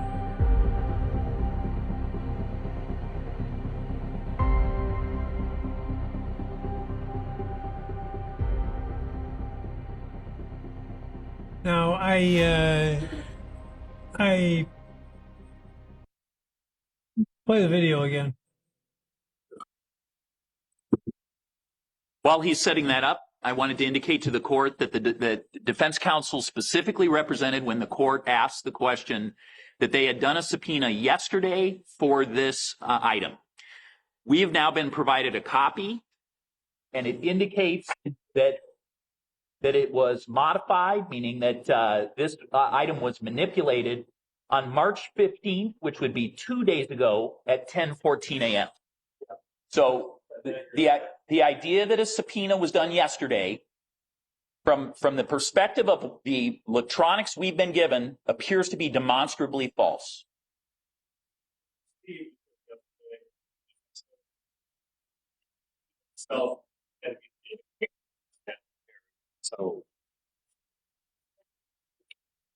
So I want to, well, go ahead, finish. Well, I just want to express to the court that the court asked that specific question when I complained about lack of notice, and counsel chose to make a representation to this court about this item, which is a surprise, and in which they sought a subpoena without any knowledge of either, certainly without the state, and it doesn't appear the court was directly involved. So to have misrepresented something so clear and fundamental from the state's perspective is something the court should take stock on in this case. And this is not the first time we've had episodes where there have been specific representations made which were then demonstrably able to be proven false. And so here we are again. And so I just want to be sure the court is taking that into account when it thinks about presentation of this evidence in any fashion. So if I made a mistake about a date, then that's one small error. But what's clear is Mr. Gravely always raises this after he's on the hot seat. Why don't you just tell me what you want to say without commenting on Mr. Gravely? So I think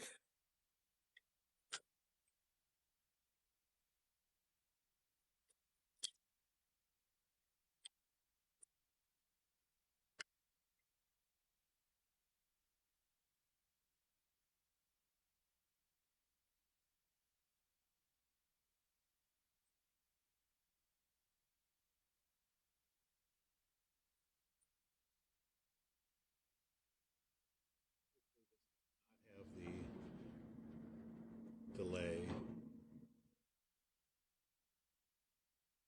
There's also no sound. Will help. This is on the Mac side. So I just want to let the court know why I believe there's a lag that is clear. I believe that that Mr. Washington says, die, die, die, motherfucker. Apologize for the language.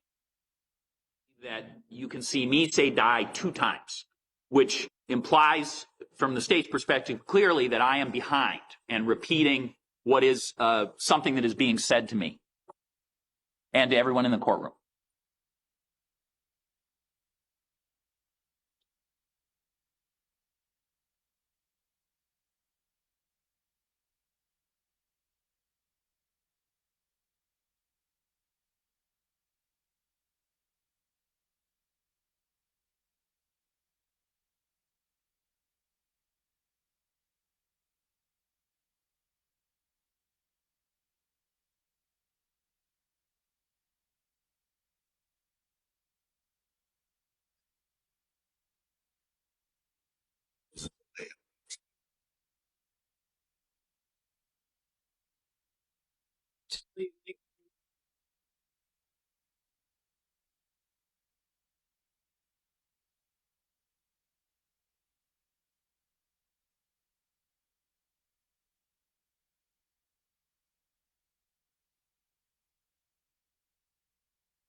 This machine that I just show it to the court.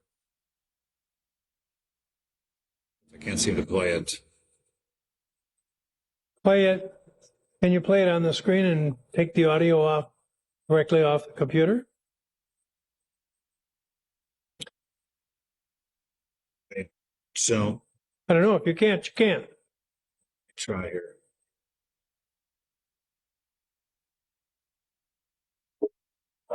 Oh, no, we got it. All right.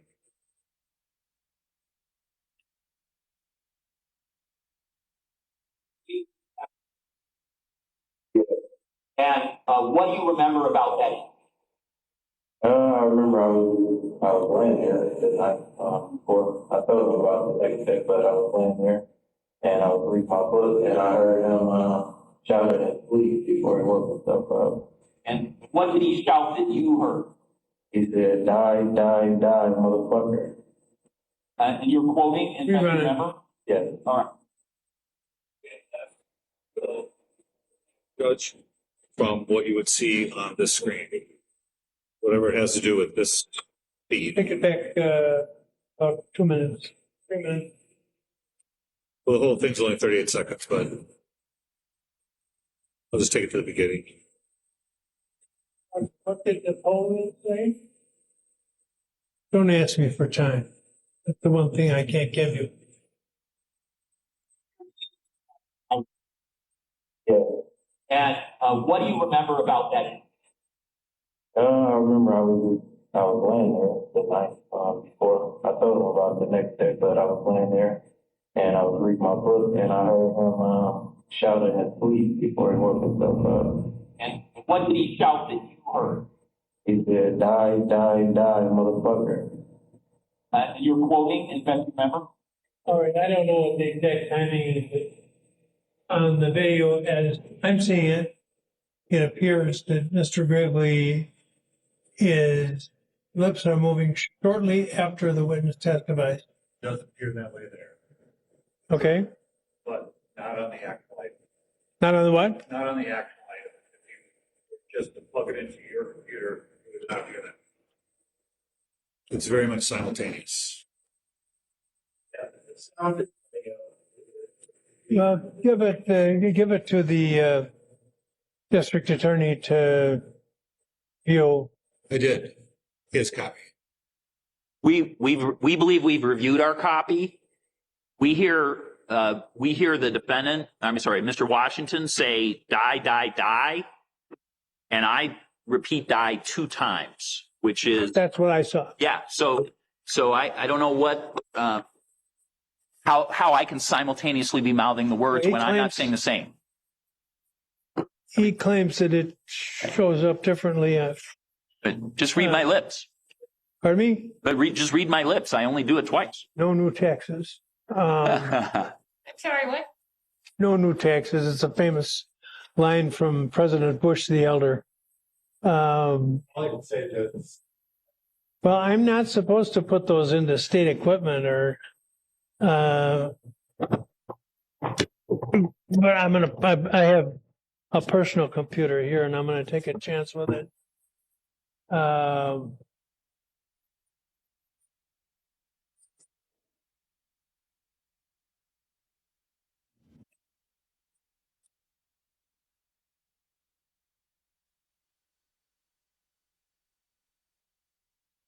the record will reflect that I'm going to break the tape.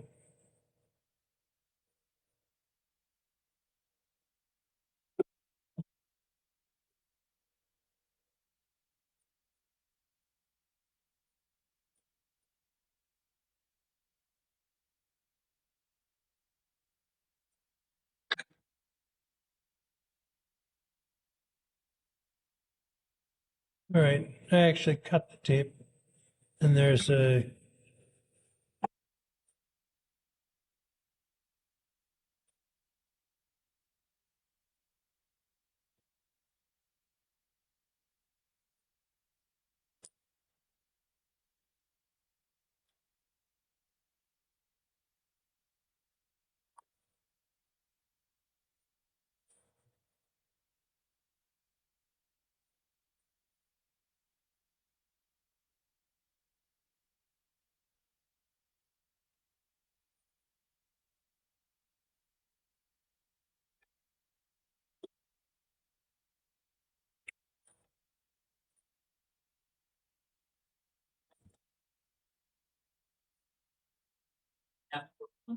But do this hypothetically. How can one code witness by saying something simultaneously with witness? Well, he says it's not simultaneous. The representation is that I've said it first? No. Well, so what, would we have rehearsed some? I don't want to talk about it right now. I want to look at it. Wait, heck, now where did it go? Oh, cool.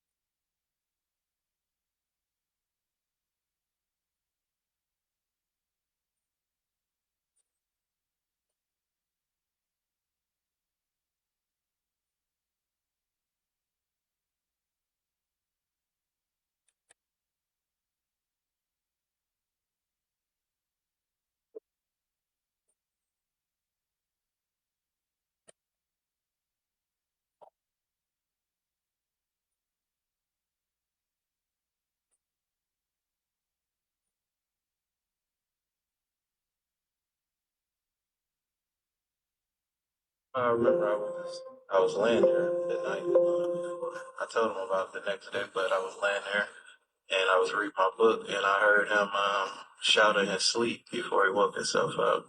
And what did he shout that you heard? He said, "Die, die, die, motherfucker." You're quoting as best you remember? Yes. All right. And so, what did he shout that you heard? He said, "Die, die, die, motherfucker." And what did he shout that you heard? He said, "Die, die, die, motherfucker." And what did he shout that you heard? He said, "Die, die, die, motherfucker." You're quoting as best you remember? Yes. All right. And so, did you ever have a discussion with the defendant about this? He woke himself up. And what did he shout that you heard? He said, "Die, die, die, motherfucker." Okay. You're quoting as To best you me, remember? Yes. All right. And so, did you it ever have a appears discussion that about this nightmare?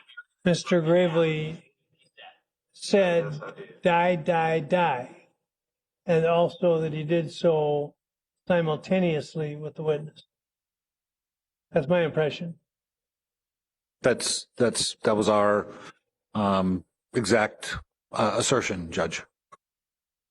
And therefore, that was the basis of my question, which I wouldn't have asked if the state hadn't followed up on it. But Our copy, they died twice, so I don't know if the court has a different copy or how that is working. they're the same. You're right. He only says it twice on camera. What did he shout? Die, die, die. You're quoting. What did he shout? Die, die, die, motherfucker.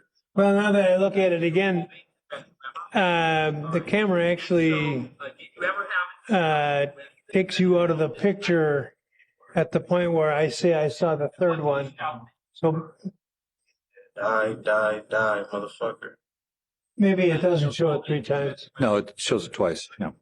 Yeah. Did you ever have a discussion with the defendant about this nightmare that you heard him have or that you heard him Yes, I did. Okay. I'm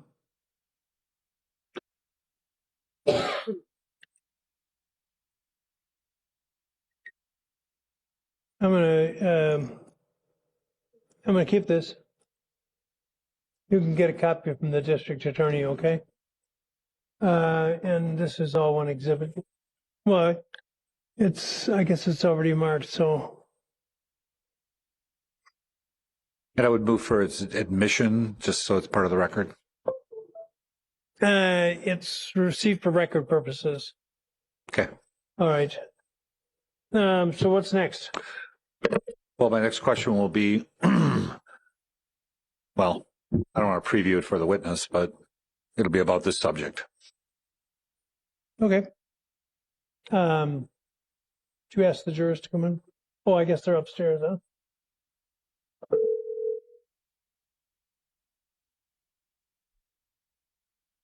Hello. Would you come down, please? Not a problem.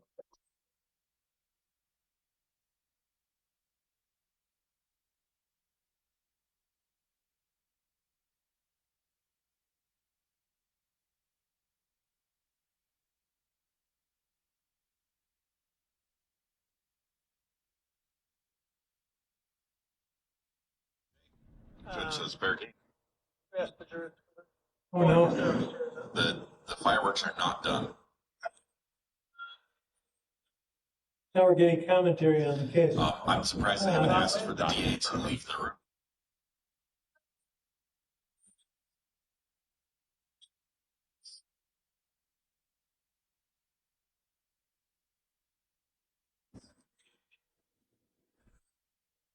All right. Go ahead, Mr. Hertzl. Thank you, Judge. So, Mr. Washington, when we broke, I think we were talking about the statement you made about your time with Zach and what he said in his sleep. Correct. So, isn't it true that when you testified on direct, you were taking direct cues in your testimony from Mr. Gravely as he sat here at counsel table? No, I don't believe so. He was mouthing the words at you, wasn't he? After I said it, he did say it. He repeated He was mouthing the words at you? Yes, he said it after I said it. And that's where you took your cue? No. Okay.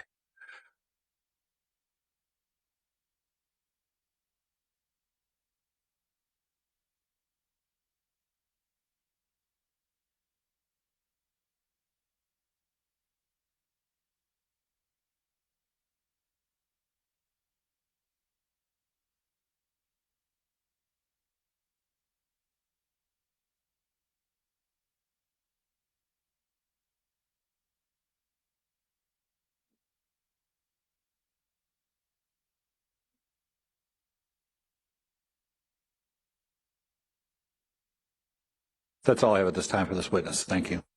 Mr. Gravely. We talked originally in January.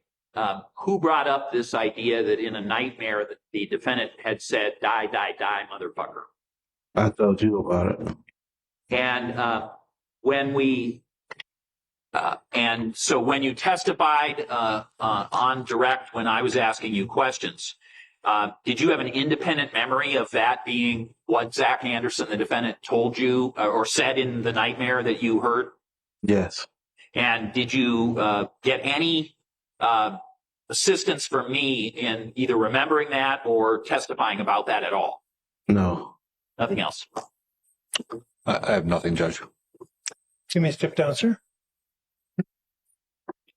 Go ahead. Defense would call Nicholas Bakati. Actually, I would like to have one moment before that, before we bring him out, if that would be okay. I mean, for you to talk to him, you go ahead. I'm going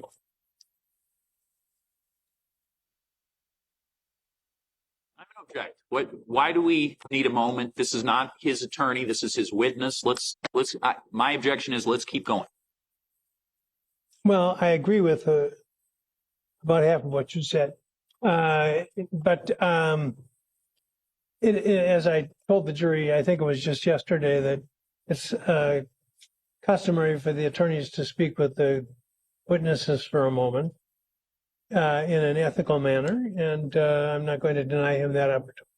It'll literally be 1 minute. I beg your pardon? Well, I'm going to ask we take a break if that's happening. Just a short one. We just took a break. Well, I know, but if you want to leave for a moment, you're welcome to do so. Thank you. But come right back. Thank you.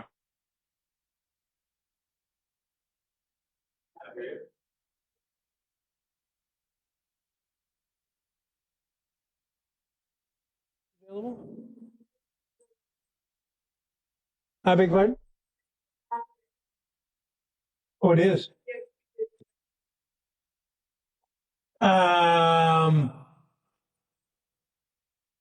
Well, there is a transport issue with the officers. I suppose because this will take hopefully less than 10 minutes, another short break. Please don't talk about the case.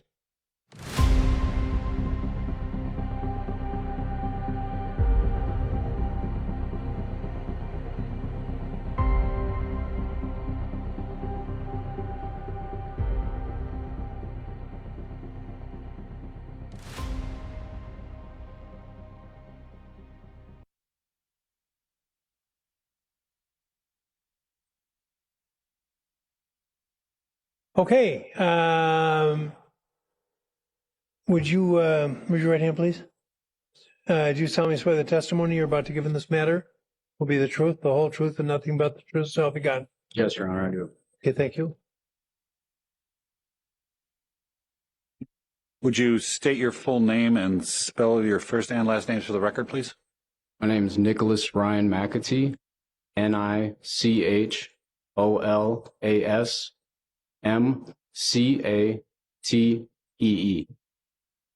Mr. McAtee, you appear to be in custody. Yes, I am. And I'm going to.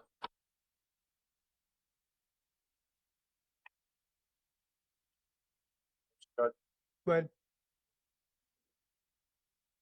6. Tell me what that is, sir. Well, I object to this exhibit, Judge. Why this individual is in custody is irrelevant because there's no cooperation agreement, so this is not relevant. I don't have any difficulty with being in custody, but it's irrelevant. My immediate reaction is it doesn't appear relevant. Okay. I thought that state would be inquiring about it, but if they aren't, then that's fine. Oh, perhaps they will. I don't know. Okay.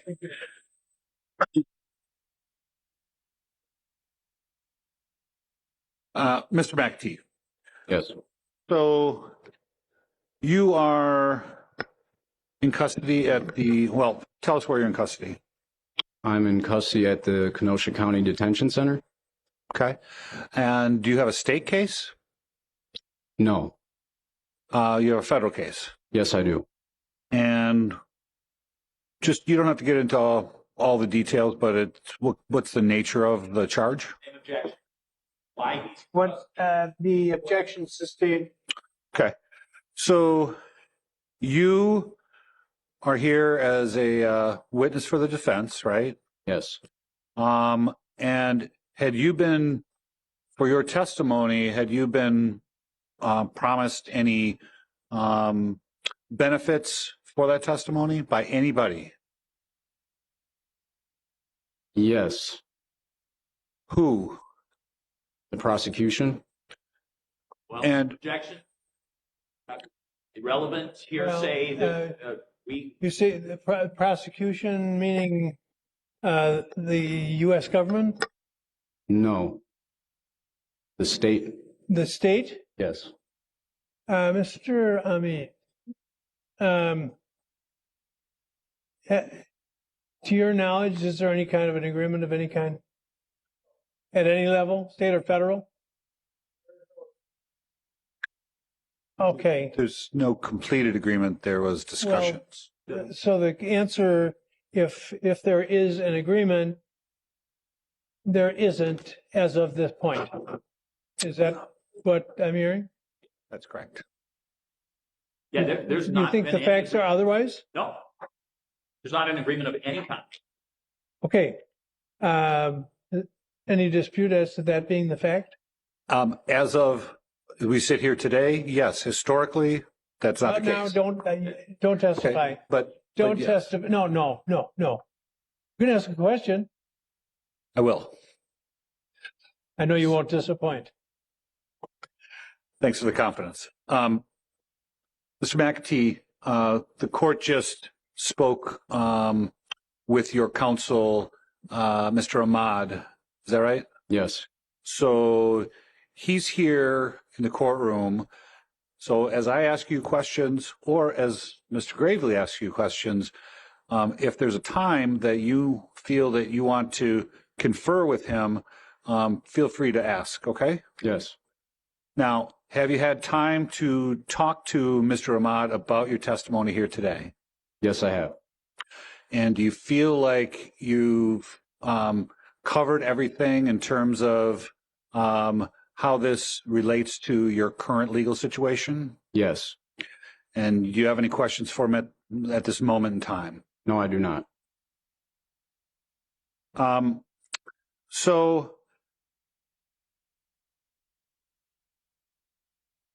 So getting back to what we were talking about before in terms of there's no agreement right now, but at some point there was some sort of offer? Objection. This is irrelevant, and there is absolutely no way that there's relevance in this situation, Judge. Calls for hearsay. I don't agree with you. The objections are overruled.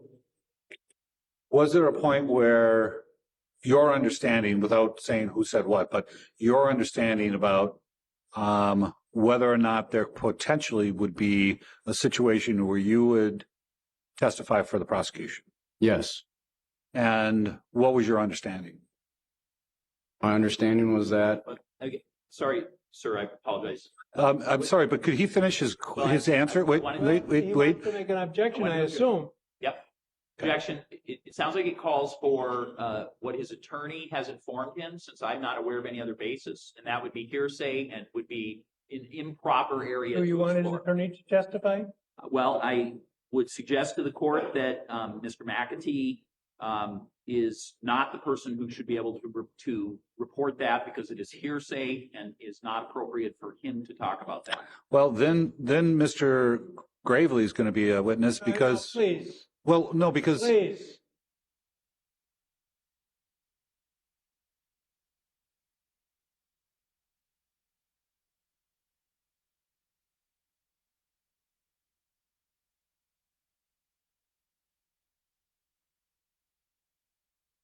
It's not hearsay because it's not being offered, I assume.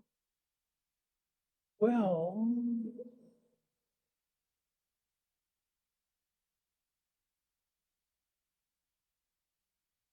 it is hearsay, but I think it's an exception under the, what is it, subsection 4, plan, intent, plan.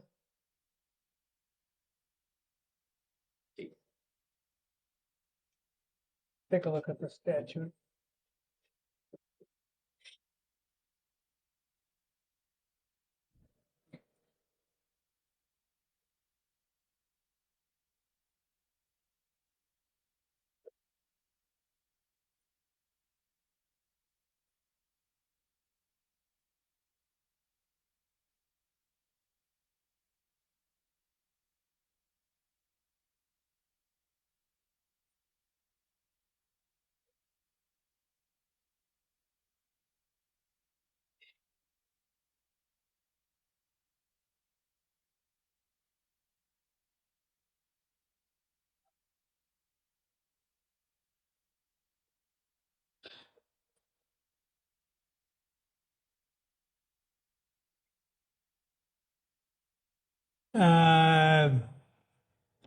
Sub 90801? 3,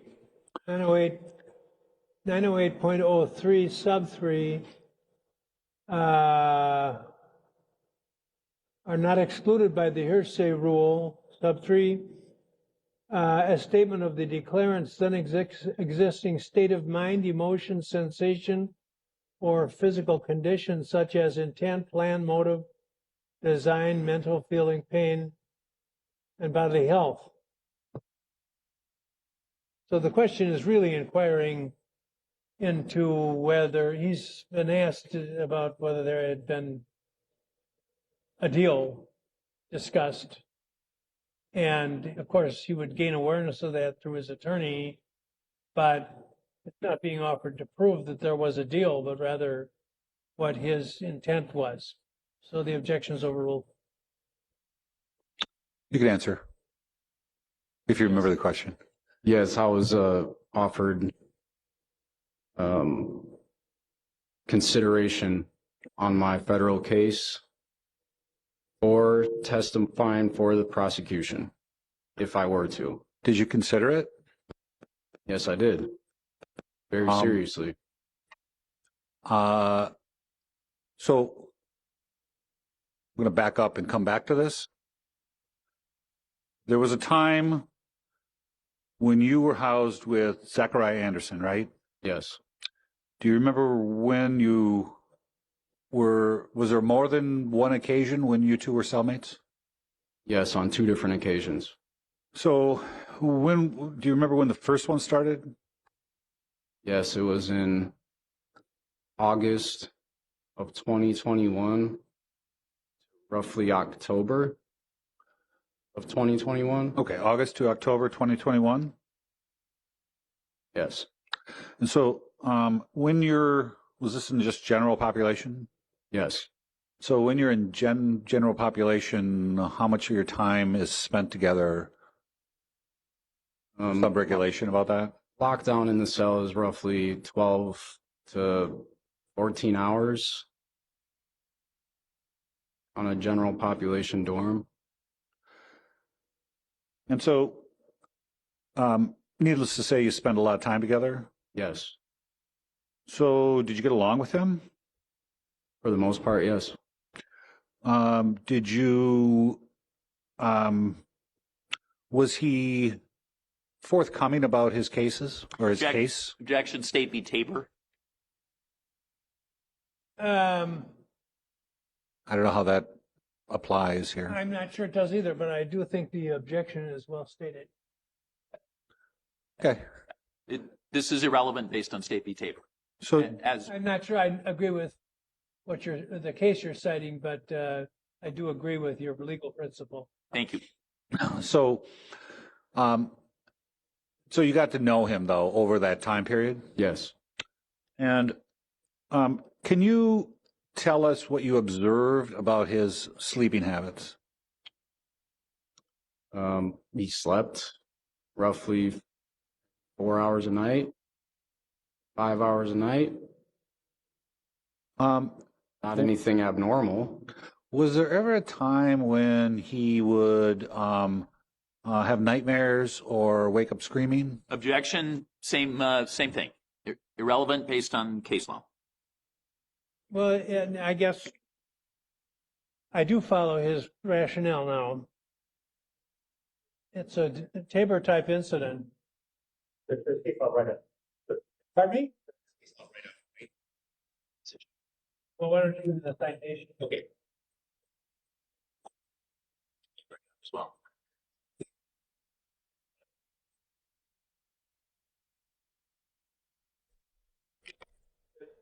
The number of cases that deal with. Okay.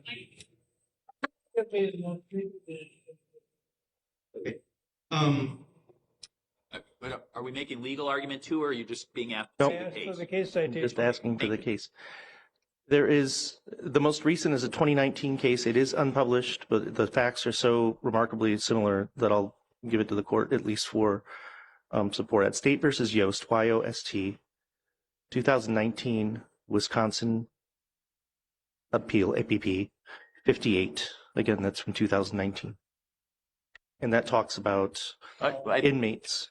I thought we weren't going to argue about I'm not the case. arguing, We were I'm just going to pointing out. cite it. Just give me the site. Gotcha.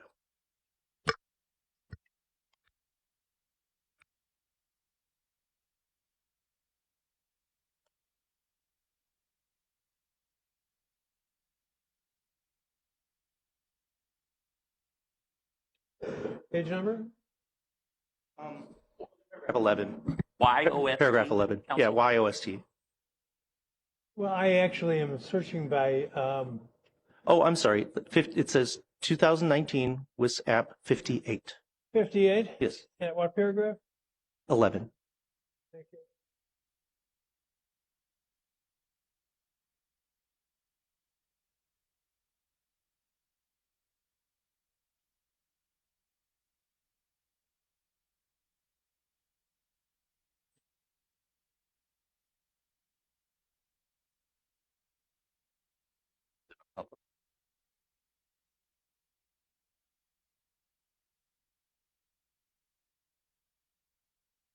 I came up with a published case.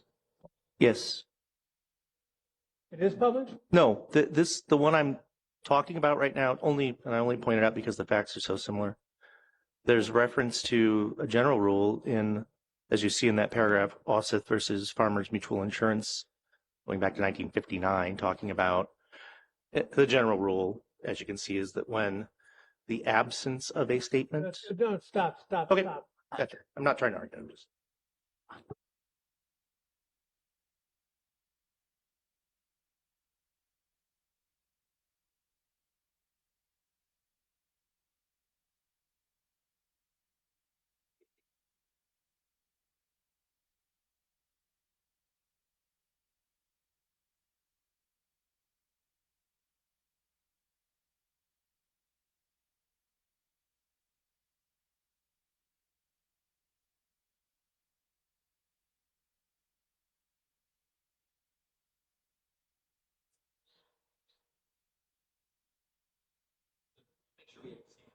Yeah. Actually, I'm not finding the case. Actually, I did find a nice article about medicine. I might have had that. But it is, it does seem to fit the pattern of cases that Tabor, I think the assertion, Judge, in Yost and other cases is that, and that just was one we cited because it was so particularly on point, which is that the absence of a statement assertion is not a statement made to prove the truth of the matter asserted. So this is contradiction evidence. no, stop. I'm going to try again. My objection is not a hearsay objection. I apologize. Councils, I think that I've made a hearsay objection. I have not. State v. Tabor is about whether this is relevant evidence, Judge. The court ruled in Tabor that this is irrelevant, and there's a whole line of cases that talk about that. Well, we're not talking about the hearsay object. But in Tabor, it dealt with, the victim versus the defendant. This is two witnesses. So it's completely in opposite to Tabor's holding.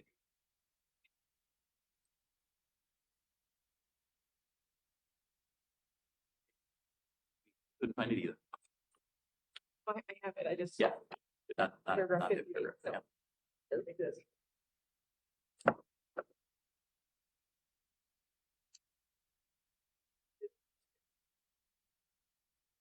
Right, I did.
The objection is sustained. Because,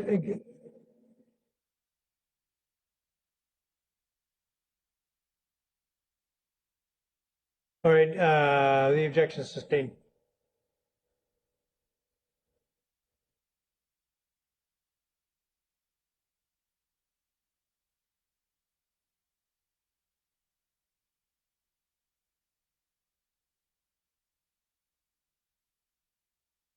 Anything that can happen. Okay, for the record, that Sorry, I'll state for the record that for once I agree with Mr. Gravely. Then I object. Yeah. Now I'm objecting. All right. So Mr. Mack. I'm sorry. I've been surprised the jury hasn't made a run for us, Judge, much less people in the audience. But Mr. McAtee, I believe you said your first time frame was with, Mr. Anderson was August of 21 till to October of 21. Yes. Right. And then what was do people just get moved around a lot? Is that why some of this happens? Yes. Okay. So what was the second time frame, if you remember? Second time frame was with Mr. Anderson. Beginning of February 2022 until beginning of July or end of June of the same year, 2022. Okay. And so when you spent time together, was there discussion about his case? objection. Again, it's same objection, Tabor. So I have an ongoing objection to the point that the court will allow that, indicating that any statements made by the defendant to him. Well, I wasn't asking for the contents of the statements or anything else. Was there a discussion about the case, which sometimes can be loaded with hearsay, but I don't think in this instance it sounds like it. So you can have this question, but okay. Was there questions? Was there discussions with him about his case? Yes, there was. Okay. Did you feel like you knew a lot about the case? Yes, I did. Same objection. Okay. So the answer can stand. Go ahead. All right. So I want to go back in time now to a time when you were in segregation. You call it the hole, right? Yes. Do you remember when that was? Yes, it was January and February to the very beginning of February, most of January of 2022. And now, can you tell us what the hole looks like just physically when you're in there? Like a rectangular room, cells that have plexiglass fronts. They're extremely dirty, so you really can't see what's going on. It's the plexiglass is dirty. Yeah. Okay. But it's very loud. All you can do in there is really talk to one another. There's nothing else as far as books or anything to entertain yourself with. Okay. And so how long in a given day are you in your cells? 23 hours. Okay. When you're in that situation, physically, I couldn't tell. Is there just one level? Is there multiple levels? How does it work? It's 2 floors. Okay. Are they just in a line, or is it some sort of rotunda? It's more like a rotunda, yes. Okay. Did there come a time when you found that there was another federal inmate in the hole at the same time as you? Yes, I did. And who was that? Name was Marquand Washington. What did he go by? What was his name? Street name? Called him Munch. So when you were housed in the segregation unit, where was he in relation to you? I was upstairs in the far corner in cell 22. He was directly across me, also upstairs, but in the opposite corner. Okay. And were you able to communicate with him? Yes. And how is that possible? Well, the noise carries in there. So if you talk at a whisper, you can hear it across the dorm. And were you talking to him because you knew him before, or because he had a federal case, or what? I had ran into him before in there, but only briefly.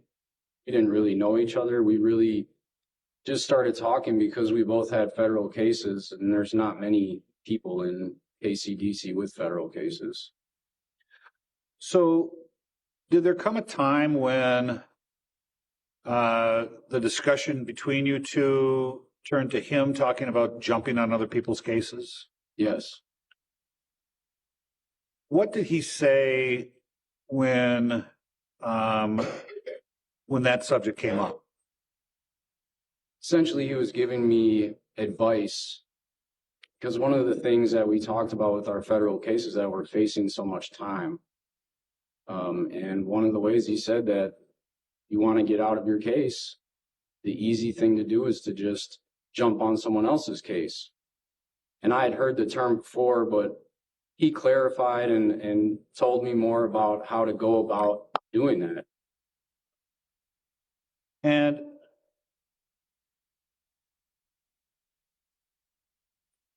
did you ask him about, like, to explain that more to you? About how he did it or how what his thinking process? I didn't ask him. He was volunteering his method, I guess you could call it. And he told me what he did. And, you know, he found out information about people's cases and whether it was going through their discovery or just asking them or seeing stuff in the news or newspaper and using that to put himself into it by informing detectives that he had information. And did he say what he would do if he didn't know something about the case?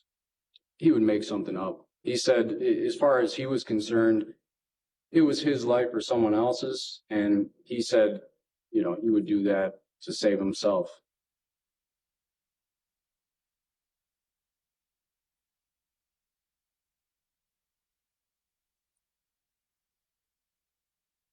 So returning to the topic of you, there was some potential mention of you testifying for the prosecution. Yes. I mean, you knew something about Zach's case by talking to him, right? Yes, and the newspapers and news. Okay. Was that tempting for you? Yes, it was. What are you facing in federal prison? Objection. That's irrelevant. It's kind of relevant now. What? It's relevant now.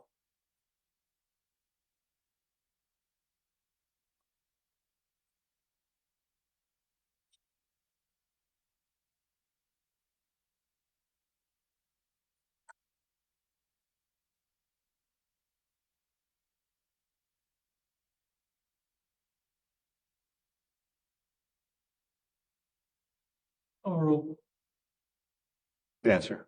I'm facing a 10-year mandatory minimum to a maximum of life prison. And so the only way out of the mandatory minimum is to do what? To inform or cooperate with the government. What's your understanding as to what that takes? Doesn't take much. Have you heard the term substantial assistance? Yes, I have. What's your understanding about who has to make a motion for substantial assistance? Objection. It's irrelevant. None of this is happening. In this case, the state prosecutor, the district attorney. Well, you have a federal case though, right? Yes. And so if you were to testify in a state case,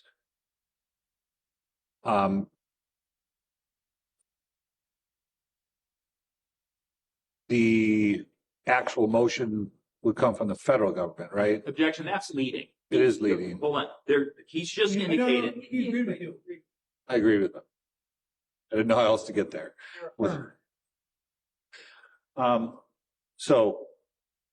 But it's your perception that if you come to testify for the prosecution in a state case, that is the district attorney that would have to make the motion. That's leading as well. Motion? Or make some sort of assertion. It's again a leading question. He's just repeated the question. I can rephrase. Go ahead. So what is your understanding about like which level of government would need to act on your behalf in order to get under the mandatory minimums? That's been asked and answered. He's already said that the state prosecutor filed a motion. Well, is that really true? No, I don't, no, it's not, but that's what he's offered the court. for some, yeah, No, that's it. He has a false understanding. I don't know the answer, but it would be my impression that the United States Attorney would file the motion on the representation made That's by correct. the local district attorney. That's correct. That's not what you asked. I was trying not to be leading as much as possible. So I can certainly ask that question as a leading question. Go ahead. Okay. So it's actually the United States Attorney's Office that files the motion based on its discussions with the district attorney in the case you testified, right? Yes, it is. Okay. And you decided to forego that and testify on behalf of the defense. Yes. What benefits would the defense, testifying for the defense, offer you? None. Nothing. Are there any negative consequences to your testimony here today? Jack, Potentially. purely speculative. In this context, I think it's a reasonable question. It is, obviously, he can't predict the future, but I think he can testify as to what apprehensions, if any, he has. So the objection's overruled. Yes, I felt very scared about what would come of me testifying for the defense. I realize that the district attorney has a lot of power, and that could be bad for me in a lot of ways.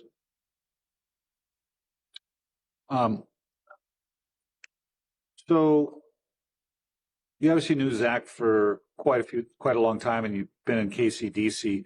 Did you know him to have any nicknames? No.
Did you ever hear anybody call him Houdini?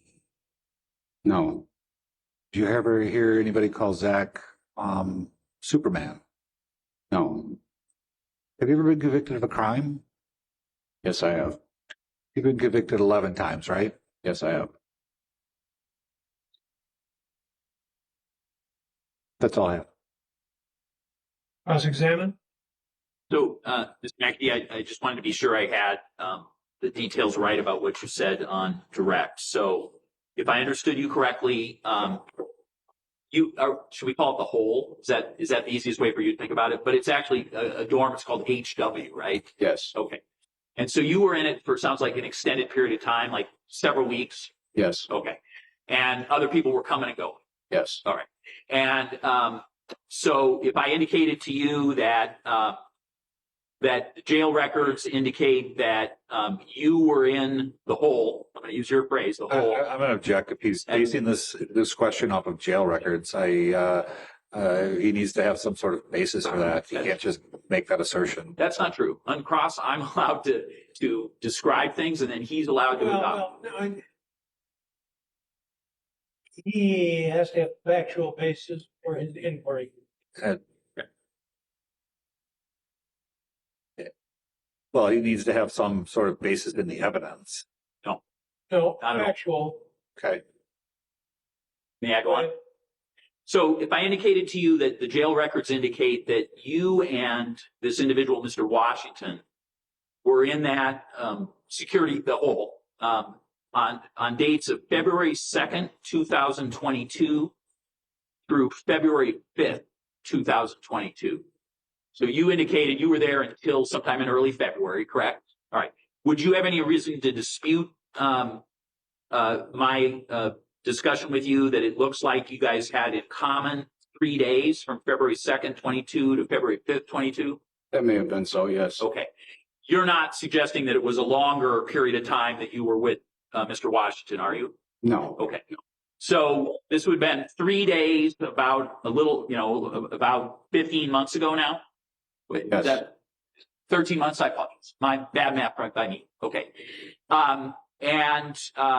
You indicated that your memory was, if I get this correct, you were on the second floor at the far end. Yes. Does that sound right? If I told you that was, and you thought it was cell 22, that's what felt familiar to you? Yes. Okay. Farthest down you can be on that second floor? Yeah. Yes. Okay. And do you remember the numbers that are in the 20s, the upstairs, or do you remember anything about the numbering system? I believe so. Most of the 20s, and then on down. Yes. Okay. And so, if I understood you correctly, this person, Marquand Washington, was also upstairs and was directly across from you. Did I get that right? I believe so. Yes. Okay. So these discussions would be, I just want to be sure I have this right. So I'm going to approach you, but I don't want to get any closer. Just tell me how far away the cells are when you two are having a discussion. You're on the same floor. Is that right? Yes. You have to say yes or no. Okay. Yes. So if it's a cell directly across from you, am I right about the right distance that you remember these conversations? No. Should I go way farther or closer? Farther. Okay. So how about now? Am I about right? A little further. Okay. Now you got me paid here, so I'm not going to go quite that far. How am I now? A little further. Okay. Now? A little further. All right. Roughly there. Okay. Judge, can you just give an estimate for the court about what our distance is right now? From the front of the witness stand, the entire length of the courtroom, from the wall behind me to the wall behind you, is 53 feet.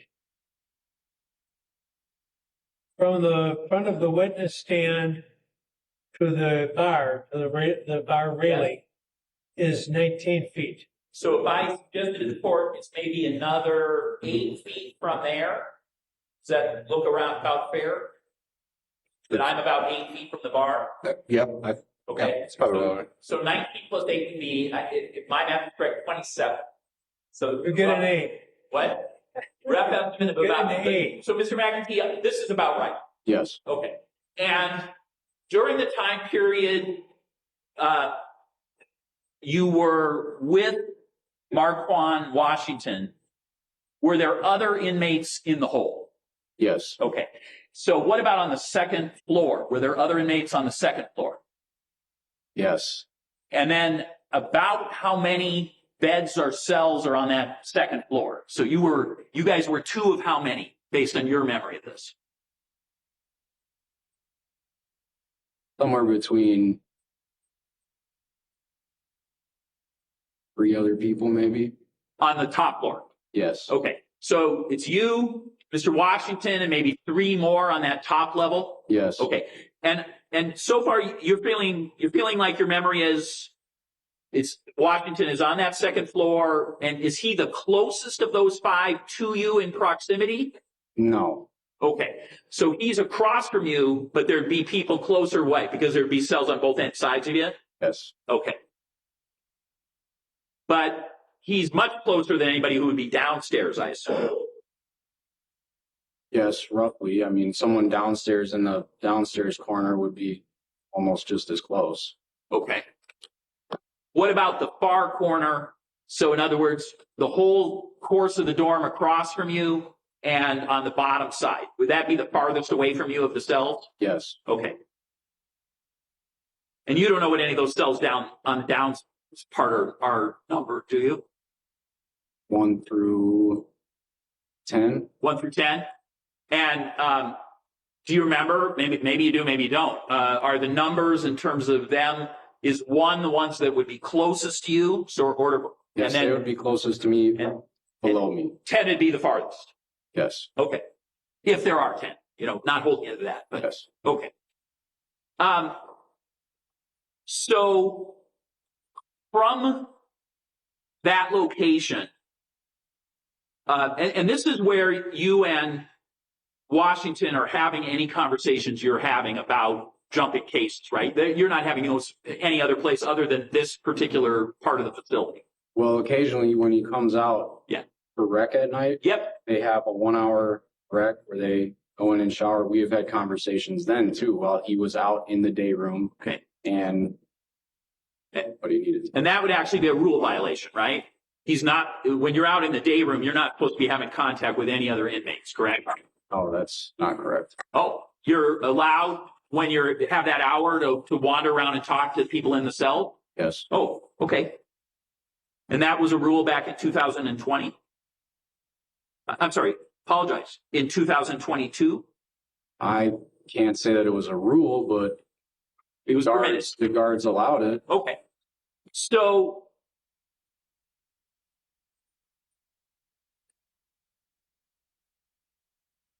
you and Mr. Washington were never cellmates? No. Okay. So, but you talked over this stuff, and it sounded like you bonded on just sort of discussions about stuff, right? About our cases. Okay. So, where do you recall where, for instance, where Mr. Washington grew up or where he's from? No. Okay. Do you know what do you know about his family? Whether he has kids, those kind of things? I don't know any of that. Oh, okay.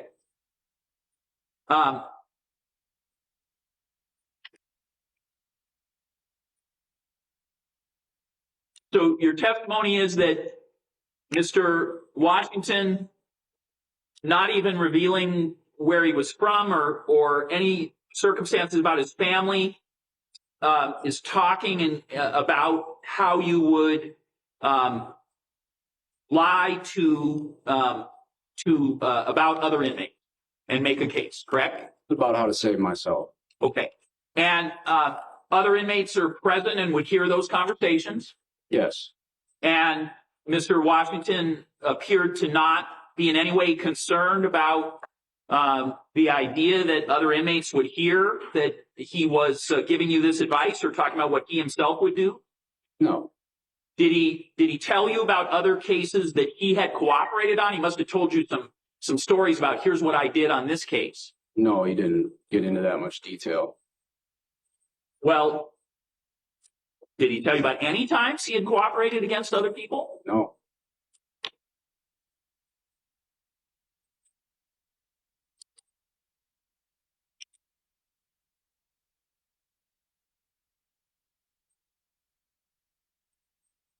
You have previously expressed fear that a federal inmate who tells on people, snitches, is in danger. You've expressed that fear before, haven't you? Absolutely. Okay. So Mr. Washington would knew the same thing, right? That there's no way he would objection. There's no way that he would know what Mr. Washington would know. Yeah, it would be. Well, it's speculative as to what Mr. Washington would know or not.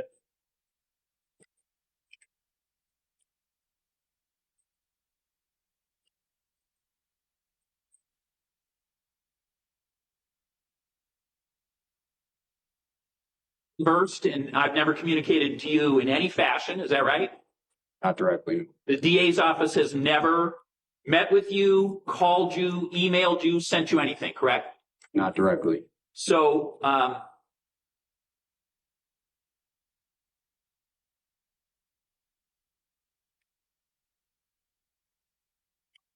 and while you have been a federal inmate,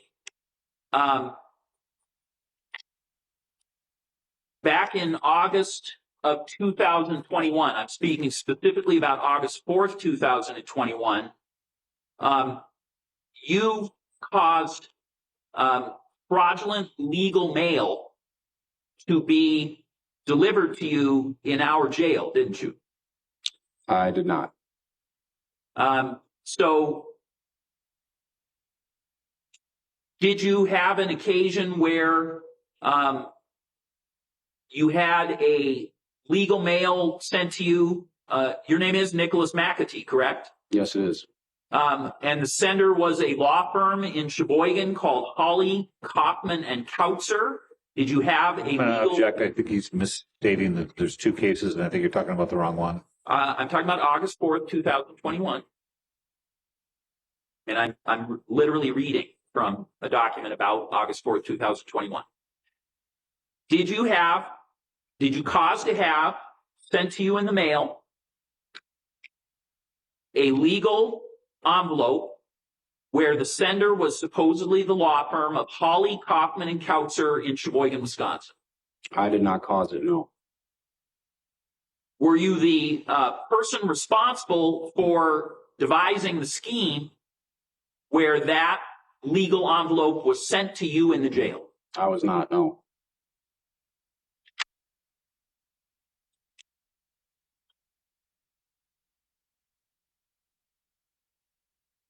Well, when confronted with this particular piece of fraudulent legal mail by a Deputy Nicla, Nicla, on August 6th, so a couple of days later, when they asked you, were you bringing narcotics into the detention facility, did you smile and shake the deputy's hand and say you've been waiting for this day to come? Yes. Okay. And then did you go on to say that you had been having narcotics sent to you in custody in the jail for approximately 10 months? Someone else was sending me the narcotics, yeah. Well, obviously you can't send narcotics to yourself when you're in the jail. Yes. So I'm sorry, I didn't mean to get you caught up on that. You were arranging to have those narcotics sent to you in the jail, and that had been going on for 10 months, correct? Yes, I was receiving them, yes. Okay. And when you were asked how you received these packages, you said they came every 2 weeks, and you would receive a package from and then you indicated lawyer, and they would have narcotics inside. Yes. Okay. And you had been previously represented by this Sheboygan law firm that was on this envelope, but they no longer represented you. Isn't that right? Yes. And so there was literally a lawyer's name on it that I'm not going to say out loud, who in terms of this document was essentially being represented as the person who was mailing you an item that was illegal drugs. Isn't that right? Yes. Well, who were you having do this? Who is this individual? I'm going to object at this point. You did say there was a limit to this inquiry. But normally, the inquiry is just number of convictions. And so he's asked a question that the court allowed him to. It's allowed under 90608. But there's been a variety of pieces of evidence along this line. But I do think that you originally asked him if he had orchestrated this scheme, and the witness answered no. So, and I'm not suggesting there haven't been other statements that have been made. But as a lead up to this question, I think he's actually denied that. Maybe I'm wrong. Yeah, well, I'm going to ask him about the person who is on the other end of this, so that because I don't want to be left with his answer based on my cross examination about his involvement in this. Well, he's already made some admissions about what he said to the deputy, and what the state wants to do now is to basically read through the entire criminal complaint, and then do it again with the other case. So, Right. I mean, there's a limit to how much probative value there is here, Judge. I'd like to inquire about all the areas where I believe he's dishonest in this incident, and I'd like to do that on the 2 incidences that I previewed for the court. And I understand that counsel finds this objectionable, but at this point, I've done nothing that's in violation of the statute. And I'd like to conclude by talking about other ways that I believe he's dishonest in this particular case. I will tell you, I don't want you to go through each specification of each complaint. You can hit the high points. Yeah. And you should be able to do that within 2 to 3 minutes. Well, who is Joshua House who was sending you these items? That's the person who was creating the packages and putting drugs in there and sending them to me. What's your connection to him? How do you know him such that he would send you drugs? He's a person that I met in prison. And why would he randomly send you drugs unless you were indicating that this should occur? Objection. How could he possibly answer that speculative question? Here's what the problem is. The specific rule that we're working under requires you to take his answer. I am. Well, you're not really, because you're challenging him on his former answers. And we're getting into the mini trial, which is the reason that the rule limits the inquiry to just what is contained in the statute. So asking about specific instances of conduct is permitted, but you're included when he answers. You're not going to be allowed to offer contradictory evidence. But can I ask questions that probes his answers? I understand I can't talk about contradictory evidence. That's exactly what the rule is designed to. Well, you know what? It's another one where you're both kind of right. So I'll resolve it by saying you can ask 2 or 3 more minutes of questions. Hitting the high points. You said that a minute and a half ago, just for the record. So you want me to cut it to a minute and a half? A minute and a half, maybe less.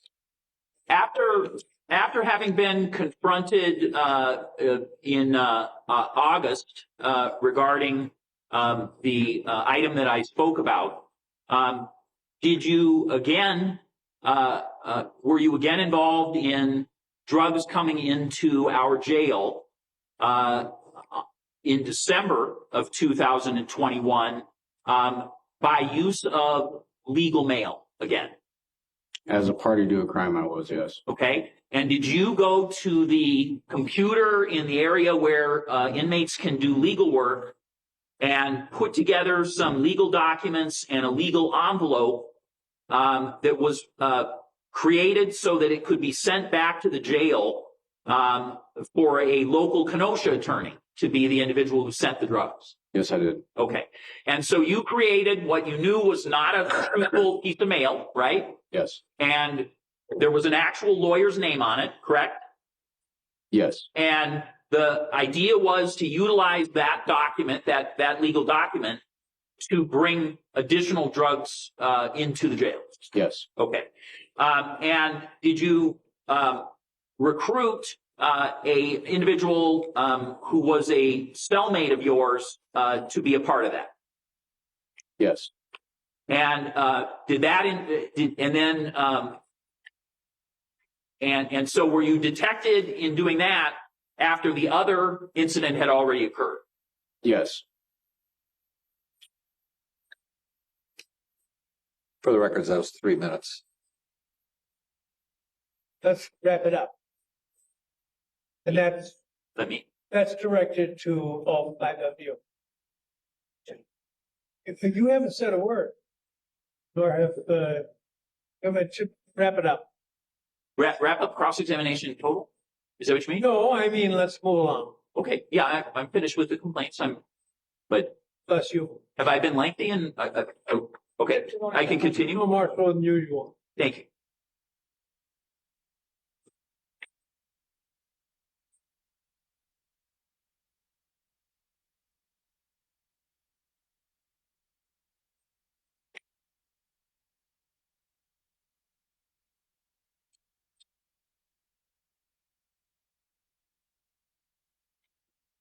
I have nothing else for the witness. Thank you, Your Honor.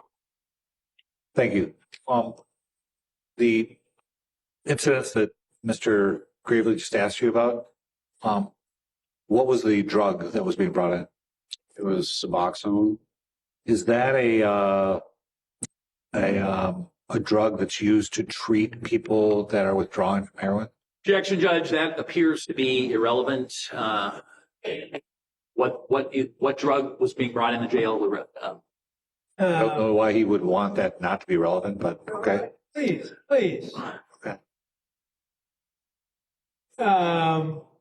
It's the objection is sustained.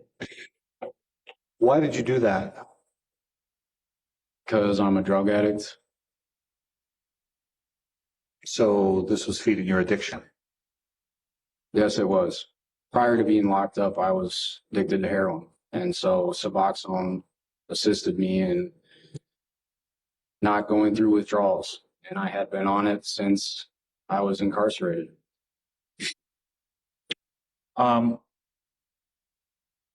Those two cases that were referenced, those were both from, one was from August of 21 and the other one was from February of 22. Yes.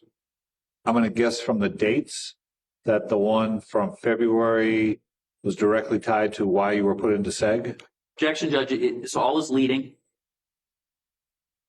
Why were you put into segregation in January of 22?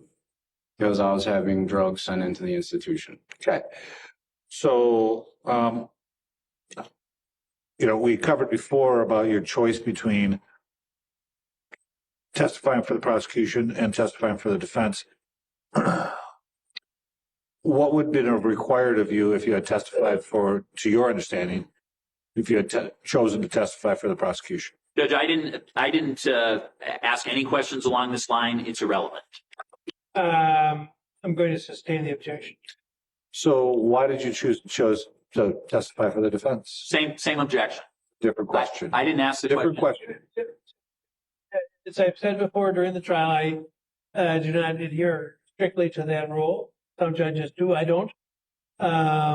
He can ask about it, but it should be a brief examination. Okay. Why did you choose to testify for the defense? Because I felt like it was the right thing to do. Bring the truth out and not do something just to try to gain some freedom. So after you first learned that both parties wanted you to testify, did you talk to your family about it? Don't tell me what they said, but did you talk to your family about it? Same objection, Judge. I don't see where it pertains to the subject of the reason for which I permitted the witness to talk about the whole general subject. All right. Is everything you testify here true to the best of your knowledge? Objection, Judge, to ask me to affirm. That's a possible question.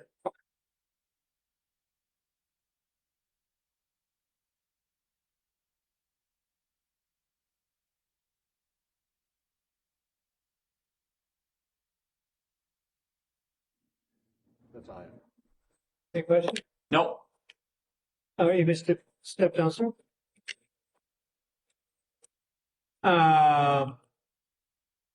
Did I hear that was the last witness for today? I believe that's accurate, Judge. Okay. Anything for the state? What? Anything for the state?